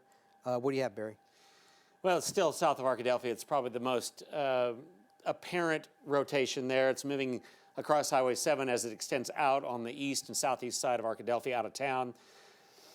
Pardon me. And the velocity product, boy, just out to the east of town there, I don't think it is what it was. No, it's weakened a little bit. Yeah, and let me just take you back, and I'll show you what I'm talking about. Folks, I'll go back. This was just a few scans ago. This was at 4:31, and you can see this was south of Arkadelphia right there, kind of a tight couplet. And now, as it moves a little bit closer, I don't see much, but I still see something out on the southeast side of town. It's rather broad, but it would be right in there that we're looking at as it moves toward Brown Springs along Highway 51. And so that's out to the east of Arkadelphia. And that is the strongest storm that I see other than the one that's up in northeast Arkansas. The storm east of Malvern, that is not tornado warned anymore. That will be expiring. That's north of Poen. And it is a strong storm, and we'll continue to watch it because it's relatively out by itself. But there's quite a bit of rain out from it, and there could be a little bit of outflow from it as well. And those storms aren't the ones that really produce tornadoes. But today, we watch every storm. Storm near Wynne looks particularly dangerous. That is moving over into the Memphis television market. We'll keep a watch on it. And then a storm around Cabot, north side of Cabot this time, has a wind potential with it, and there could be some hail potential also with that, as it kind of parallels Highway 67, 167 up on the north side from Greystone on up to the northeast. That is not tornado warned, and the velocity inside it, that's what we always want to look at. Yeah, I don't see anything impressive in that, so that is great news. We'll continue to watch these storms. I think some of the better, what we call dynamics in the atmosphere, are probably going to lift up into northeast Arkansas and points northeastward. But for a brief time, we have to watch those storms that are south of the Little Rock area because it's still relatively warm there. I don't think we're done with this. It's 4:42. I think if you would have asked us early in the day when our time frame was, it was from about 1 o'clock to about 7:30 or so. And that's probably what it's going to end up being. So we've got a while to watch other storms out here. But a lot of the energy for this storm, I think, came in maybe in the early afternoon. We're going to continue to watch, though, that storm out to the east of Arkadelphia. If it begins to ramp back up, obviously that's the one that we're going to be watching a little more closely. It's weak rotation there. Red and green out to the east of Brown Springs. It's clearly east of Arkadelphia. It will be moving up toward that southeastern part of Hot Spring County. So that is an area, the small community of Brown Springs. We continue to look. We get pictures in. We'll have many more, obviously, reports of damage, but we're getting a lot of damage reports. Not far from Riverdale here, our station was narrowly missed by this tornado. We watched it go just by our station. The area from Kamek Village down toward Murray Lock and Dam and down Rebsamen Park Road has been damaged heavily. There are numerous reports of damage. We're getting more pictures in. Our friend David Basil has been sending photos and images and videos to us. And there are so many coming in that we can't really turn around all of those. But we're going to continue to watch for that. But this has been a catastrophic storm. Yes, it has, Barry. It has been a catastrophic storm and day for all of us. For so many people. So many people that we know and so many people that we love in our life. This has hit many of our families, have been affected by this tornado today. A lot of people don't know where some people are right now, and we're trying to account for everybody. The tornado warnings, they're still there. And we're going to prepare, hopefully we will have Channel 7 newscast, which will, of course, we're going to be covering the tornado damage. But when we're going to cover the tornadoes too. But right now in this I-30, that tornado warning gone, and this one for Arkadelphia, south of Arkadelphia, it's almost gone. It expires at 5 o'clock, this one does. And if it maintains itself and that it does not strengthen anymore, then I think we're going to be okay to go to news. And let me tell you, we're going to be here for you. But we're going to have coverage of all of our crews out in the field, bringing you the aftermath of this storm. This, again, back to the radar. Stay with me, guys. New severe thunderstorm warning has been issued for northern Grant County. That's because of that storm that was tornado warned. And there's storms still that have to go through the metro. This is what I want to show you. They're not severe, but they got lightning in them. And that's a danger in this situation with people outside. You see the storms, they are severe warned, and I'm looking at this one near Cabot. It's worth zooming in on that because I see an appendage on that. And it doesn't take much to get one of these thunderstorms to produce a tornado. I do not see, in Cabot, I do not see anything on velocities which would suggest a tornado is forming. But when, again, you look at, and there's a severe thunderstorm warning in effect, but when you look at the reflectivity presentation, there's a little bit of a hook. Again, no tornado warning, there it is, new tornado warning, there it is. Tornado warning now in effect for Cabot. Cabot, take cover. This is what I was talking about. Take your tornado precautions. We will stay on the air through the 5 o'clock newscast for this. Austin, Ward, take your tornado precautions right now. Again, the velocities do not suggest that there's a tornado. But the problem with this, and the other thing is that this has moved, this area has been hit with a lot of rain, which may help things as far as the intensity goes with stabilizing the atmosphere. There's a lot of noise with the radar right now, so it's hard to see if there's anything with this. But there's Cabot. This is the Hook Echo near coming into Austin, 67 167. You see South Rockwood right there. There's Austin. There's Ward. There's Dogwood Lane. Take your tornado precautions coming up. This is northeast of Jacksonville now. So that is the new tornado warning, which is in effect, and it will be in effect for at least, that is a supercell thunderstorm. You see the structure of that. It's got that hook on the back side of it. But we'll be on the air, and this is a very long, see how big that polygon is? That's because the forward movement on this is so fast. I'm going to get that for you. It is moving towards the north, moving to the east now at 50 miles per hour. This does clip part of Pulaski County, but it's only the far northeast corner of Pulaski County. It does not include the Little Rock area at all, but it does include Cabot. We think Cabot, you'd have a chance of a tornado forming along and north of town right now. So if it's moving towards the east at 50 miles per hour, we'll put a track on this. Again, it's not a confirmed tornado. It may be moving a little north of due east, but let's put it at about 50 miles per hour. That would put it in Austin at about 450. These are estimations because they change, they fluctuate in their speed, they fluctuate in their path. Their tornadoes don't go in straight lines. Beebe, 459, 504 McRae, Augusta, 539, Patterson at 546, and those again are way out here east of the polygon. But that is again a tornado-warned storm, and it's now in northern Lonoke County moving east. I'll get in a little bit closer so we can track this thunderstorm and give you a better idea as to exactly where, for the people who live, the residences in the area will be able to know exactly where these locations are. It's coming into Austin right now.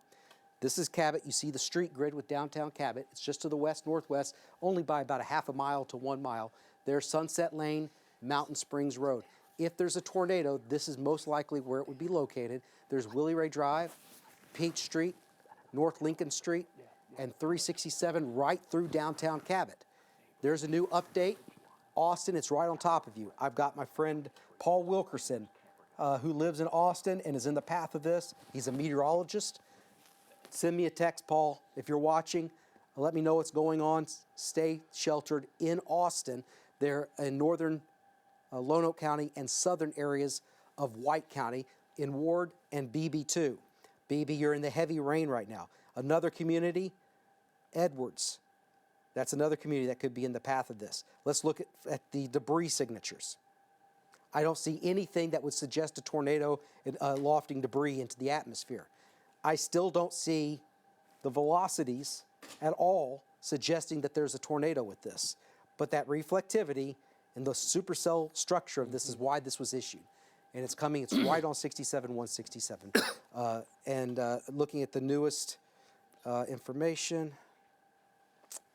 nothing new, Barry, but that's, I'm going to check while you follow that. Yeah. You've got the Arkadelphia storm. Yeah, go east, to that. East of Arkadelphia now, right.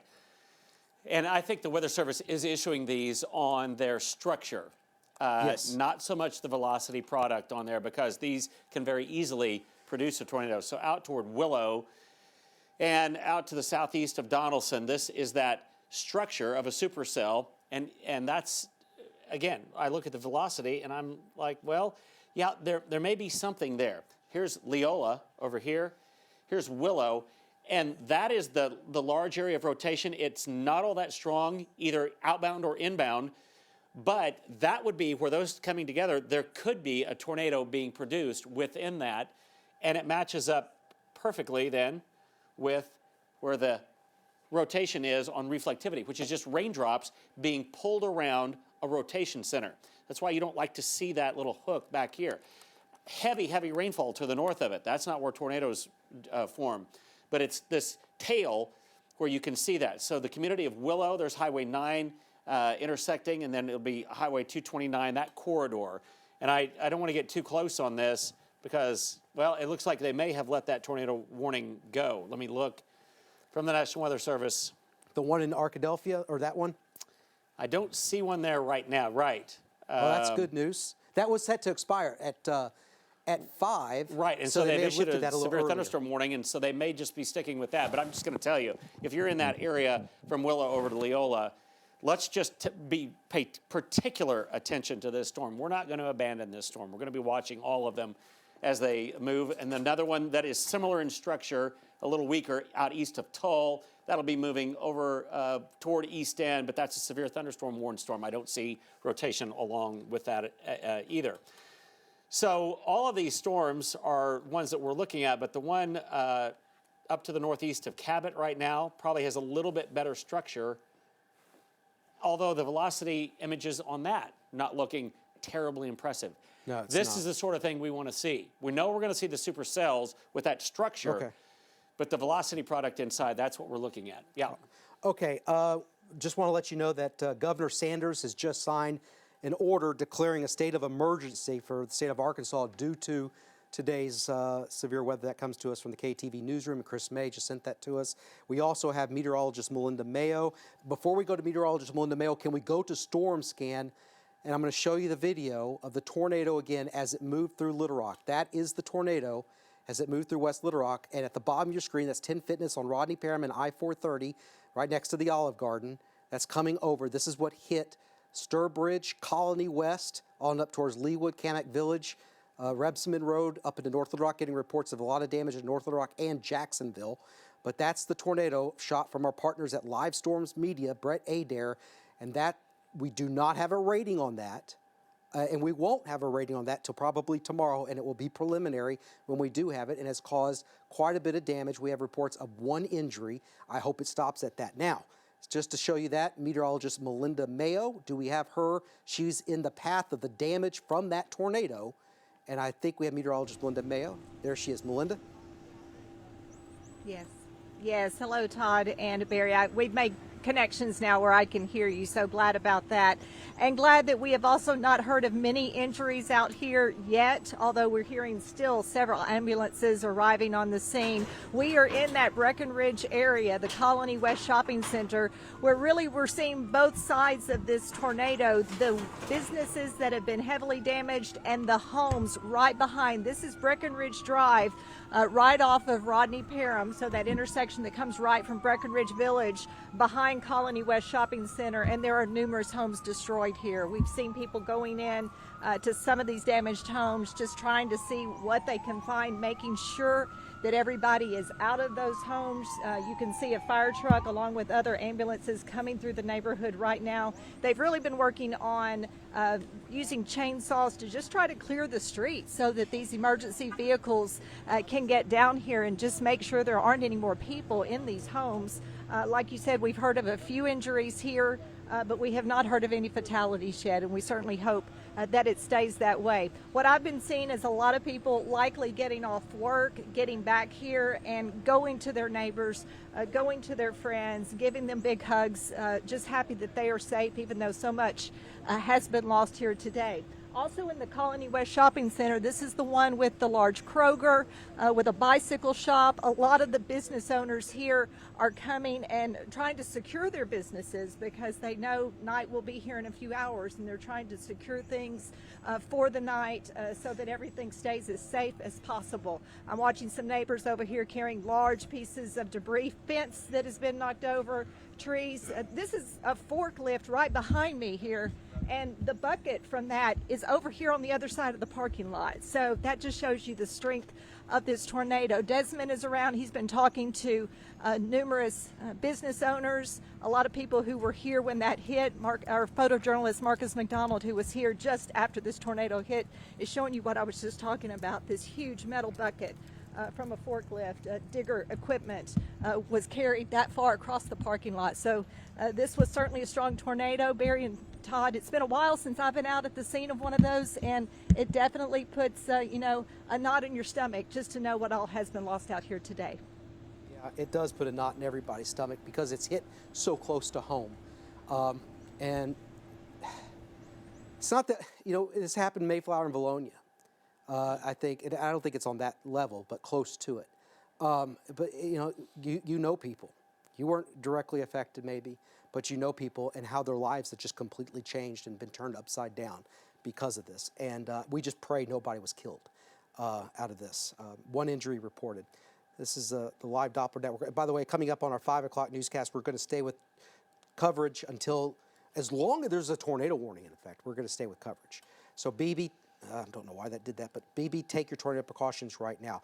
I'm not going, I knock on wood with this, but I think we're on the back side of this. I think we've peaked in terms of the overall coverage and intensity of this in Arkansas. I think the worst is behind us, but there's still danger ahead of us. And you're seeing evidence of that on 67, 167, BB, on up towards Garner. Searcy, you're not in this tornado warned area, but you're getting heavy rain. You're in a severe thunderstorm warning. That's the potential tornado northeast of Cabot. Cabot, you're clear right now, and there have been no reports of any damage from this storm in Cabot. So that's at least some good news. Hopefully we can get this canceled and continue more coverage because we have reporters covering this whole event from A to Z. Also want you to know we have activated our Spirit of Arkansas Tornado Relief. It'll be on our website. We'll hopefully have a graphic where you can scan the QR code. If you're watching us from any part of the state and you say, I've got $5 I want to give, I've got $10 I want to give, it goes with our neighbors with the American Red Cross. It goes directly into helping our Kansans. So that is something that we have activated, the Spirit of Arkansas Tornado Relief. If you're not in the affected area, there is a way for you to help out, and we're going to get that for you. It's probably up on our website by now. But Barry, again, Governor Sarah Sanders' state of emergency has been issued, and I think we're on the backside of this, but still danger ahead. Yeah, I just want to give you an overview kind of of the whole middle of the United States. Look at the tornado warnings in eastern Iowa, northern Illinois, western Illinois, up into Missouri. We are at the very bottom of this. And the damage, or the big focus was north, and it was south here. And we have certainly seen that come to pass, that high risk that we had moderate to high risk. Still just one tornado warning in effect, and that is down to the south of Searcy. It's out to the east of Beebe. There's some rotation there that's noted only by the fact that that's a supercell storm with the tail being curled around right there. Right now, though, we're not entirely sure that's producing a tornado. I just want you to be very wary of this. South of the 167 corridor and 367 also, and this area headed over to Griffithville. So we're going to continue to watch that. We are going to stay with all of these storms until there is no more tornado potential left. But there is right now. Some areas have had power go out. Some areas have gotten some limited power back on. I think at one time there were 75,000 without power. And I'm going to look right now in the Entergy system. And I will tell you that the new summary says that there are now 48,000 within Entergy that are out. And power outage with cooperatives included, almost 70,000 without power. That's customers without power in Arkansas right now. And it is, if you look at the Entergy outage map, if you go to that, you will see exactly where the tornado tracked in Little Rock. It is exact. And outside of that, there is nobody without power. It is right in that path that it went through. And it is unreal to look at. And then on up into Sherwood area and into Jacksonville, where there are also reports. And then we're still watching this storm, though. That is the only tornado warning within the state. We have so much video coming in. We have so much, it's nearly to overwhelm us, but neighborhoods that have been affected, houses that have been destroyed, houses that have been minorly affected, which there are a myriad of those. And then power outages, too. And so they're just trying to make it safe, I'm sure. And power crews that are out there right now, as we get a little lull in the activity here. I'm going to back out some and show you that here in the Little Rock area, there's some showers out to the west. Those will be moving up through Mayflower, maybe just to the north of Maumelle. But power crews are already out there. They're securing the areas. Some of your power may go out if you're even close to the area while they get things kind of safe and then all put back together. So it's going to take a while. For many neighborhoods, it's going to take a long while to get power back into those areas. But it's something else as far as the outages in the state. We have been hit hard. Thank goodness this is a rarity in Arkansas. Not tornadoes, but large tornadoes and numerous tornadoes. This is a rarity. We don't see this very often here. Down to the southeast of McRae, that's the area that we're continuing to watch the tornado warning. Our friends at the National Weather Service, I want to thank them for being so vigilant because they're watching, they're juggling tornado warnings all over the place today, and they've done a great job staying up with these storms. But with them, I think they're going to be watching this storm, and we'll see if that indeed it keeps a tornado warning on it, or if it will be a severe thunderstorm warning, like some of the ones now have been allowed to kind of be downgraded. I say downgraded too, because they're still supercell thunderstorms, and those we're continuing to watch. Just to the south of Little Rock, there's East End, that little appendage hanging down, be moving over toward the 530 corridor coming up, Todd. Yeah, again, we're going to get Brenda ready. We're going to go to her live in just a second. But just to go here to look at McRae and this storm, structurally, it seems it's still intact, but weakening. It's not as strong as it was. It's the supercellular-wise. It's a supercell thunderstorm. But when you look inside at the motion, I still don't see any significant rotation with this. Maybe a little something right in here southwest of Griffithville. That might be, as you put my finger there, I'm going to switch this over to the radar reflectivity. Yeah, there might be something that's kind of displaced from the hook. But that's the only tornado warning that's ongoing in the state right now. And the severe thunderstorm warning now, 2 of them just south and southwest of Little Rock. And these are severe thunderstorm warnings, not tornado warnings.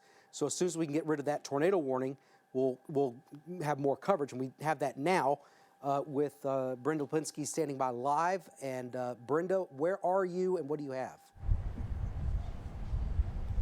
Yes, Todd. So we're here at Colony West here, where they're one of the areas of destruction for the tornado. I'm joined here by William Williams. And William, you work here at the Kroger. Tell me what happened. So the lights started flickering. I was inside helping people with their groceries and stuff, and we lost electricity for a little bit. Then it came back on. Then the store manager, Angie, she told everybody to go to the back because there was about to be a tornado. Well, I'm thinking it's just like a little simple drill. I didn't think it was going to actually hit because I'm thinking it's just lights out, whatever. But long story short, the tornado hit and everything, all this stuff that's going, all the stuff you see, everything happened in like 5 seconds. It was like it came, boom. It was you hear a lot of commotion and stuff. Then it was just over. I go outside and it's crazy. It's people got blood all over their faces, and it's a lady named Nancy. She works at I met her at the beauty salon, and she had a pipe piercing through her leg. So I was trying to help her out and stuff, and I hope she's okay. And I thank God that I'm okay. It's a humbling experience. I'm sitting up here without a scratch on me or anything. It's just people got severely injured. So I'm just thankful. This was my first time ever being in something like this. I thought it was just going to be bad weather as far as the thunderstorm goes. I thought it was going to be something like that, but no way I expected all of this to happen at all. So I'm just thankful that I'm alive, and for the most part, I don't have nothing. It's just I'm thankful. It's a humbling experience. It's humbling. And so you said that the ambulance came and got Nancy. How long was it? The firefighters did. Thank God for the firefighters. Yes, the traffic was messed up when the tornado hit. It took a while for the paramedics to get through because cars flipped over on the highway. When you looked around, cars flipped over in the parking lot, and there's cars flipped over in the highway, and it took a while for them to get. So I understand that. So they finally came through, and the firefighters did, and it was an experience. Well, William, we're certainly glad that you're okay. Thank you so much for sharing your story. And back to you there at the studio. Thank you. Thank you. Yeah, thank you, William. We're glad you're okay. And that you can tell how shaken up he was from that experience, and he's taking it a lot better than I would, being in that and what he saw. Obviously, he's talked about an injury there, and we just pray nobody was killed. And you can tell, you always think, and I always think too, I'm guilty of this, it's never going to happen to me. Here it is. It's happened to our friends. And it almost hit Channel 7. It was within a quarter of a mile or so of hitting Channel 7. So Chief Meteorologist Barry Brandt, we have one tornado warning, southern White County. I can say right now that I doubt that gets continued. It does not look all that impressive anymore. It's weakening tremendously. Yeah, I think they have already issued that as a new severe thunderstorm warning. So they're going to let that. But Barry, if they're going to issue warnings based on hook echoes, look at southern Saline. Yeah, I know, and that's the thing. We have to watch all of these storms because they remain out by themselves. And this is that storm that we said that would be approaching the 530 corridor. The structure is supercellular, but again, the velocity mode on it is not as great as it was. Right. And Todd, I'm just wondering if these storms earlier, I just wonder if there was a boundary of some sort or just a lot of cool air aloft, a disturbance riding through earlier this afternoon that really made the vertical growth of these storms just so much greater than what we have now. Yeah. Because it appears that these storms, although out by themselves and in areas that have not been hit, aren't growing vertically and thus rotating like the ones earlier were. It makes me think that the threat is backing off, and I don't want to say that it's over because I don't believe it is. But and maybe I'm just hopeful that is what is happening. The mechanism that caused that may not be quite as present as it was. One other thing before we go to meteorologist James Bryant, one other thing that I was thinking about, where was the high risk today? I mean, you still could have tornadoes in East Arkansas. This happened in the moderate to enhanced risk. That's why I said don't focus on the moderate risk or the high risk. Right. Don't focus on that alone. Look where this happened. It was not in the high risk, and that's just something I want to point out. Yeah, all right. Our meteorologist, James Bryant, has been north of the river where it also went through. We watched it cross the river from our cameras downtown here, and James has been over around the Burns Park area and Military Road area. And James, are you there? Vicinity of Burns Park. Military Drive is right here, and behind me is MacArthur Drive, and this is where some of the most significant damage has occurred. Now earlier when we were chasing, we were in the vicinity of McCain Mall looking back at it. We could clearly see it. It was a tornado, but you go a couple miles away and you could find the damage, and that's what we did. We backtracked once we were in Jacksonville, and man, oh man, I think the images speak for themselves. So the command center is set up here at MacArthur and Military Drive. Earlier, there were dozens of North Little Rock firefighters, game and fish officials, North Little Rock Police Department, and MEMS, EMTs, and paramedics. Many of them have dispersed, a lot of them carrying chainsaws and other equipment to clear roads or houses and make paths to houses. I got to tell you, I have seen people walking out of the neighborhoods with suitcases, telling me that they are not going to be able to go back to their homes tonight. There's still a large presence of emergency response and special operations personnel. As we turn back towards MacArthur Drive, you can see the Valero across the street sustained heavy damage. You see the sign out front completely nearly completely bent over towards the ground. And then how about the trailer over there on the left side of MacArthur Drive is flipped over and absolutely crushed. You know, these are the scenes that you will find from West Little Rock, crossing the river into North Little Rock and then into Jacksonville as well. That's where we chased the tornado to, into Jacksonville, and especially on that east side, we noted some heavy damage, and 18-wheeler was flipped over onto US 67. We came back into North Little Rock, and we're right here at Amboy, and the damage is significant. There's a lot of insulation in the trees. And we also see quite a bit of home damage. Now, a lot of the homes are still standing. I think that's important to note. The tornado could be survived in an interior room like a bathroom. There are a few homes that sustained heavier damage, and I think that's where a lot of the emergency response is coming to. But this is where we have been really for the last couple of hours off Military Drive, and it's just a swath of damage all the way through Burns Park, all the way through Amboy behind me, and it continues up towards Osage, Pontiac, and Cary Road here in North Little Rock. A very, very significant damage, and it's probably the most significant damage we've seen from a tornado since 2008, the EF2 that tracked through parts of North Little Rock and towards the North Little Rock Airport. We are still waiting official word from the North Little Rock Fire Department on injuries and any possible fatalities. We have no official numbers to release. Right. We will be getting that here shortly, though. Back to you guys. All right, James, thanks for the update there. Yeah, this was a long track tornado, and we're also checking in with local hospitals. Our Ryan Houston is at CHI St. Vincent. Ryan, are you there?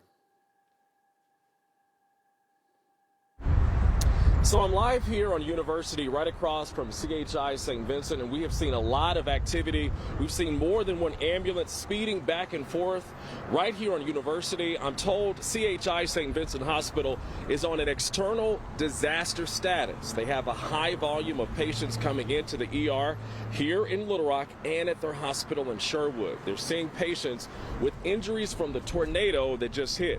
So I put in a call to UAMS Hospital. I'm told they are under a mass casualty level 1, which is a standby status. They've seen one person so far with injuries from the tornado. I'm also told UAMS is keeping their staff on standby just in case more people come in with injuries. So as the story continues to develop on this end, we'll let you know. For now, back to the studio. All right, Ryan, thanks so much for that, for the update there. And we hope that the number of injured is so low. We know that it can't be zero, we've already heard, but we're just hoping for the best there. And we're still watching these storms, still a tornado warned storm, but now that has been switched over to a severe thunderstorm warning south of Searcy and north of Des Arc. We have the storm that's south of Little Rock. All of these supercellular in structure with that hook on the back side. But for now, the tornado warning part of them, the rotation within them, including this one out to the east of Leola, headed up towards Sheridan. It just, velocities inside it are weak at best. And so it looks like maybe the National Weather Service will keep that severe thunderstorm warning on that one and not the tornado warning. But we're going to be with you. We have crews all over. We have video that came in, and as the tornado moved into the West Little Rock area, we were live as it came in from our Live Storms Media partnered Brett Adair, and he showed it as it approached that Rodney Parham and I-430 corridor. He hightailed it out of there, but it did come right through that area, and that's where we've seen extensive damage. And then up through West Little Rock along the Cantrell Road area through Kamak Village. I've seen pictures from the area just up from Rebsamen Park and then down as it crossed the river out toward Murray Lock and Dam. And so that's the path of it. There are tens of thousands without power right now. If you're just tuning in, the path is clearly seen on the Entergy outage map. It went right through Little Rock. There'll be a number of spots that are without power, I think, for quite some time to come. We'll continue to watch these storms, though, as they move on through. Our friends at the National Weather Service have continued to watch this storm. It looks like as it moves toward Augusta and up toward Woodruff County, out of southeastern White County, no obvious sign of rotation with it. And I think that tornado warning will be allowed to drop, but we're just watching the tail end of it there. And if there is any rotation with it, obviously we're going to kind of hone in on that one and the ones that are to the south of the Little Rock area. There is daylight now. There's sunshine that's coming out in the Little Rock area. And we're just watching all of these storms with that little hook structure. But again, in Sheridan, I'm watching this storm. It is a severe thunderstorm warning. So on a day like today, I'd say take it seriously, because there may be some days you think, well, it's just a severe thunderstorm warning. But today, there could be those spin-ups that we're looking at. There's certainly a wind field inside that storm. There is a broad rotation there as it moves very close to Sheridan.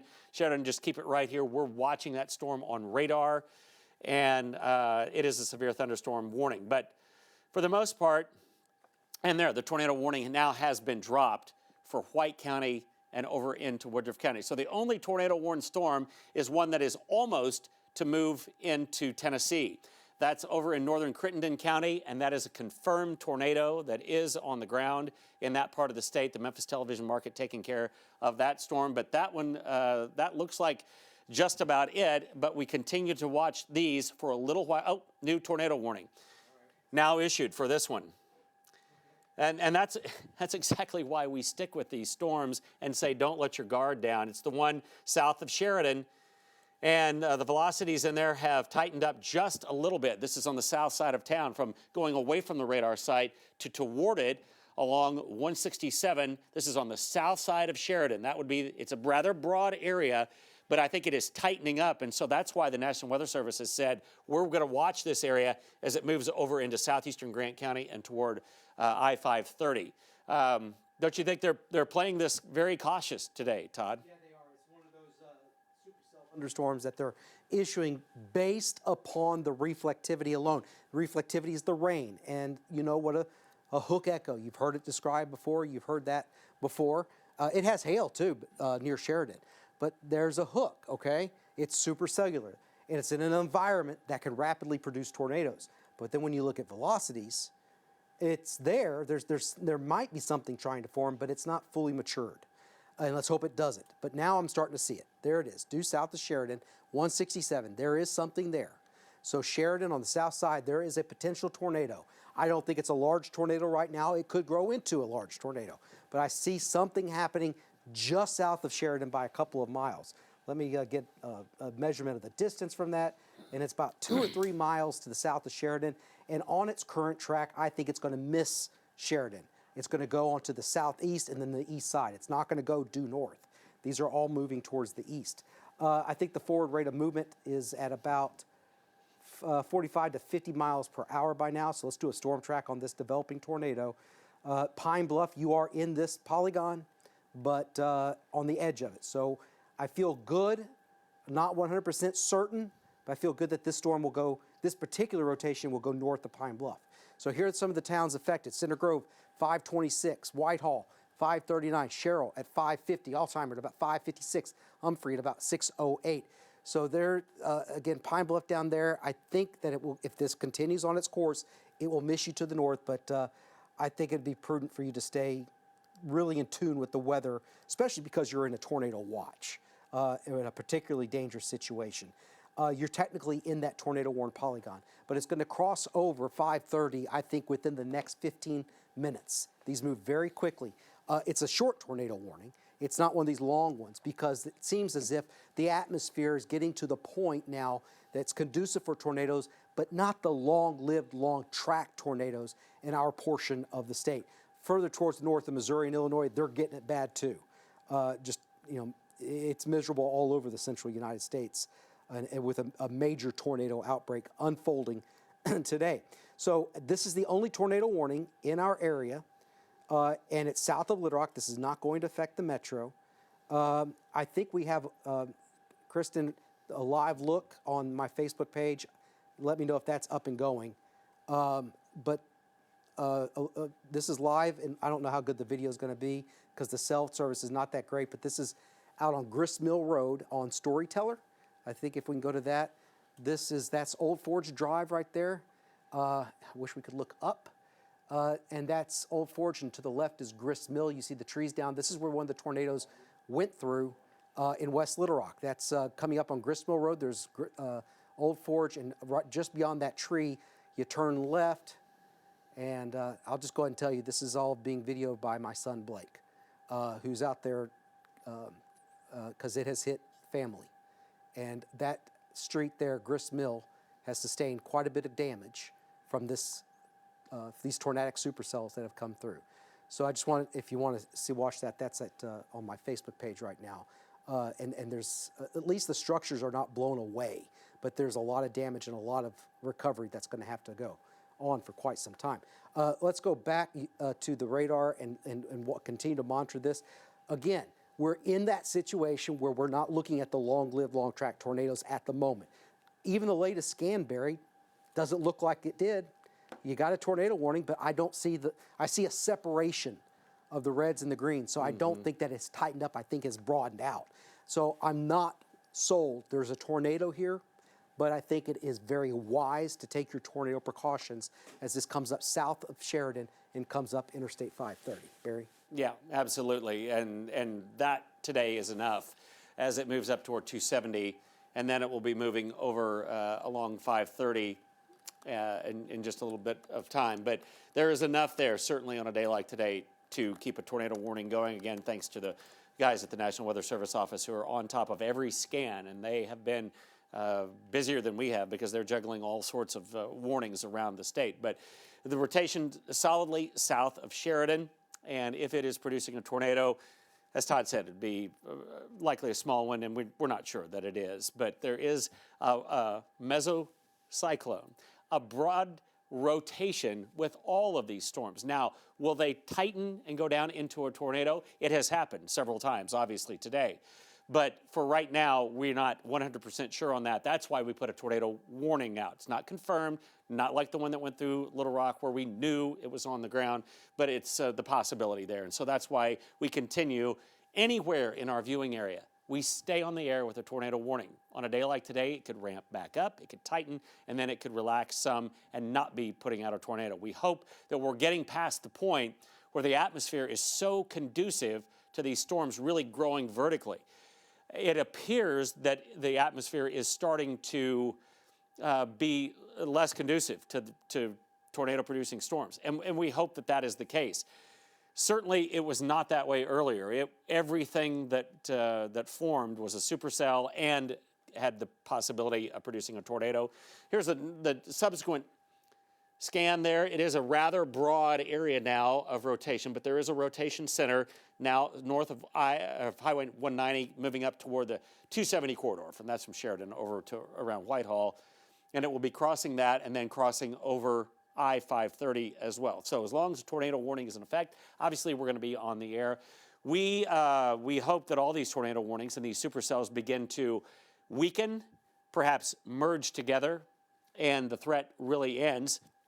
As that happens, we will go back to all of our reporters who are throughout the metro here, throughout the state, looking at damage that has occurred, and it's extensive out there.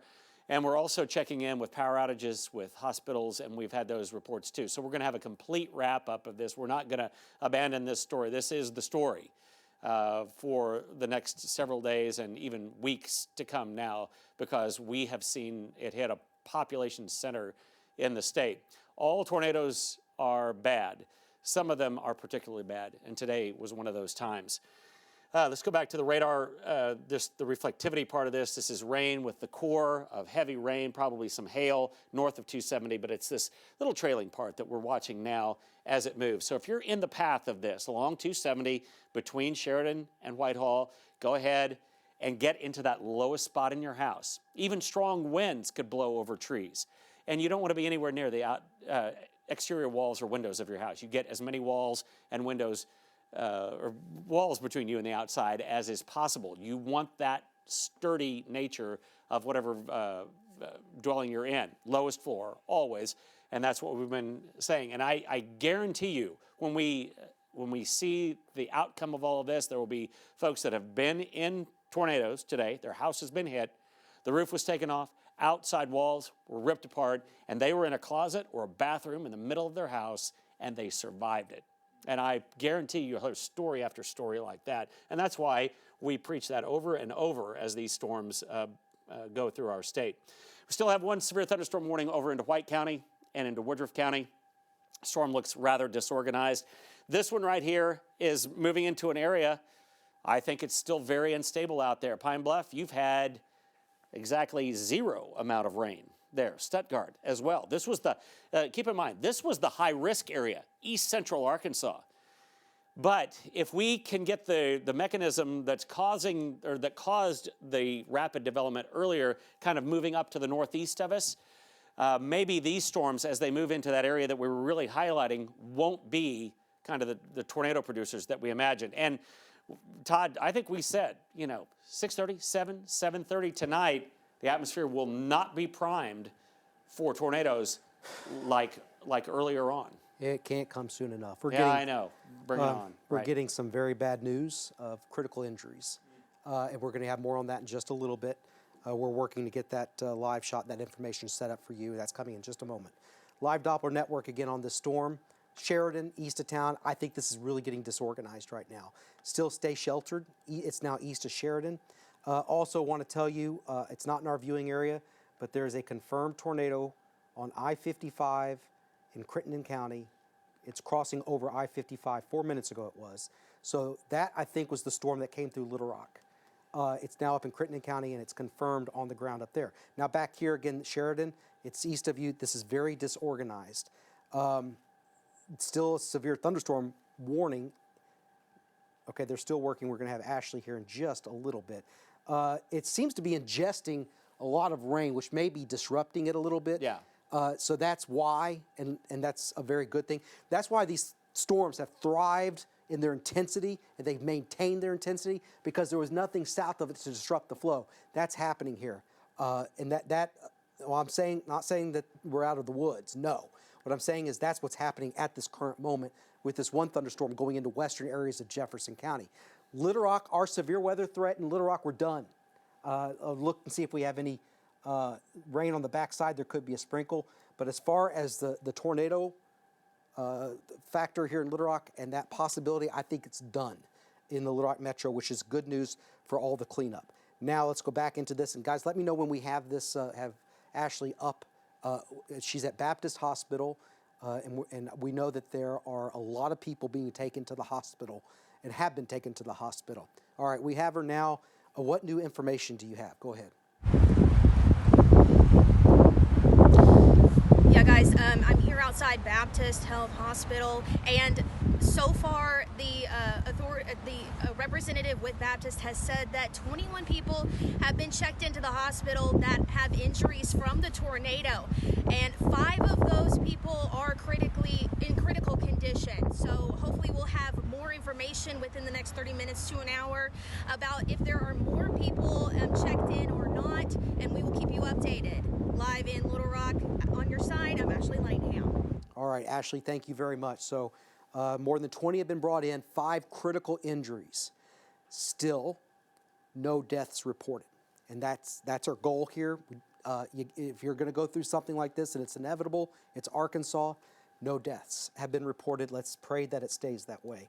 All this stuff can be fixed, and it will.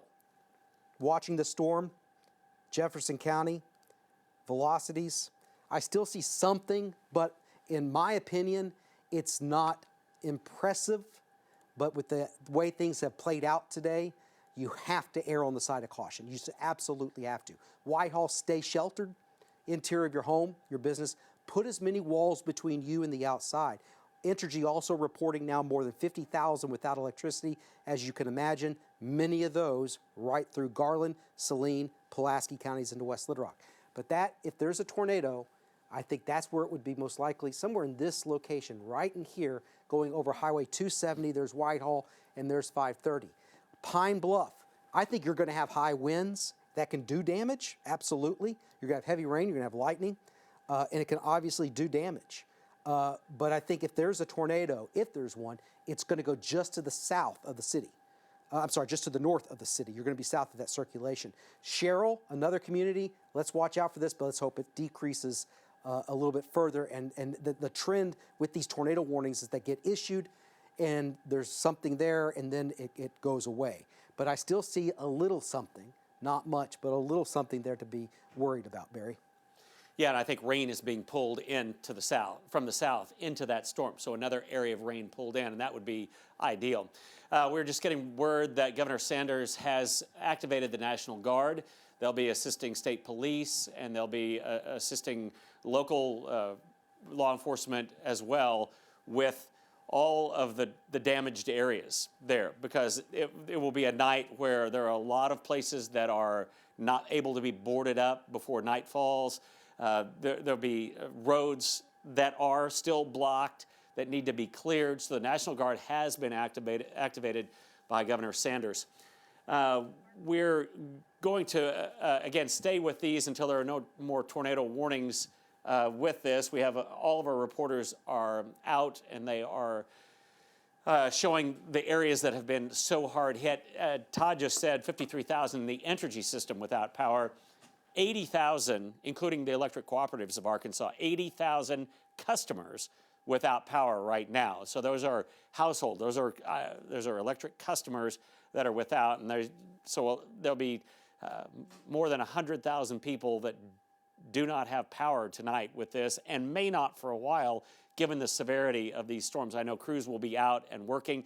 You heard in Ashley's live shot there, the wind is howling right now. You got to think that some of those branches that were damaged, those will be pushed down because the wind is very, very strong right now. That should start to die down as we head through the evening hours and into the overnight. And without any rainfall, then we'll be able to start to get some electricity back together there. But we're still watching this storm, a broad area of rotation out to the north of Pine Bluff, and it looks like they have dropped that tornado warning to the north of Whitehall. Yeah. This is up into north central Arkansas. Gid, this is far northwestern Independence County. This is a tornado warning, which also, this is for east of Mountain View. Yeah, east of Mountain View. It's Doppler radar indicated up there in north central Arkansas. So that's it right there. One other thing, and we're going to track this as it moves towards the east. Looks like north of Cushman in Independence County. Just got a voicemail message. Roofers, they're already calling. Beware scams. Some are legitimate, some aren't. 7 on your side, and just beware. They're already calling, so just be careful to everybody who's been affected. They're already calling. Be very careful with who you choose. Let's get past this first. We have Desmond Nugent, who's live right now, I believe, at Colony West Shopping Center in Breckenridge. We're going to continue to watch this storm. Behind me, up in north central Arkansas, near the community of Gid, just to look at the velocities. Yeah, let's hold off on going to Desmond for just a second. Barry, do you see this? Yeah. Coming over Highway 69, Lafferty? Yeah, that's in Izard County, correct? Yeah. And east of Mountain View, there's something there. Yeah, I would think so. That far away from the radar site, you can kind of see that, but it is a supercell thunderstorm, and again, it's hard to make out a whole lot with that.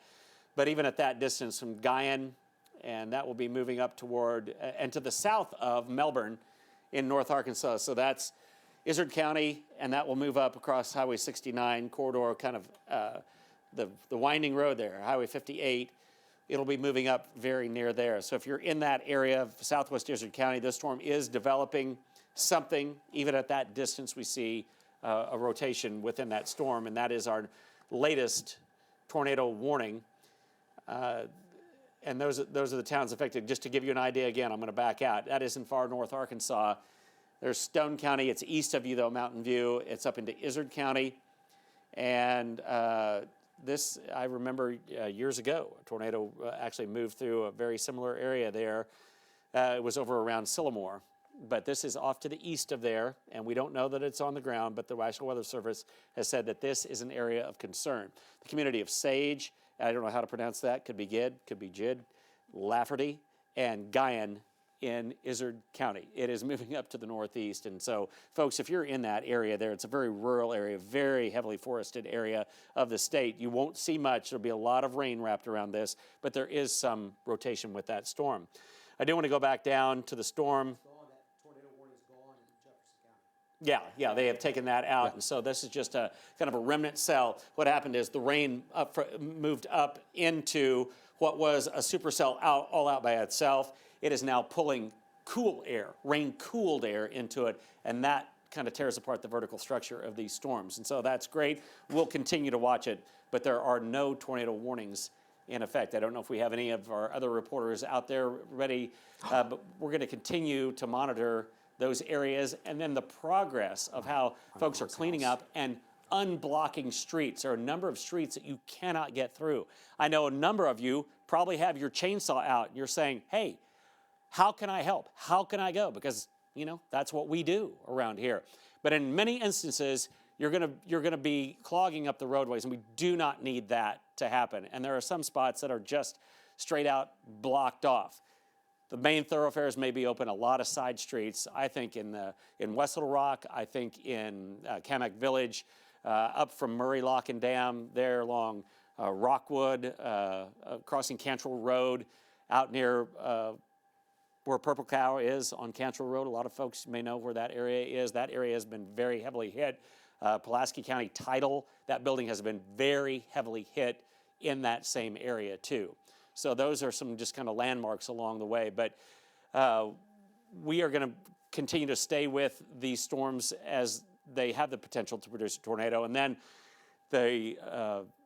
it'll change over to kind of recovery. And, excuse me, we have Desmond. Okay. Desmond Nugent now, and out in West Little Rock, I believe, along Rodney Parham. Anything new for us, Desmond? Barry, actually, we actually have a couple updates. Over here, there is a lot of damage to a lot of businesses. Kroger, a nail salon, a Rock City climbing, and actually there's a woman by the name of Joanna McFadden who actually was getting her nails done at the time of the severe weather when it hit, and she's actually standing here with me to share her experience. Miss Joanna, first of all, when you were inside of the nail salon, tell me just exactly what happened. So I made it to my appointment about 2:20, and we were standing at the window looking over towards 10 Fitness, and we noticed that there were leaves swirling, and it didn't look like a traditional tornado. It just looked like a cloud that was moving. But all of a sudden, the lights went out, and someone said, we need to get to the back.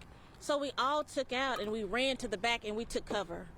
And so whenever you took cover, you told me earlier there was about 20, 25 people, and you guys ran to the back? Yes, we ran to the back. We got close together. We closed the door, and it hit us. What's that? And the room shook for about 5 seconds, and then it was over. We opened the door, and when we opened the door, the roof to the building was gone. And this is your first experience with this type of weather? The first experience, and I hope it's the last experience. Well, I'm glad you're okay. Thank you. And I'm glad you're okay. And again, Barry, there are cleanup efforts going on right now, and whenever we have more information, we will bring it to you. On your side in Little Rock, Desmond Nugent. All right, Desmond, thanks. That is scary stuff right there, because that was if you didn't have any warning or know that it was there, it was on you very quickly. These things moving at 50 to 60 miles per hour. We do have, as you can imagine, we have numerous pieces of video of the tornado as it moved through West Little Rock. It was not much. The storm really was very broadly rotating, a supercell as it moved through the Hot Springs area. And I think my last comment before it really started to ramp up was, this doesn't look as bad as it did. And then it began to tighten the flow, and then it became a really, really large tornado. Todd, I think we have video from our storm chasing partner from Live Storms Media, Brett Adair, of the storm as it moved into West Little Rock. This is from our partners on Storm Scan, if we can go to that. This tornado warning continues, by the way. It does not look as strong as it did, but it's still there. Storm Scan, we had that video from Brett Adair with Live Storms Media. He was on the air, and if we can pull the video when he did see it on the air, when we saw it coming over West Little Rock, it was live on the air. There. If we can get that, but this is it earlier. That is that new Jess's Chicken, that restaurant on Rodney Parham. And you see that hill off there just behind Shackelford. On the left side is 10 Fitness. Can we take that banner down? That's just for a little bit. You can put it back up here when it gets a little closer, but just to show you, that's the new doctor's office that you see that used to be the old Kmart, Parker Cadillac. That's the tornado. Brett realized at that point he was in danger, was in the direct path of it, and as you see from the damage. By the way, I just saw a horizontal vortex on that, Barry. I may need to back that up a little bit, but when you see a sideways vortex on the side of that tornado, that's when you're dealing with something on the upper end of the EF scale. Those don't happen unless you have a powerful, powerful tornado. But that's where the Olive Garden is. He got on 430 as an escape route and headed south. So that was his escape route. You see the Olive Garden. This is what aired on Channel 7 as we, and we're going to try to pull that video as it aired live for you, and we saw that put down a tornado. And then the damage afterwards. We know, there are injuries. There are at least 20 injuries, and that was up at Baptist Hospital, and several of those critical. I'm going to back this up. Look at the debris in the air. I'm going to back this up a little bit more, and then I'm going to pause it. You can also see, if you look closely on the right side of the tornado, do you see all the debris flying in the air? I'm not quite sure if you can make that out on the right side, right in that location, on the right side of the tornado. Do you see it flying in the air? Birds flying away, but there's the debris. And you may see at some point here, if you can key me in front of it, please. If you can put me in front of that. Guys, can I get keyed? Look at what's called the horizontal vortex. That's what they call them. Out on the side of it. Yeah, I'm going to have to back that. But you'll see, I saw it just a little, there it is, right there. And then another one right there. So when you see those in the horizontal, that means you've got a very powerful tornado. Obviously, we saw the damage, and we know that. That's 10 Fitness there as that came right through West Little Rock. It went through the Chenal area, and it came up through the Leawood, Colony West, Sturbridge, Leawood area. And we're going to see if we can get that video as it came through a little while. It came through, and we were carrying that live for you here on Channel 7 as it first put down the tornado, and then we tracked it all the way. So the tornado then tracked within about a half a mile to maybe a quarter of a mile of Channel 7. It was very close to hitting the station earlier, and now that tornado threat, we can tell you for most of the state, is rapidly diminishing. We do not think we're going to see intense tornadoes in our viewing area, but we still have a tornado watch, and it's still dangerous. That's, by the way, that's Colony West. This is all from Brett Adair. We've been showing you live video and live shots from Colony West. The bank out there, Kroger over there. There's the parking lot. That's where we had that interview with that gentleman, William, who says he saw that steel pipe in a lady's leg. One of the bad injuries. No reports of any fatalities so far, Barry. Let's pray that it stays that way. Absolutely.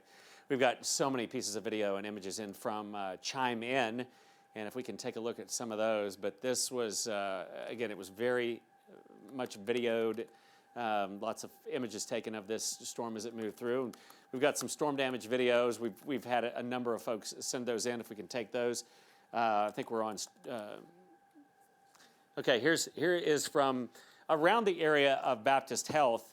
And this is the storm as it came in. There's multiple views of this storm, but obviously out to the west, crossing Chenal Parkway right there, then moving up through and coming up to around I-430 and Rodney Parham. And that is just that's a devastating storm. And when we had that live on the air with Brett Adair talking about that, you see that so infrequently in Arkansas that it's just one of those seminal moments that just like, well, everybody will remember March 31st, and this tornado that hit here, but just a lot of different views of it. A lot of them coming from the higher floors of Baptist Health there, obviously moving across the field of vision. You can see how Todd mentioned the horizontal vortices extending out from that, but you can just see part of the bottom of the cloud just extends to the ground. That's the wall cloud. That's what you watch. That's the mesocyclone, and that's where tornadoes come from.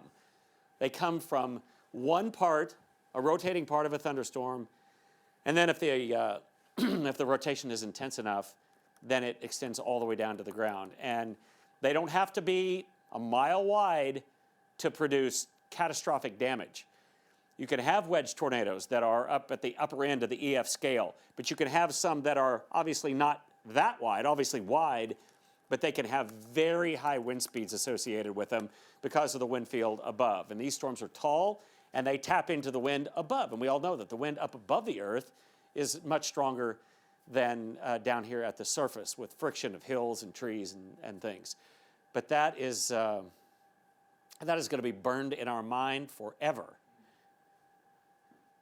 here in Little Rock, because that is just an awful, awful looking storm. It then made its way up through Kamek Village, over some of those neighborhoods along the bluff south of the river, and then over into North Little Rock as well. Barry, I think as you were telling our news crews, we're going to be able to have a 6 o'clock newscast, because I don't think ongoing weather is going to be an issue. No. I hope not. And we're going to have complete coverage from A to Z. We've activated our Spirit of Arkansas tornado relief with our partners, our friends over at the Red Cross. And a lot of damage and a long road of recovery for many.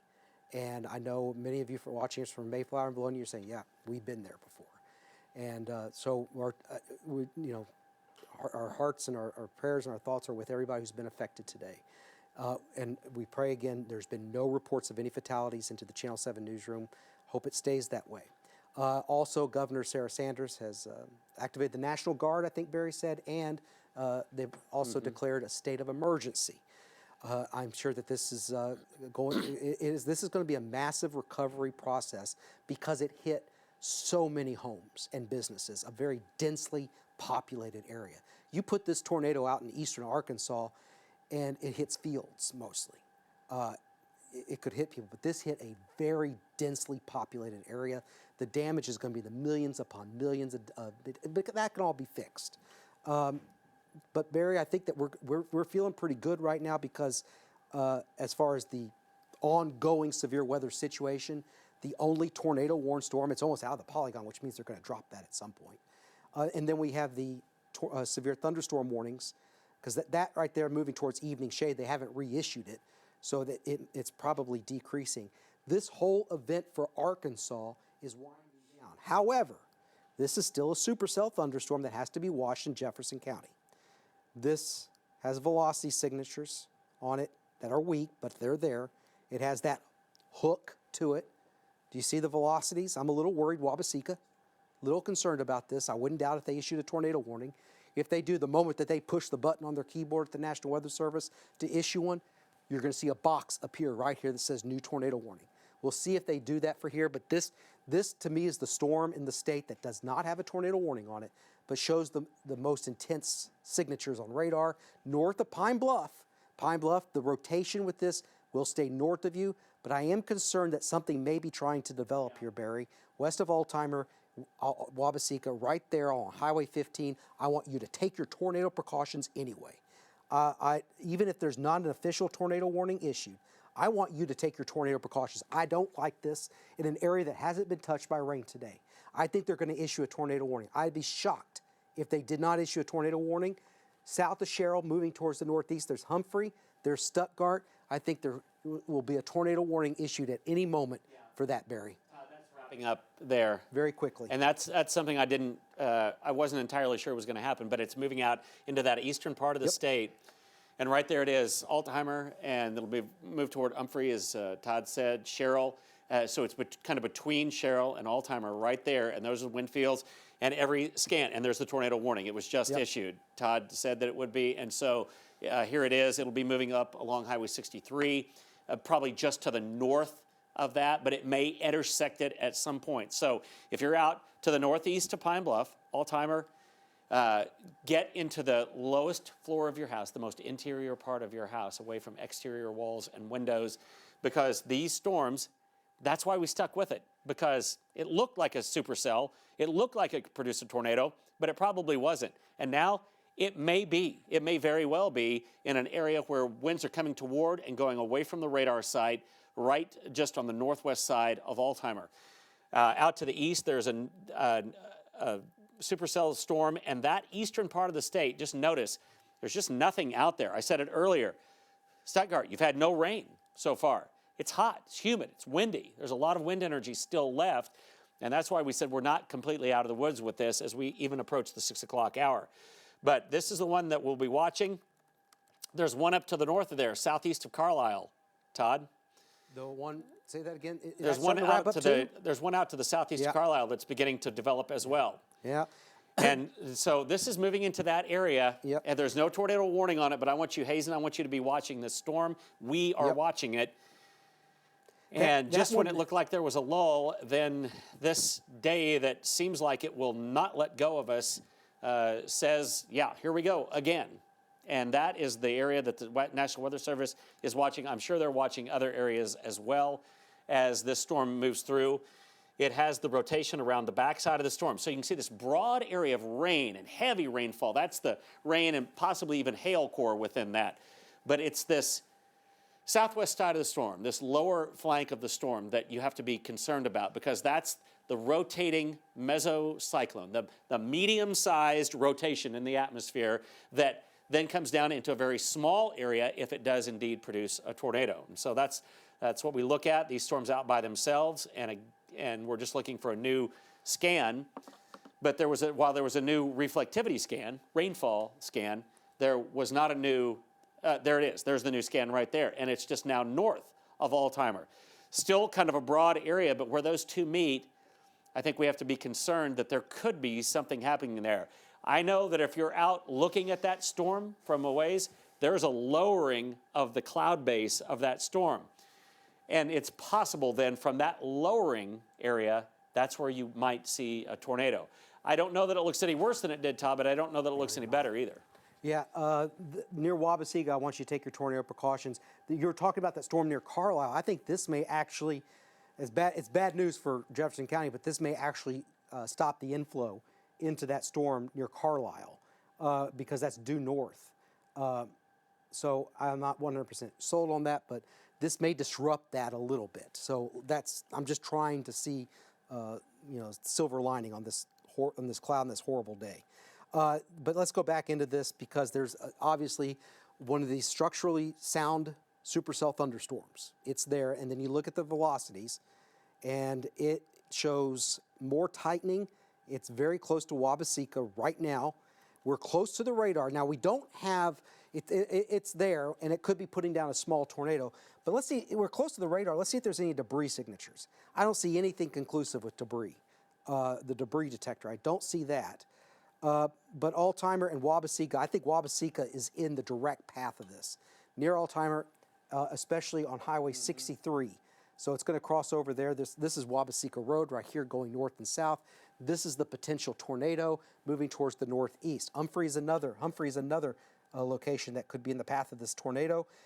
Crooked Creek Road, and eventually, Stuttgart, you are not in, see the tornado warning polygon stops short of town. You're not in the tornado warned area, but you better watch this. It's out on its own. I hesitate to say that this is going to be a long-tracked supercell just because I think the dynamics in the atmosphere are shifting towards the north and the northeast of the state. But I'd rather play the safe than sorry and tell you in Stuttgart, please pay attention to this. And there's the hook, all-timer, Wabaseka moving towards the northeast, Highway 63 and 152, a lot of rural farmland, but I know we have viewers, and if you know somebody there, make sure you give them a call or text them and tell them that there is the definite possibility of a tornado. There's strong indication on radar when you see that shear, and the newest scan just came in, and that gives me a little pause too. At the newest scan, Barry, it's not as strong. It's still there, but it looks maybe not as organized as before. But do not let that on your guard. They go back and forth. And that is a supercell, and that's why we watch those. So, but it's this tail that we're looking at. Getting some word in from eastern Arkansas. Remember when we said that there was a tornado, it looks like very apparent, near Wynne? We're getting word that Wynne High School has been demolished, has been hit very, very hard over in the eastern part of the state. That coming from a friend of mine, Jeff Hankins, working in the Arkansas State system. He says that Wynne High School has been hit extremely hard. And so those are, again, not everybody will see thunderstorms today, but where they occur, they're going to be strong and they will be long-lived. And that was one of those storms that came through central Arkansas, and it made its way all the way over there, and then it ramped up again. So that's why we watch storms like this. This is quite a day, and we watch every storm like this near Wabaseka right now. Just go ahead and get in your safe spot. The tail end of this storm along the highway there, Highway 79. It'll then move up toward Umphrey, and it's not this area where it's just raining hard and there's probably even some small hail in it. It's this tail that we're looking at right there. Velocity-wise, we'll look at it, and it's a rather broad area of winds swirling around and winds going away from the radar site. Let's see, I don't think the Memphis radar, no, the Little Rock radar is definitely closer. Debris with this, nothing terribly apparent with that. So that's good news. That's what we want to see. But there is this little hook right here, Wabaseka Road. And again, there's processing time on this, so it's already up the highway some. But that's rain being pulled around a broad rotation center right there. And those, in the old days before Doppler radar, this is what we looked at.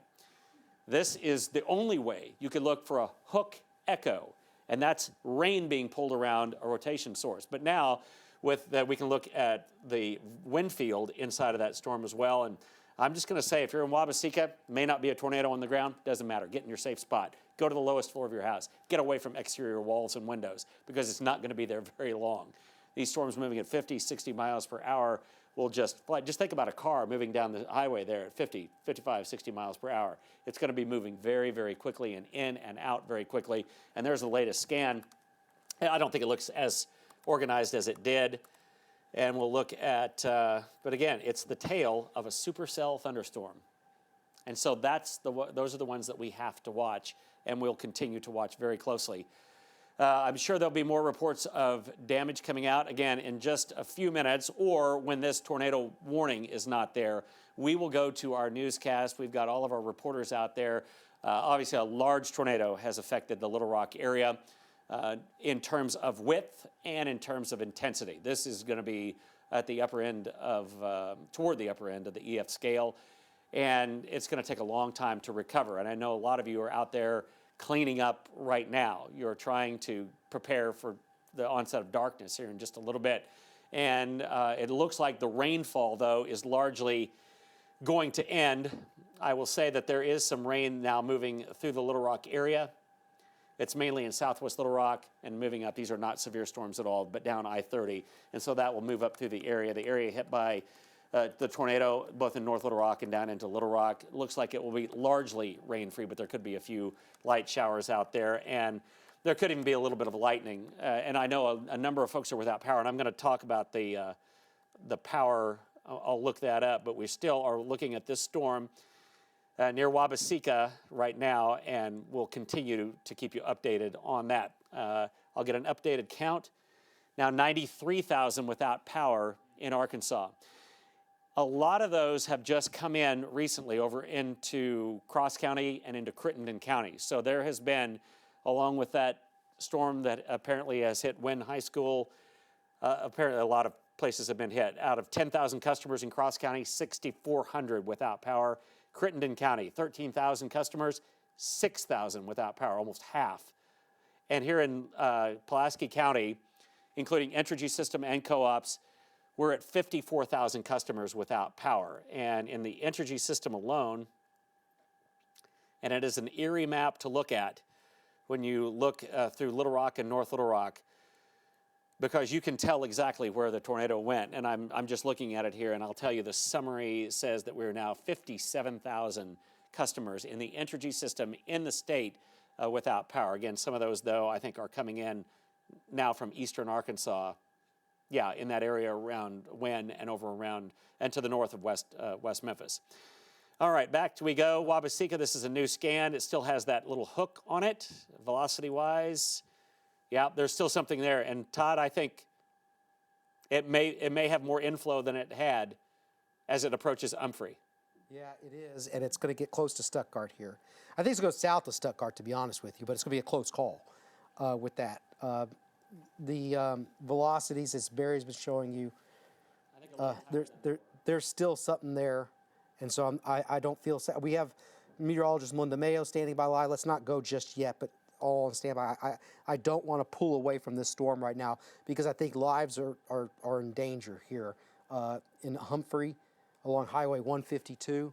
There's Humphrey right there. So this is where it would be. It just passed over Wabaseka. We don't have any reports of any damage right now, but they would be slow. Say that again, Caden. Do we have what up? Stuttgart up here on 79, which runs out of Wabaseka up towards Stuttgart.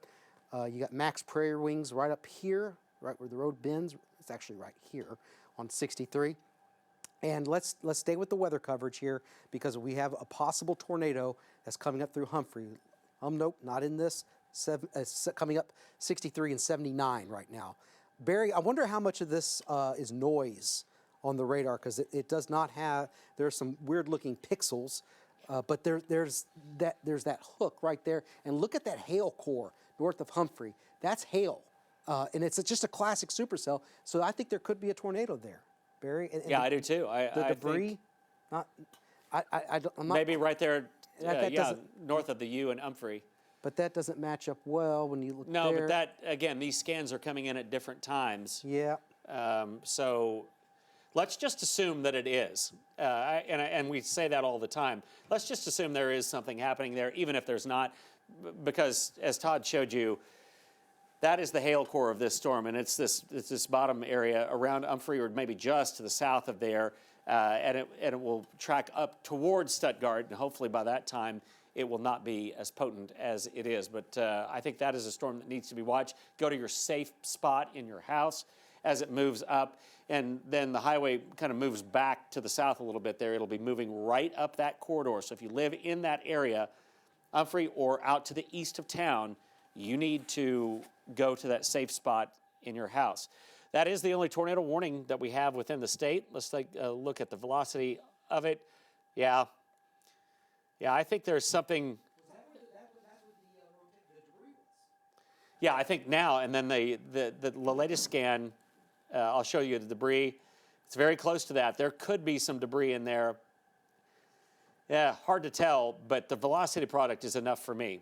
That right there is enough for me. And it would be where those two come together. So maybe on the east side of town and then moving up along Highway 63. Small community of Goldman, going to be next. Barry, rotating wall cloud with that storm, eastern Jefferson County, spotter and Humphrey. Okay. So there's a rotating wall cloud with that. Yeah, I think all of these are going to have that wall cloud. Now, are they producing a tornado? We don't know, but that, yeah. Yeah. Okay, that's good confirmation. That's from a spotter. But Crooked Creek Road, look at this map here that I've got. So that if there's debris, that's probably it. If we're still trying to sort that out. Crooked Creek Road, and here's Goldman, a very small community going into Stuttgart. So I think it's going to track near 63 and just north of that. The velocity signature on the radar, if there's a tornado, I think it's right over Humphrey. We already had the report of the rotating wall cloud there. And I'm going to kind of outline what I'm looking at here on Crooked Creek Road. Stuttgart, take your tornado precautions. There's the new tornado warning. I'm assuming it's for this because it's getting to the edge of this polygon. So I'm assuming they're reissuing that tornado warning. It was just issued, Barry. I think they're extending this. No, I think they're issuing a new one up to the north. That storm near Hazen. Okay, yeah, they did. So right along I-40. That was that one you were looking at near Carlisle. Yeah, and right now it is. Yeah, there is some right indication right there. Not a great amount, but Bisco. It looks like a tornado producer. It could be. It's got that look of that supercell. It's just the velocities. but it's already ramping up with that one coming into Stuttgart. But this one has that supercellular structure when reflectivity. Reflectivity is just the rain. But Bisco, Duval's Bluff, Highway 70, it's coming up on I-40 right now. I think you need to take your tornado precautions immediately. Put as many walls between you and the outside. Stay away from windows. I don't think that there's going to be a large tornado out of these like we had earlier. I think that threat is kind of coming down a little bit, but the tornado threat is staying elevated. It doesn't matter if it's a 0, 1, or 2, or 3. There's going to be damage if there's a tornado, and it's a big deal if it hits your house. Just heard thunder, by the way, here in the Little Rock metro area. Not severe, but we're going to continue to monitor that. Did you see that thunderstorm that just developed over Little Rock? Yeah, and it's ramping up some even now. I don't think there's a tornado threat with that. No, but it's loud. And there's a lot of lightning in places where people are out trying to clean up. Absolutely. So there's the new tornado warning, which does include Brinkley. Brinkley is another location we want you to take your tornado precautions, but I just don't see anything conclusive on velocities right now. By far, this storm is the one that is greatly concerning me because it's getting closer and closer to Stuttgart. Yep. And there's still something there. A report of a wall cloud, a rotating wall cloud in Humphrey. It's past Wabaseka. You're clear with this particular storm coming up into Stuttgart. So Stuttgart, that's the end of the polygon right there. It's not in you, but I say just go ahead and take shelter. There's no harm in that. So text your friends and your family, give them a call and say Channel 7 is telling people in Stuttgart to play it safe. Take your tornado precautions right now in Stuttgart, because that's the next community, and there's very little room between that rotation and the edge of that polygon, so there's not much warning when the new one gets issued just outside of that polygon. So I want to go ahead and warn everybody in Stuttgart, north up towards the airport and northeast, Olem up here, and maybe even getting close to Clarendon at some point as it crosses the White River.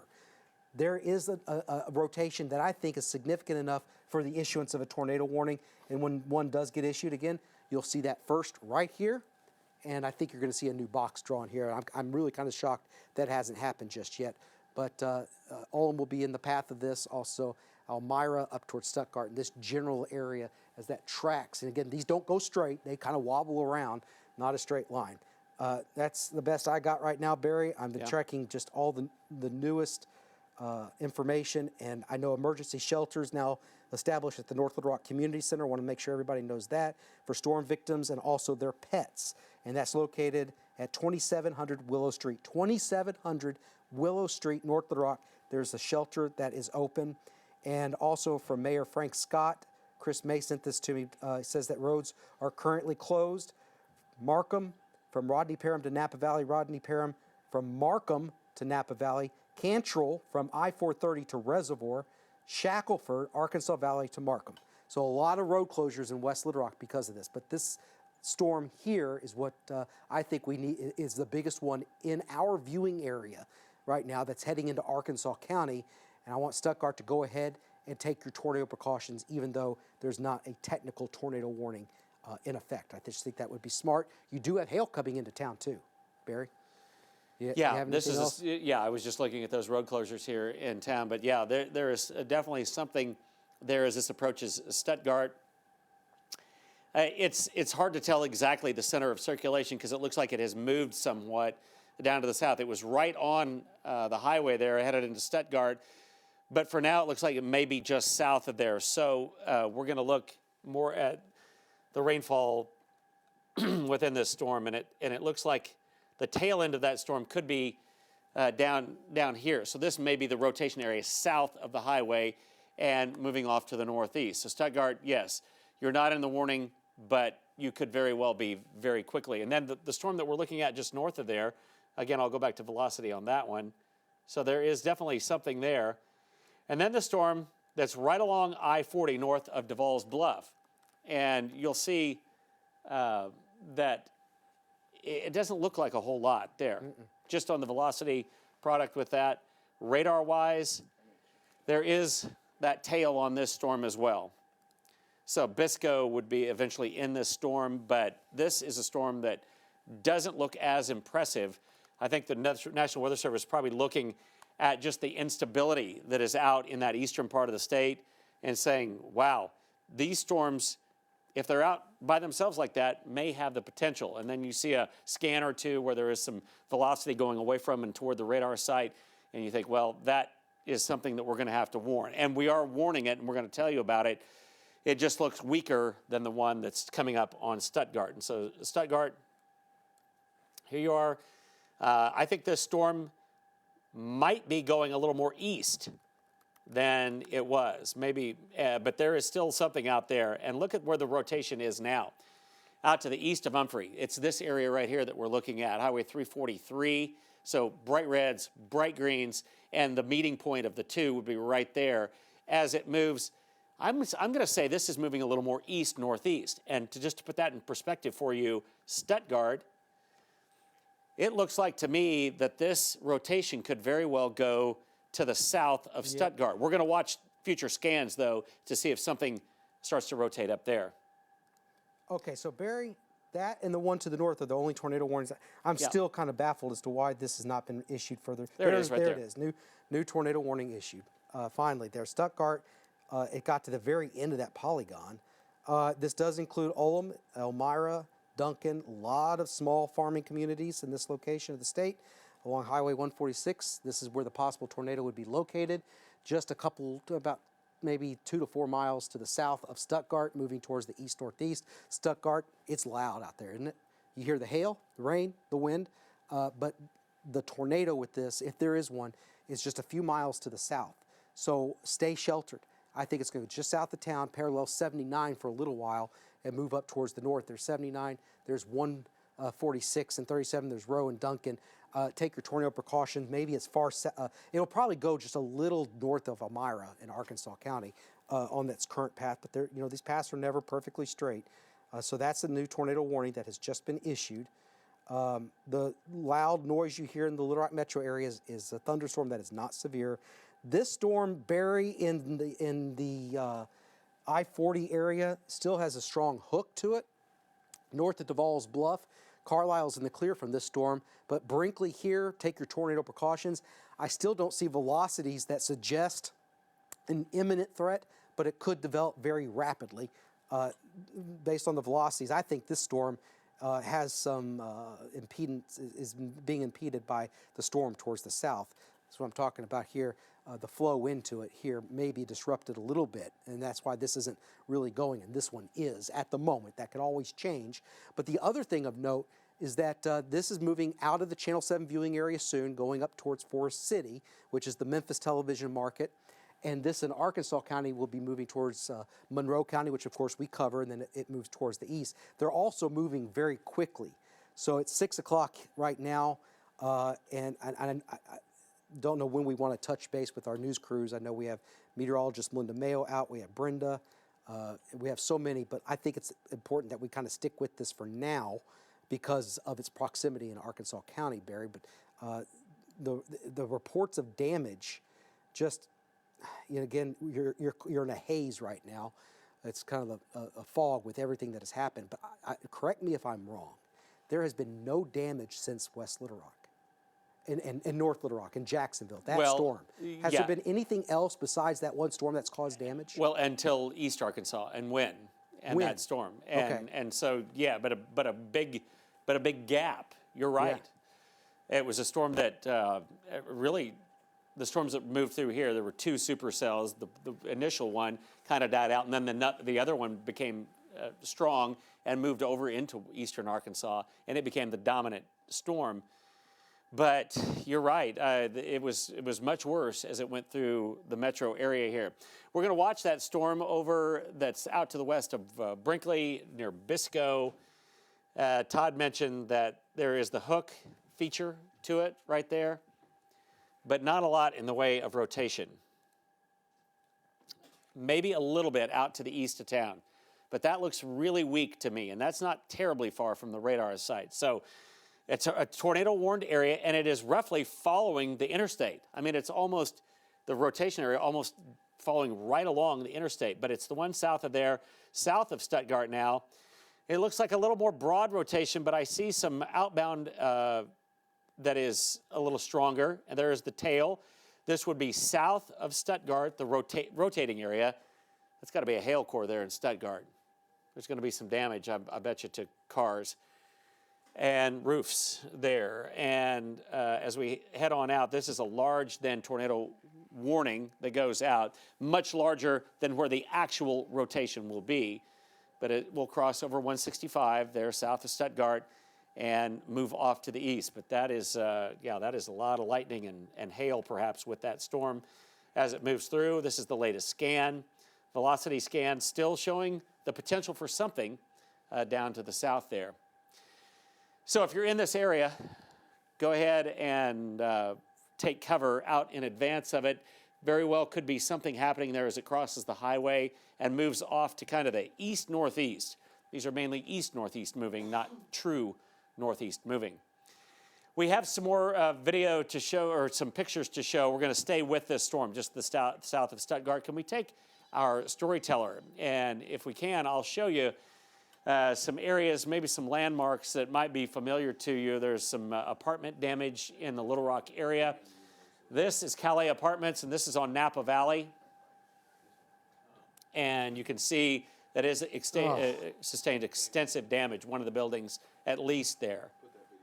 And then, okay, we're getting some ads here, but anyway. Calais Apartments, a few more, perhaps. There's some more damage from there. And I'm not exactly sure where that is. Yeah, I'm not sure. That looks like that could be Emmanuel Baptist Church or a church of some sort in the background. I don't think it's Emmanuel. But I'm looking there. Yeah, I'm not familiar with that. Yeah, I don't know exactly where that is. That's not Emmanuel. I don't No, think it's not. That's not, no.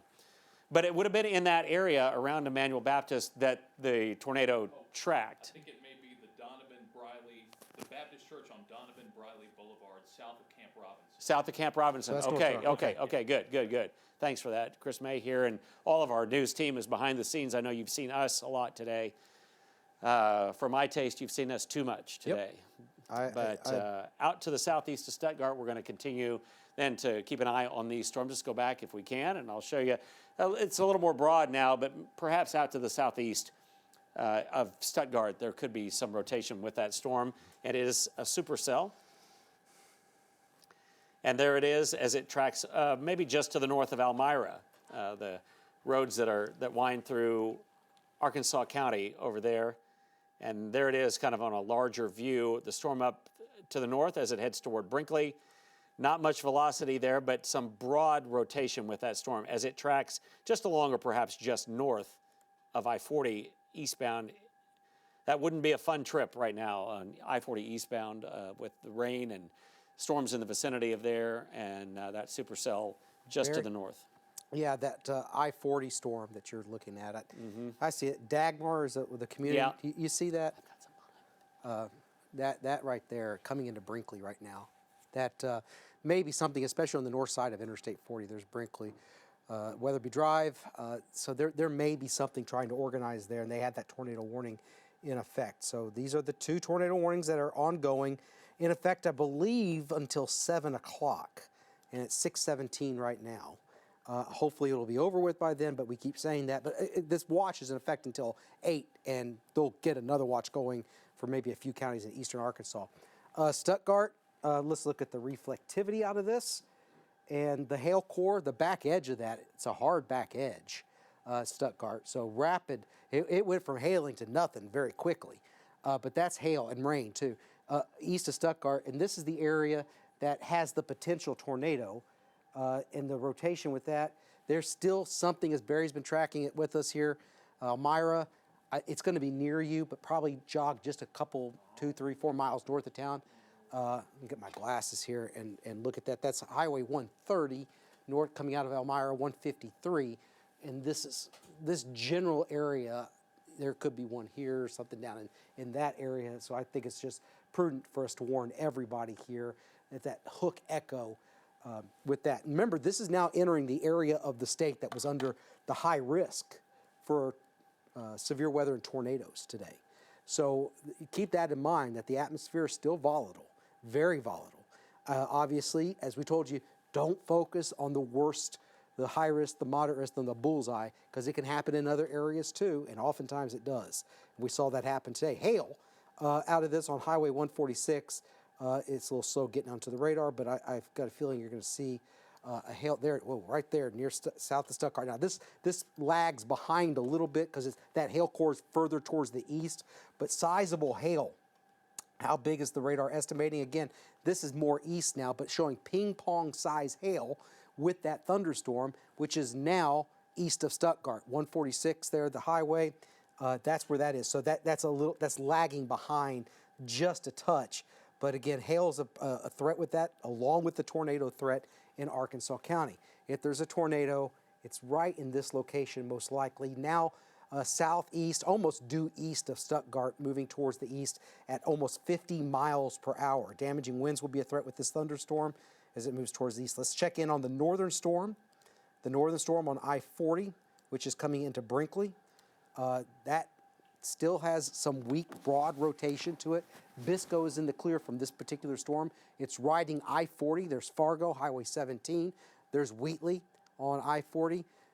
It doesn't look as organized. It never really looked very organized, but it doesn't look as organized as it did in the previous scans, and that will be moving out of the Channel 7 viewing area sooner than later here, probably by about 6:30 or so. That moves out of the Channel 7 viewing area, and then we'll focus our attention on this. And Barry, we get so focused on one or two storms, we should really kind of look out and look at the whole picture. Yeah, there's not much out there, though.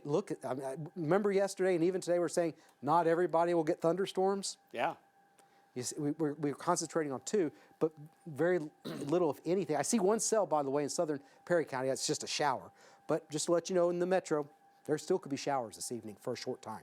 Okay, we'll continue to watch those storms over there out to the east of Stuttgart. We did get word in just now from Mayor Scott's office that says there are no known fatalities in Little Rock. Thank God. I mean, that's all you can hope for. And we know that there are folks that are critically hurt, though, and there are a number of folks that are hurt from this storm. And so I know a lot of folks are praying for them and for their complete recovery. But if we could get through this, a storm of that size with no loss of life, all the technology we have, it would be worth it for this one event. But it happens time after time that technology is able to warn us. But we're seeing out to the east of Stuttgart now that storm that still has a hook on it, still has a hail core on it, as Todd mentioned. Velocity-wise, there's still some wind going away at a pretty rapid clip from the radar site, and some coming back along Highway 146. So just to the south of there, it would be that area. If there was rotation, there's kind of a new scan right there, and it, again, is moving almost due east, maybe just barely north of east as it moves through. The storm looks like this with reflectivity. So it's a supercell. That is a textbook picture of a supercell thunderstorm there. And the part that we're always concerned about is this trailing part down here. Now up to the north, this storm, and again, this will be moving off into a very rural area of the eastern part of Arkansas County, kind of northeastern Arkansas County. Let's go to the storm up to the north of there. And it is approaching Brinkley.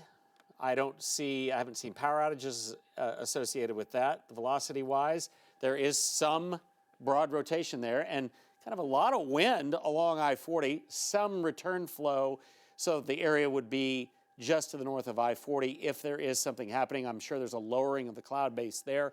Again, it's a supercell thunderstorm. It has some rotation with it. But radar-wise, it is not as impressive. If you just looked at these two storms, this one not as impressive as this one is down here. Just looking at the hail core within that one down there, it's just obviously a taller storm, has a bigger updraft in it. And then, so we're going to continue to watch that and watch this one, though, until there are no tornado warnings coming our way. Barry, on the screen. Yeah, we That's take Wynne High School. Okay, Storyteller. Storyteller, if we can take that, and we're just getting first pictures in from eastern Arkansas and Wynne, and we've heard it's sustained a direct hit Yeah, it looks like catastrophic damage there.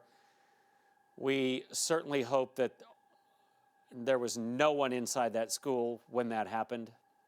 The warning was in effect for long before it moved into Wynne.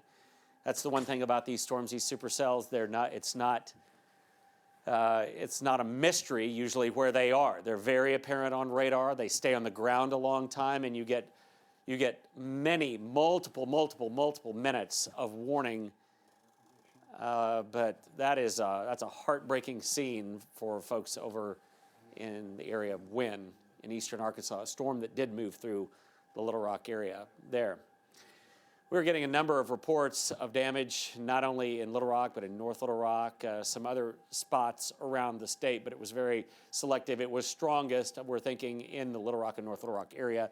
And these storms right now, they don't look like those storms that when we moved here, or when they moved through the Little Rock area. But out to the east of town of Stuttgart right now, there is that storm. Casco, you're going to be in the hail core of the storm.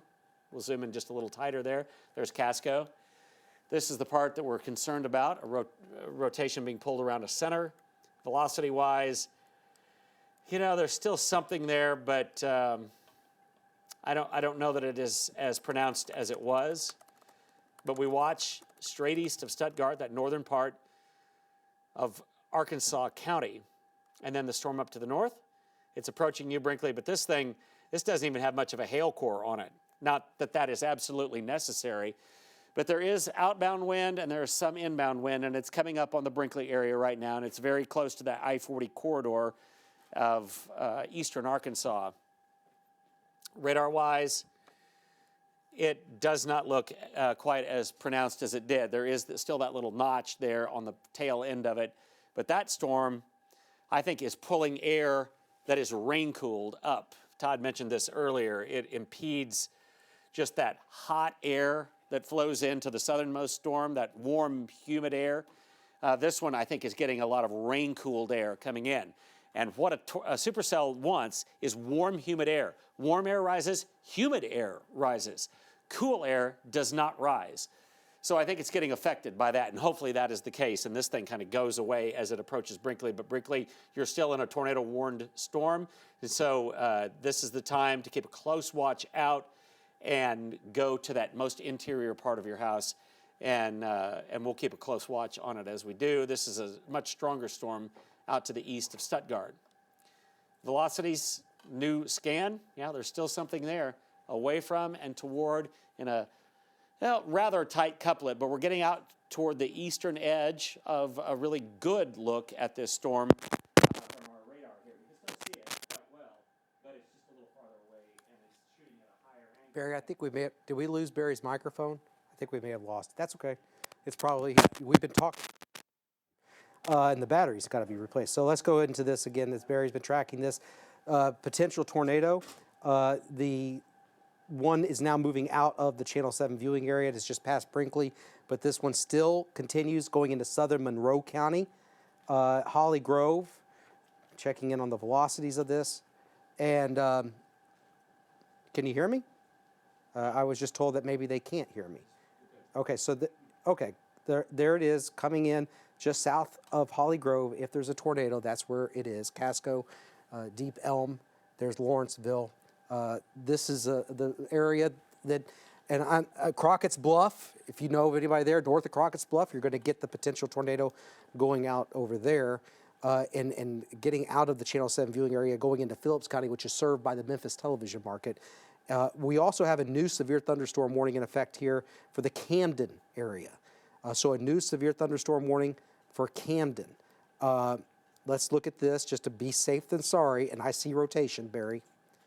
I hate to say it, but Camden, I'm not convinced that this storm is just going to be severe warned. I think Camden, you need to take your tornado precautions. I'm going to zoom into this. There's Camden, there's East Camden. Now let's look at the velocities. This is what I'm talking about. Barry, do you see that?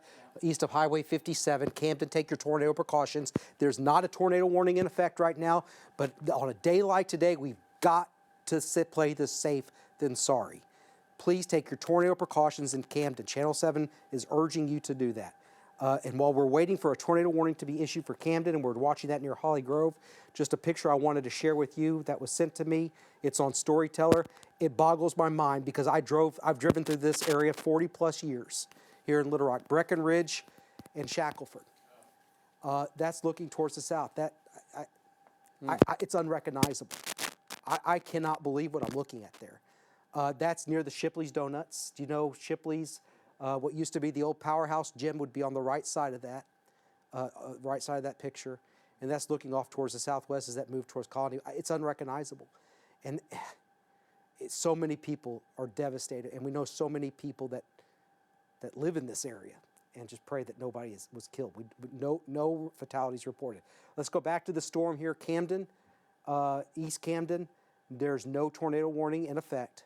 But my goodness, there is rotation in this thunderstorm. I don't think that's debris. But this is it right here. That's Highway 278.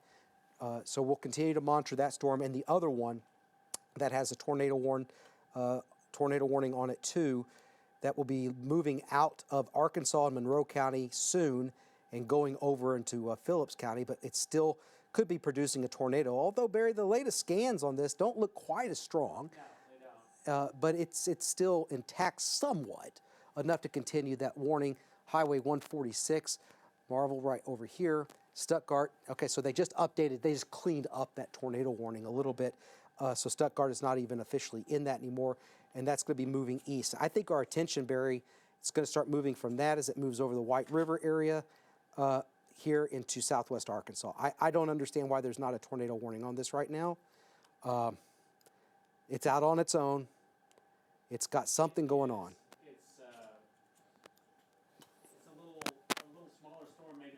Is your microphone on, Barry? Okay, they're working on your microphone. I'll take it until they get that sorted out. Highway 278, Camden. It's moving just a little north of due east, so it's going to get awfully close to town. So that's it right there. This is looking at it from the Little Rock radar. This is the area that I'm watching. This yellow polygon means severe thunderstorm warning. There's East Camden, which has been hit so many times. I communicate with the mayor every now and then, getting damage assessments from her. That's East Camden, a community that's been hit hard. But this is something that is drawing my attention now down there in south central Arkansas. And, if there's not a tornado, thank goodness. But if there is, and there isn't a tornado warning in effect, I want you to go ahead and take your tornado precautions, because it does no harm into just going into the interior of your home or your business and putting as many walls between you and the outside. Let's look at here at the newest scans that are coming in, make sure I've got the latest one. The debris signature on this, there's nothing in there that shows debris, and the severe thunderstorm warning continues. So while we wait on that, can we go to one of our reporters? Because that one in Arkansas, Monroe County, is kind of winding down a little bit. So I think we have meteorologist Melinda Mayo, by the way. No, there's the new tornado warning. Let's stay with that. Yeah, let's stay with it. Tornado warning, Camden. There it is. Take your tornado precautions right now. This also includes Shoemaker up towards Bearden. Tornado warning there in south central Arkansas. This is what we were kind of concerned about, a rapid intensification of a severe thunderstorm in an environment that is very conducive to tornadoes. Nothing has been confirmed out of this, but the radar does suggest that one could be forming at any moment just to the west of Camden on Highway 278. Barry, you got your mic up and going? Yeah, I think my other one got tired. Yeah, so we've got a new microphone here. Out to the west of town of Camden, yeah, this is a supercell thunderstorm quite a ways away from the radar site. Barry, we had it. It was so close. I'll take over till they get that sorted out again. Oh, there it is. All right, we're back. All right. Hopefully this will stay with us. But Camden, this tail end of the storm is obviously what we're looking at as it comes toward you. The hail core to the north of town. This one moving almost due east. It may be just barely north of east, but it's coming into town. So I want everybody that's in and around Camden to go ahead and get into that lowest spot in your house. This is moving very quickly. All of these storms are. It won't inconvenience you for very long, and it will be something that could save you, because these storms could ramp up very quickly. I don't think they're going to last like they did earlier today for dozens and dozens and dozens of miles, but This is a storm that we're going to watch, and the velocity product on it continues even at quite a distance from the Weather Service radar in North Little Rock. Well, a strong inflow, some outflow, but again, you're looking at higher up into the storm, probably at an elevation of 7,000 or 8,000, 9,000 feet. We want to sample the lowest elevation. So seeing that rotation up in the storm, we're just saying that this is certainly has the possibility as it moves into Camden there. And the storm motion on these, Todd, has been at around 50 miles per hour. I'll look and see what it says here on this one. And it says that it's going at, I'm looking here for 45 miles per hour. Not quite as fast, but it's coming into Camden right now. That gives you just maybe a second more, but with processing time, it is on you. It is on you. It's in the western part of the city right now, whatever rotation there is. If it's a tornado, you're getting into that safe spot, right? If it's not, that's fine. That's what we don't want to see. But it is moving right through that area, and then it will move over into East Camden eventually. And so that is our latest tornado warning. It seems like they will never end. With these storms, though, I think we have to keep in mind that all of the ones that are out there are supercells and could produce a tornado. So I'm going to back out and just show you that we're talking about eastern Arkansas, and now we're talking about southern Arkansas. This will not last all evening long. Let me tell you, these storms cannot keep up for a prolonged period of time. We're going to start to lose the dynamics that are so favorable for these storms to maintain themselves. But we're not to that point yet. In eastern Arkansas, it's moving into Monroe County over to around Holly Grove. And a lot of rain and hail in that area, but south of there, and just coming over the river out into southern Monroe County, a ton of farmland over there, and that is where that area is that we're looking at. And there's still some indication of rotation with it. Yeah, right there. It is coupled together, again. Maybe ramping up a little bit more than it was. And it's moving through, what is that, Monroe County? Yeah, that's southern Monroe County. And it's about to go into Phillips County. And so once that happens, we'll focus more on the Camden and totally on the Camden storm.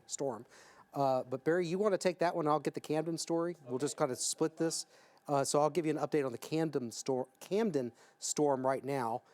And he'll see that across here. But just to give you an update, no confirmation of a tornado. If we can come over here, guys. There's no confirmation of a tornado with this storm in Camden. But there is evidence on radar of rotation, and it's entering town right now. It's moving east at about 45 or 50 miles per hour, and there's high winds in Camden, but this is the circulation right here. So let's zoom in and get up and close with this. East Camden 2, Shoemaker, towards the north on Highway 79. There's the city grid. This is going right through town in Camden. So let's hope that this is not on the ground. Country Club Road, right there. There's Brook Ridge Drive, Mall Road, Gravel Pit Road. You see the street grid of downtown Camden? It's on the west side, on the far western side of that, but you're getting high winds right now in Camden, and you could have a circulation here. Whether it's extended to the ground, we do not know, but based on radar, it could be happening. But we will know very soon whether or not there's a tornado because it's moving through a populated area. We're going to check the power outage report, and we'll get reports if anybody's been affected by this. I look at the debris signatures on radar. I don't see any significant dropout, and it's hitting a populated area, but I just don't see anything conclusive that says debris is getting lofted high in the air, and it would have to be very high since the radar is so far away for the radar to see that. But there's the storm and hail on the north side. Let me check with our partners with the National Weather Service office. They're activating the sirens in Camden. They aren't, but the fire officials down there in Camden are doing so. I'm going to check here the Entergy map.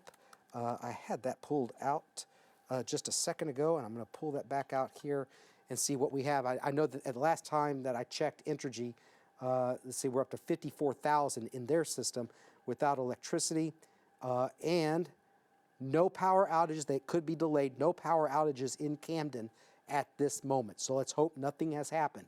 But everybody in Camden needs to stay sheltered. Right now, it's moving over town on the west side. There's Western Washington Road, Camden. Kent is a small community on Highway 7, leaving town, going towards the north, and it's going to affect them. And I believe that's Harmony Grove up there towards the north. Yeah, Harmony Grove. That's another place that could be affected over towards East Camden. So in this corridor, this potential tornado will be moving over your location. Barry, have we seen that thing over in the Phillips County yet? Well, it's still there, and there is still that rotation center, still the hook, and still a supercell. I looked over there. As far as I could tell, no power outages within this area, but there's a lot of electric co-ops of Arkansas, I think, that serve this area. About 87,000 total customers without power in Arkansas right now, and I think Todd said there were around 53,000 in just the Entergy system alone. But this is southern Monroe County that we're looking at, and it will be moving over toward Marvel coming up in a little bit of time. We're talking about 15, 20, 25 minutes or so as it moves out of there. We're not entirely sure this is producing a tornado. It is tornado warned, and they just did. The Memphis office just issued a tornado warning for this storm. They extended it out over into northern Phillips County. And so that is the storm that we're looking at. We continue to watch as it slowly moves out of the area that is covered by the Little Rock National Weather Service. But there's something to that. There's a lot of wind energy right there. There is a rotation center along Highway 17 just passed over. Eventually, it's going to move over into that area, the northern area of Phillips County. A lot of kind of clutter on the radar right there, but if you just look at the reflectivity and just look at the rain, you can see that's the hook area right there. This is rain being pulled around behind a center of circulation. And right in there is where you would see, if there is a tornado, that's where you would see it. It would be moving in that area that would eventually take it over. Boy, a lot of farmland there east of the White River and headed over toward Marvel, headed from Monroe County over into Phillips County. But some highways crisscrossing there, and a number of farm homes will be in the path of that storm, which is still tornado warned. And we're waiting on new updates now. But yeah, still something on the velocity there, the velocity scan. I'm going to see if I can move over to the Memphis radar. Yeah, there's the Memphis radar as it sees the storm. That's far away, too. It's far away, yeah. So that makes me think that this storm is still doing something, and Marvel is going to be in the path of this storm.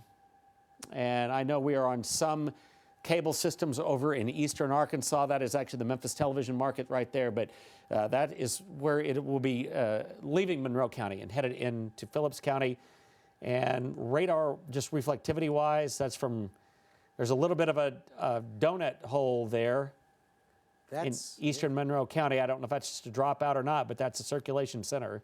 Yeah, that could be the tornado. That could be it. That may be the way we have to look at it. Looking at it from Little Rock doesn't look quite the same as it does from Memphis radar right there, but that is that area that's kind of dropped out, and the rain is circling it now, and that could very well be what we're seeing there as it exits Monroe County.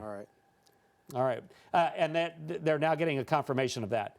This is now a confirmed tornado that Memphis has said, and I haven't seen what their National Weather Service, but they are confirming that there's a tornado. It's the purple polygon there that shows that they have confirmed it, so that it apparently is on the ground. If you're on that, in that area of 146, and I don't know how they confirmed it, if that was a radar confirmation, if there was perhaps a debris signature with that, I'll look for that. I'm looking at it from the Little Rock radar, and I can't see a debris signature from the Little Rock radar. Not really from Memphis either, but it is possible. Yeah. But there's definitely something there coming out of Monroe County. There's the Phillips County line, and Weather Service in Memphis has said that is confirmed. So all the way from the west central part, or the kind of northwestern part of Phillips County to Marvel, that is where you need to be taking cover right now. Looking for any power outages in the Camden with that storm. By the way, as I get an update on the Camden storm behind me, north of Camden now, can't sound the all clear just yet, but Kent is a community. I do think that we have some power outages. I don't think they're widespread. I'm trying to zoom into Camden.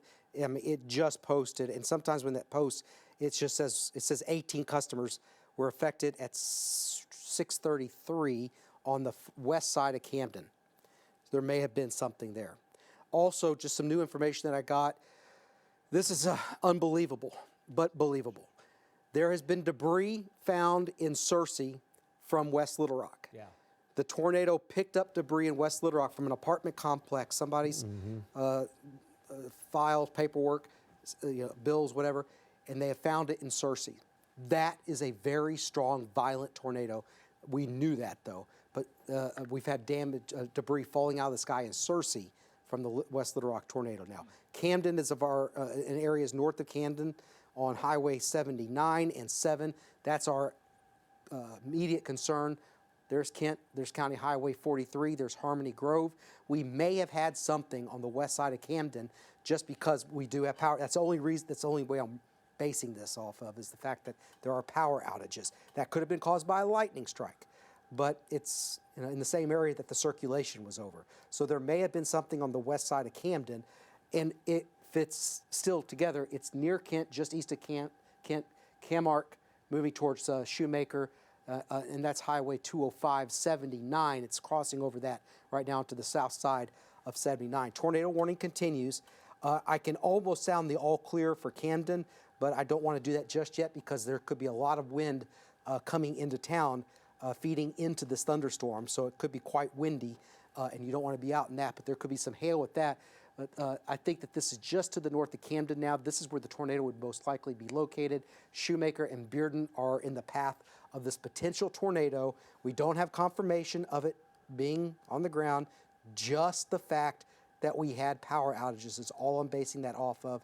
I don't see anything here on the debris detector, and I'll check with the National Weather Service if they have any information. The fire department there says that they really can't see much at all because their view is blocked by trees. So they're looking to see in that area on the north side of town if there is anything, but stay sheltered. Fordyce, another big community, and Kingsland. If this holds together, it'll be near or just south of those communities if it holds together. This is the only supercell thunderstorm in southern Arkansas. And I would imagine the dynamics in the atmosphere are going to begin to weaken here soon.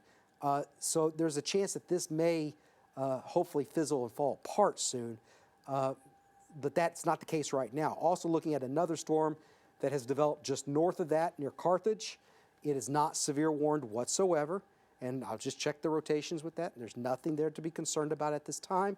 Just to let you know, there is a thunderstorm in the northeast of Carthage in Dallas County going into southern Grant County right now. So that's what's happening there. And that one confirmed tornado is now out of the Channel 7 viewing area that Barry has been tracking. That's out of it.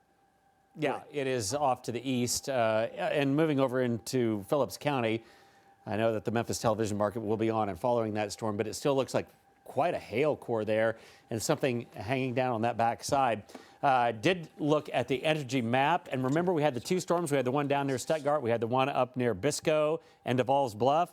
Well, there are power outages all over Devall's Bluff and all over Biscoe. There's no power in those cities.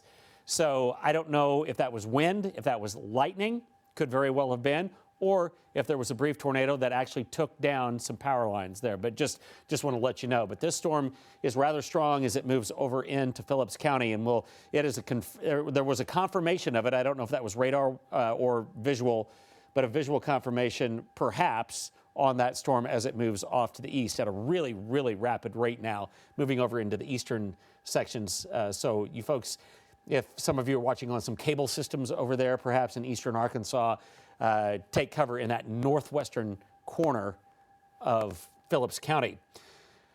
We'll turn our attention then to the storms down to the south. There's one supercell and one that's, well, it's a storm that's trying to build north of Carthage there. I don't know that that is an ideal area for growth of storms, though.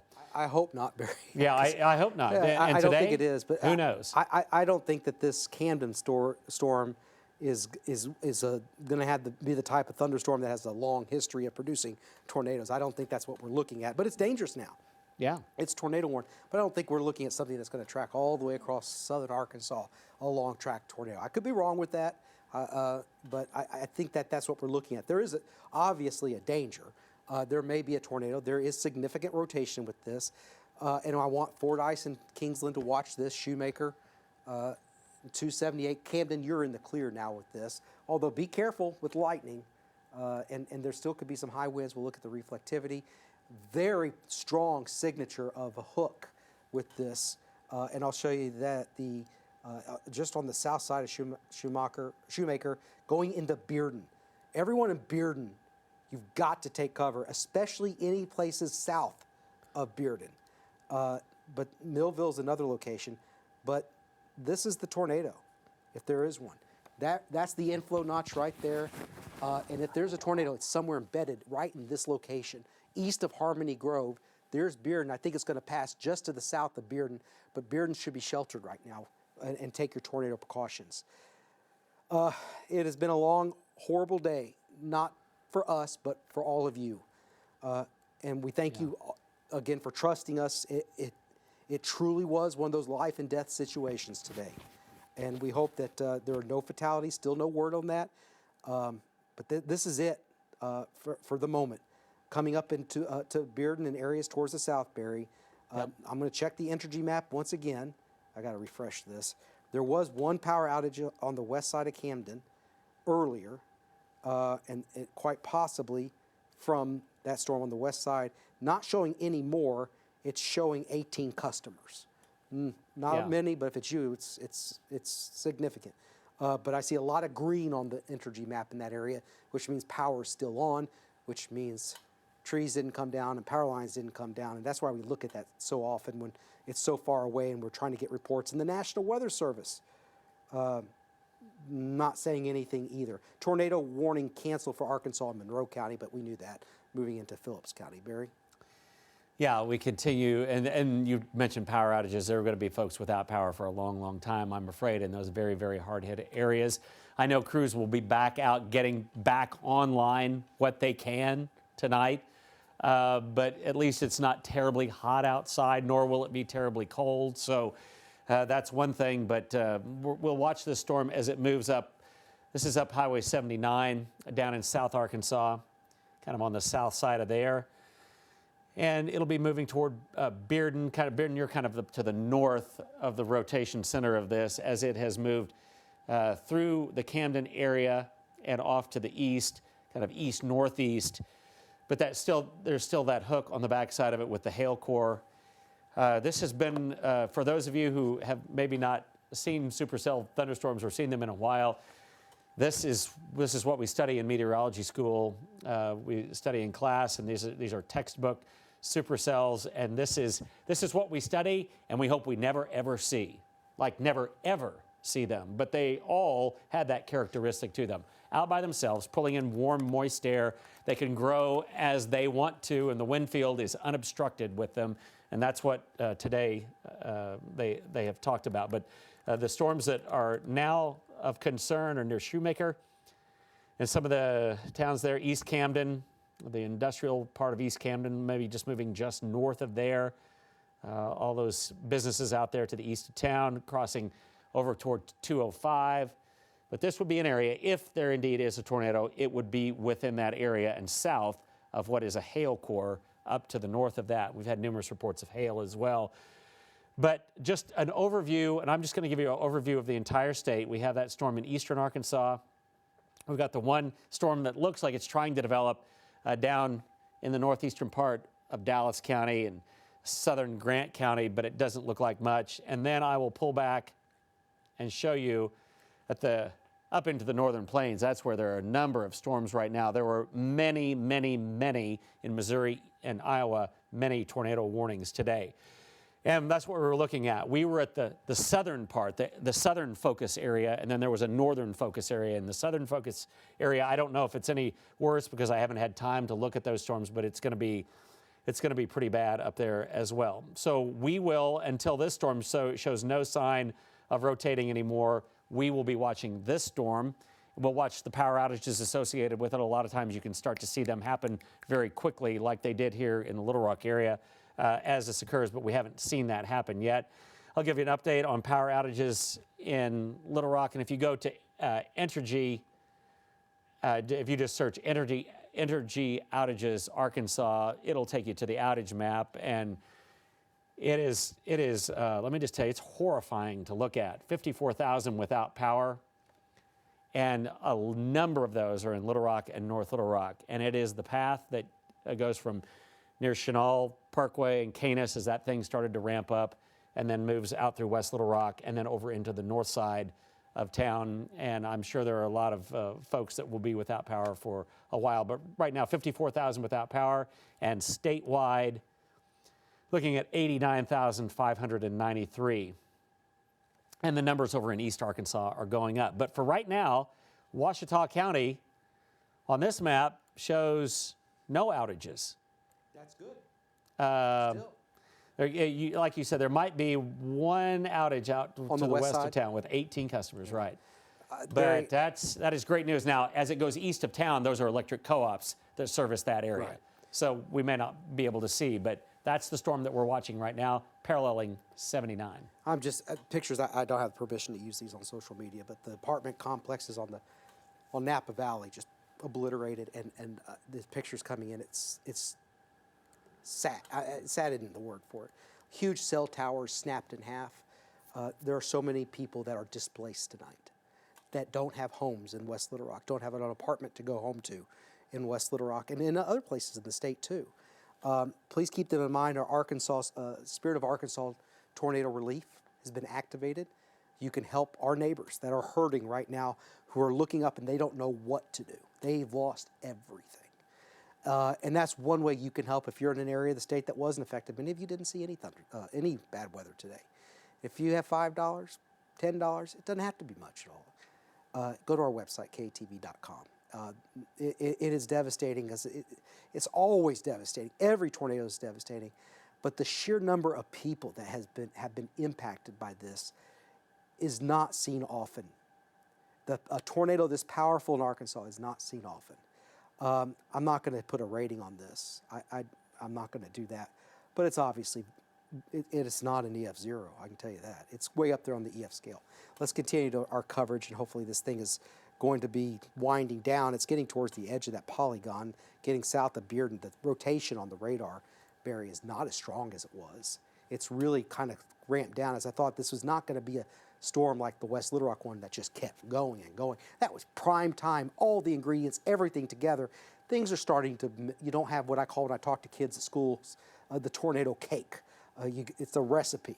And there are some missing ingredients as we go further into the night for tornadoes, which is obviously a wonderful thing. But the tornado warning continues. There's Bearden, there's Thornton, there's Highway 79. Hopefully we'll continue to lose some of those ingredients, and we'll just have all this get out of here faster than anything. And then we have to look at a severe weather threat next week too. Don't worry about that now though. No two storm systems are alike. And so we'll worry about that then. Hail, south of Bearden, there's the potential tornado. They will not drop this warning. I promise you that. But they may allow it to expire because the rotation, Barry, is so much has weakened. Stay sheltered. Mm-hmm. But I'll take you back in time here. You see it near East Camden. That was at 643 going through Camden. Now watch how it moves northeast of town, and it has really diminished with the latest scan that just came in south of Bearden and southeast of Bearden. Barry, I'm feeling better about this, that this tornado warning will not be extended into Fordyce. But Fordyce, you still need to stay weather aware, and areas south of Fordyce need to stay weather aware as well with this. Again, Barry, we do that thing where I'll let you go ahead and say what you need to say, but don't want to get too zoomed in and focused on one storm, and look at the rest of the state too. And really, that's it. And the one confirmed tornado out of the Channel 7 viewing area getting ready to cross over the Mississippi River. Barry? Yeah, we continue to watch just that one storm, and that's what we want. We want zero storms in the state right now because we are a state that needs that. We will have coverage, obviously, coming up at 10 o'clock tonight. We'll have complete coverage, and in days to come, we will, as we always do here, the big stories, we cover them. And that's what we do. That's what we're supposed to do, and that's what we do today. And if our technology has helped save anybody today, that is unbelievable, and we hope that that is the case. Mayor Scott said it was about 45 minutes ago, no confirmation of fatalities anywhere in Little Rock, and boy, that would be unbelievable. That would be awesome. south of 79 right now, though. That storm continues to move off to the northeast. I do want to just, I haven't really talked to our news department here, but I don't know what our coverage will look like, but we will be covering this. We have people all out. We've gone from places where their command centers set up, like over in North Little Rock on Military Drive, out in West Little Rock that has been very hard hit. And we've been at hospitals as well. And there are some confirmations of people who have been injured, some critically injured. And I know that a lot of you are praying for their complete recovery and for their healing for tonight. And this moves now to a severe thunderstorm warning, it appears, still within the tornado polygon, but that south of Bearden. I think this probably gives us an indication, Todd, of what the Weather Service is seeing with this. Not like it was, probably not producing a tornado, but it still has that supercell characteristic. I think it's just weakening. Sun going down now in a lot of the state, or close to it in a lot of the state, and that removes one of those ingredients out of the mix, out of the recipe. So it continues to move off to the east, and that is the one that we're watching. And I saw a storm up earlier, the one in southern Grant County. There's just really not a whole lot to that. So that's good. That's good. We need dry weather. We need lack of lightning, and the storms around the Little Rock area are done. And for you folks over in eastern Arkansas, some of you on some cable systems over there, that is still a very, very strong storm, but it's just about out of the state of Arkansas. So we've got one storm. I think within minutes, Todd, we could be without a tornado warning in the state. I agree. We'll watch this for the first time in, I don't remember when, but it's been maybe 6 hours since we haven't had a tornado warning, and it is gone. Hey. And now it is not that we aren't watching that storm, because we will be. We're going to... Hey, Barry? Yeah. Can we get our production guys? I don't know where everybody went. But, maybe we're the only ones here. Yeah. They were going to pull video, I think, of our coverage when the tornado was moving into West Little Rock. And I don't know if we want to go necessarily back to regular programming just yet. Kind of wrap things up with the video of the tornado. This is the current tornado watch. PDS, particularly dangerous situation. Now you know why those are issued. And then we have that severe thunderstorm warning that still has a tornado tag on it, but no tornado warning. But do we have that video? If somebody could tell me in my ear, it's getting cut right now. If we can go to Storm Scan and just take you back to where this horrible day really got going. We were tracking the tornado from, what was that, Fountain Lake near Hot Springs. And then this is when it put down the tornado. And that was when it was hitting those apartments at Napa Valley right there. And the video and the pictures that I'm seeing of those apartment complexes at Napa Valley all the way up into West Little Rock, it's horrifying. I mean, there and so many people who live there that have lost everything. And that's Brett Adair and his team from Live Storms Media. He sent this to us, and we'll just let this go for a little bit. I think we're going to show you some of the video that we have from today to kind of sum up our coverage and to tell you that it doesn't stop. Of course, Channel 7 News at 10 o'clock, too, and Saturday Daybreak, too, tomorrow. But you see that's at Rodney Perham at 4:30. The car flipped upside down. That's the Colony West Shopping Center. Let me know if we have any live shots still available. Don't know if everybody went home, but if somebody could just let me know if we have any live shots that we can go to, that would be great. And this, again, is the tornado. That's looking southwest from... what is that, Gasano's Pizzeria over there at 430 Rodney Perham? I think he was pulled up close to that, or Troll Square. Yeah, it's right there. Premier Gastroenterology, that new office complex and medical office complex there. That's where he was. But this is the point where Brett began to say, this is coming right at us. Yeah. And he was at that intersection, and that's where it crossed. And it's a formidable storm. Todd, it doesn't look like it's super, super wide, but it is super intense. Yeah. And it doesn't take a wedge 1 mile wide tornado to do unbelievable damage. Yeah, there's the Tent Fitness there. This is when it was hitting Napa Valley, West Little Rock. I'm just trying to think. I know it went through the Parkway Place subdivision. Cooper Orbit Road was another area. I got a picture, I think, from a friend of mine, Craig Shackelford, out towards Cooper Orbit Road, where it hit out in the West Little Rock area, southwest of Canis, there where that Valero is on Canis Road.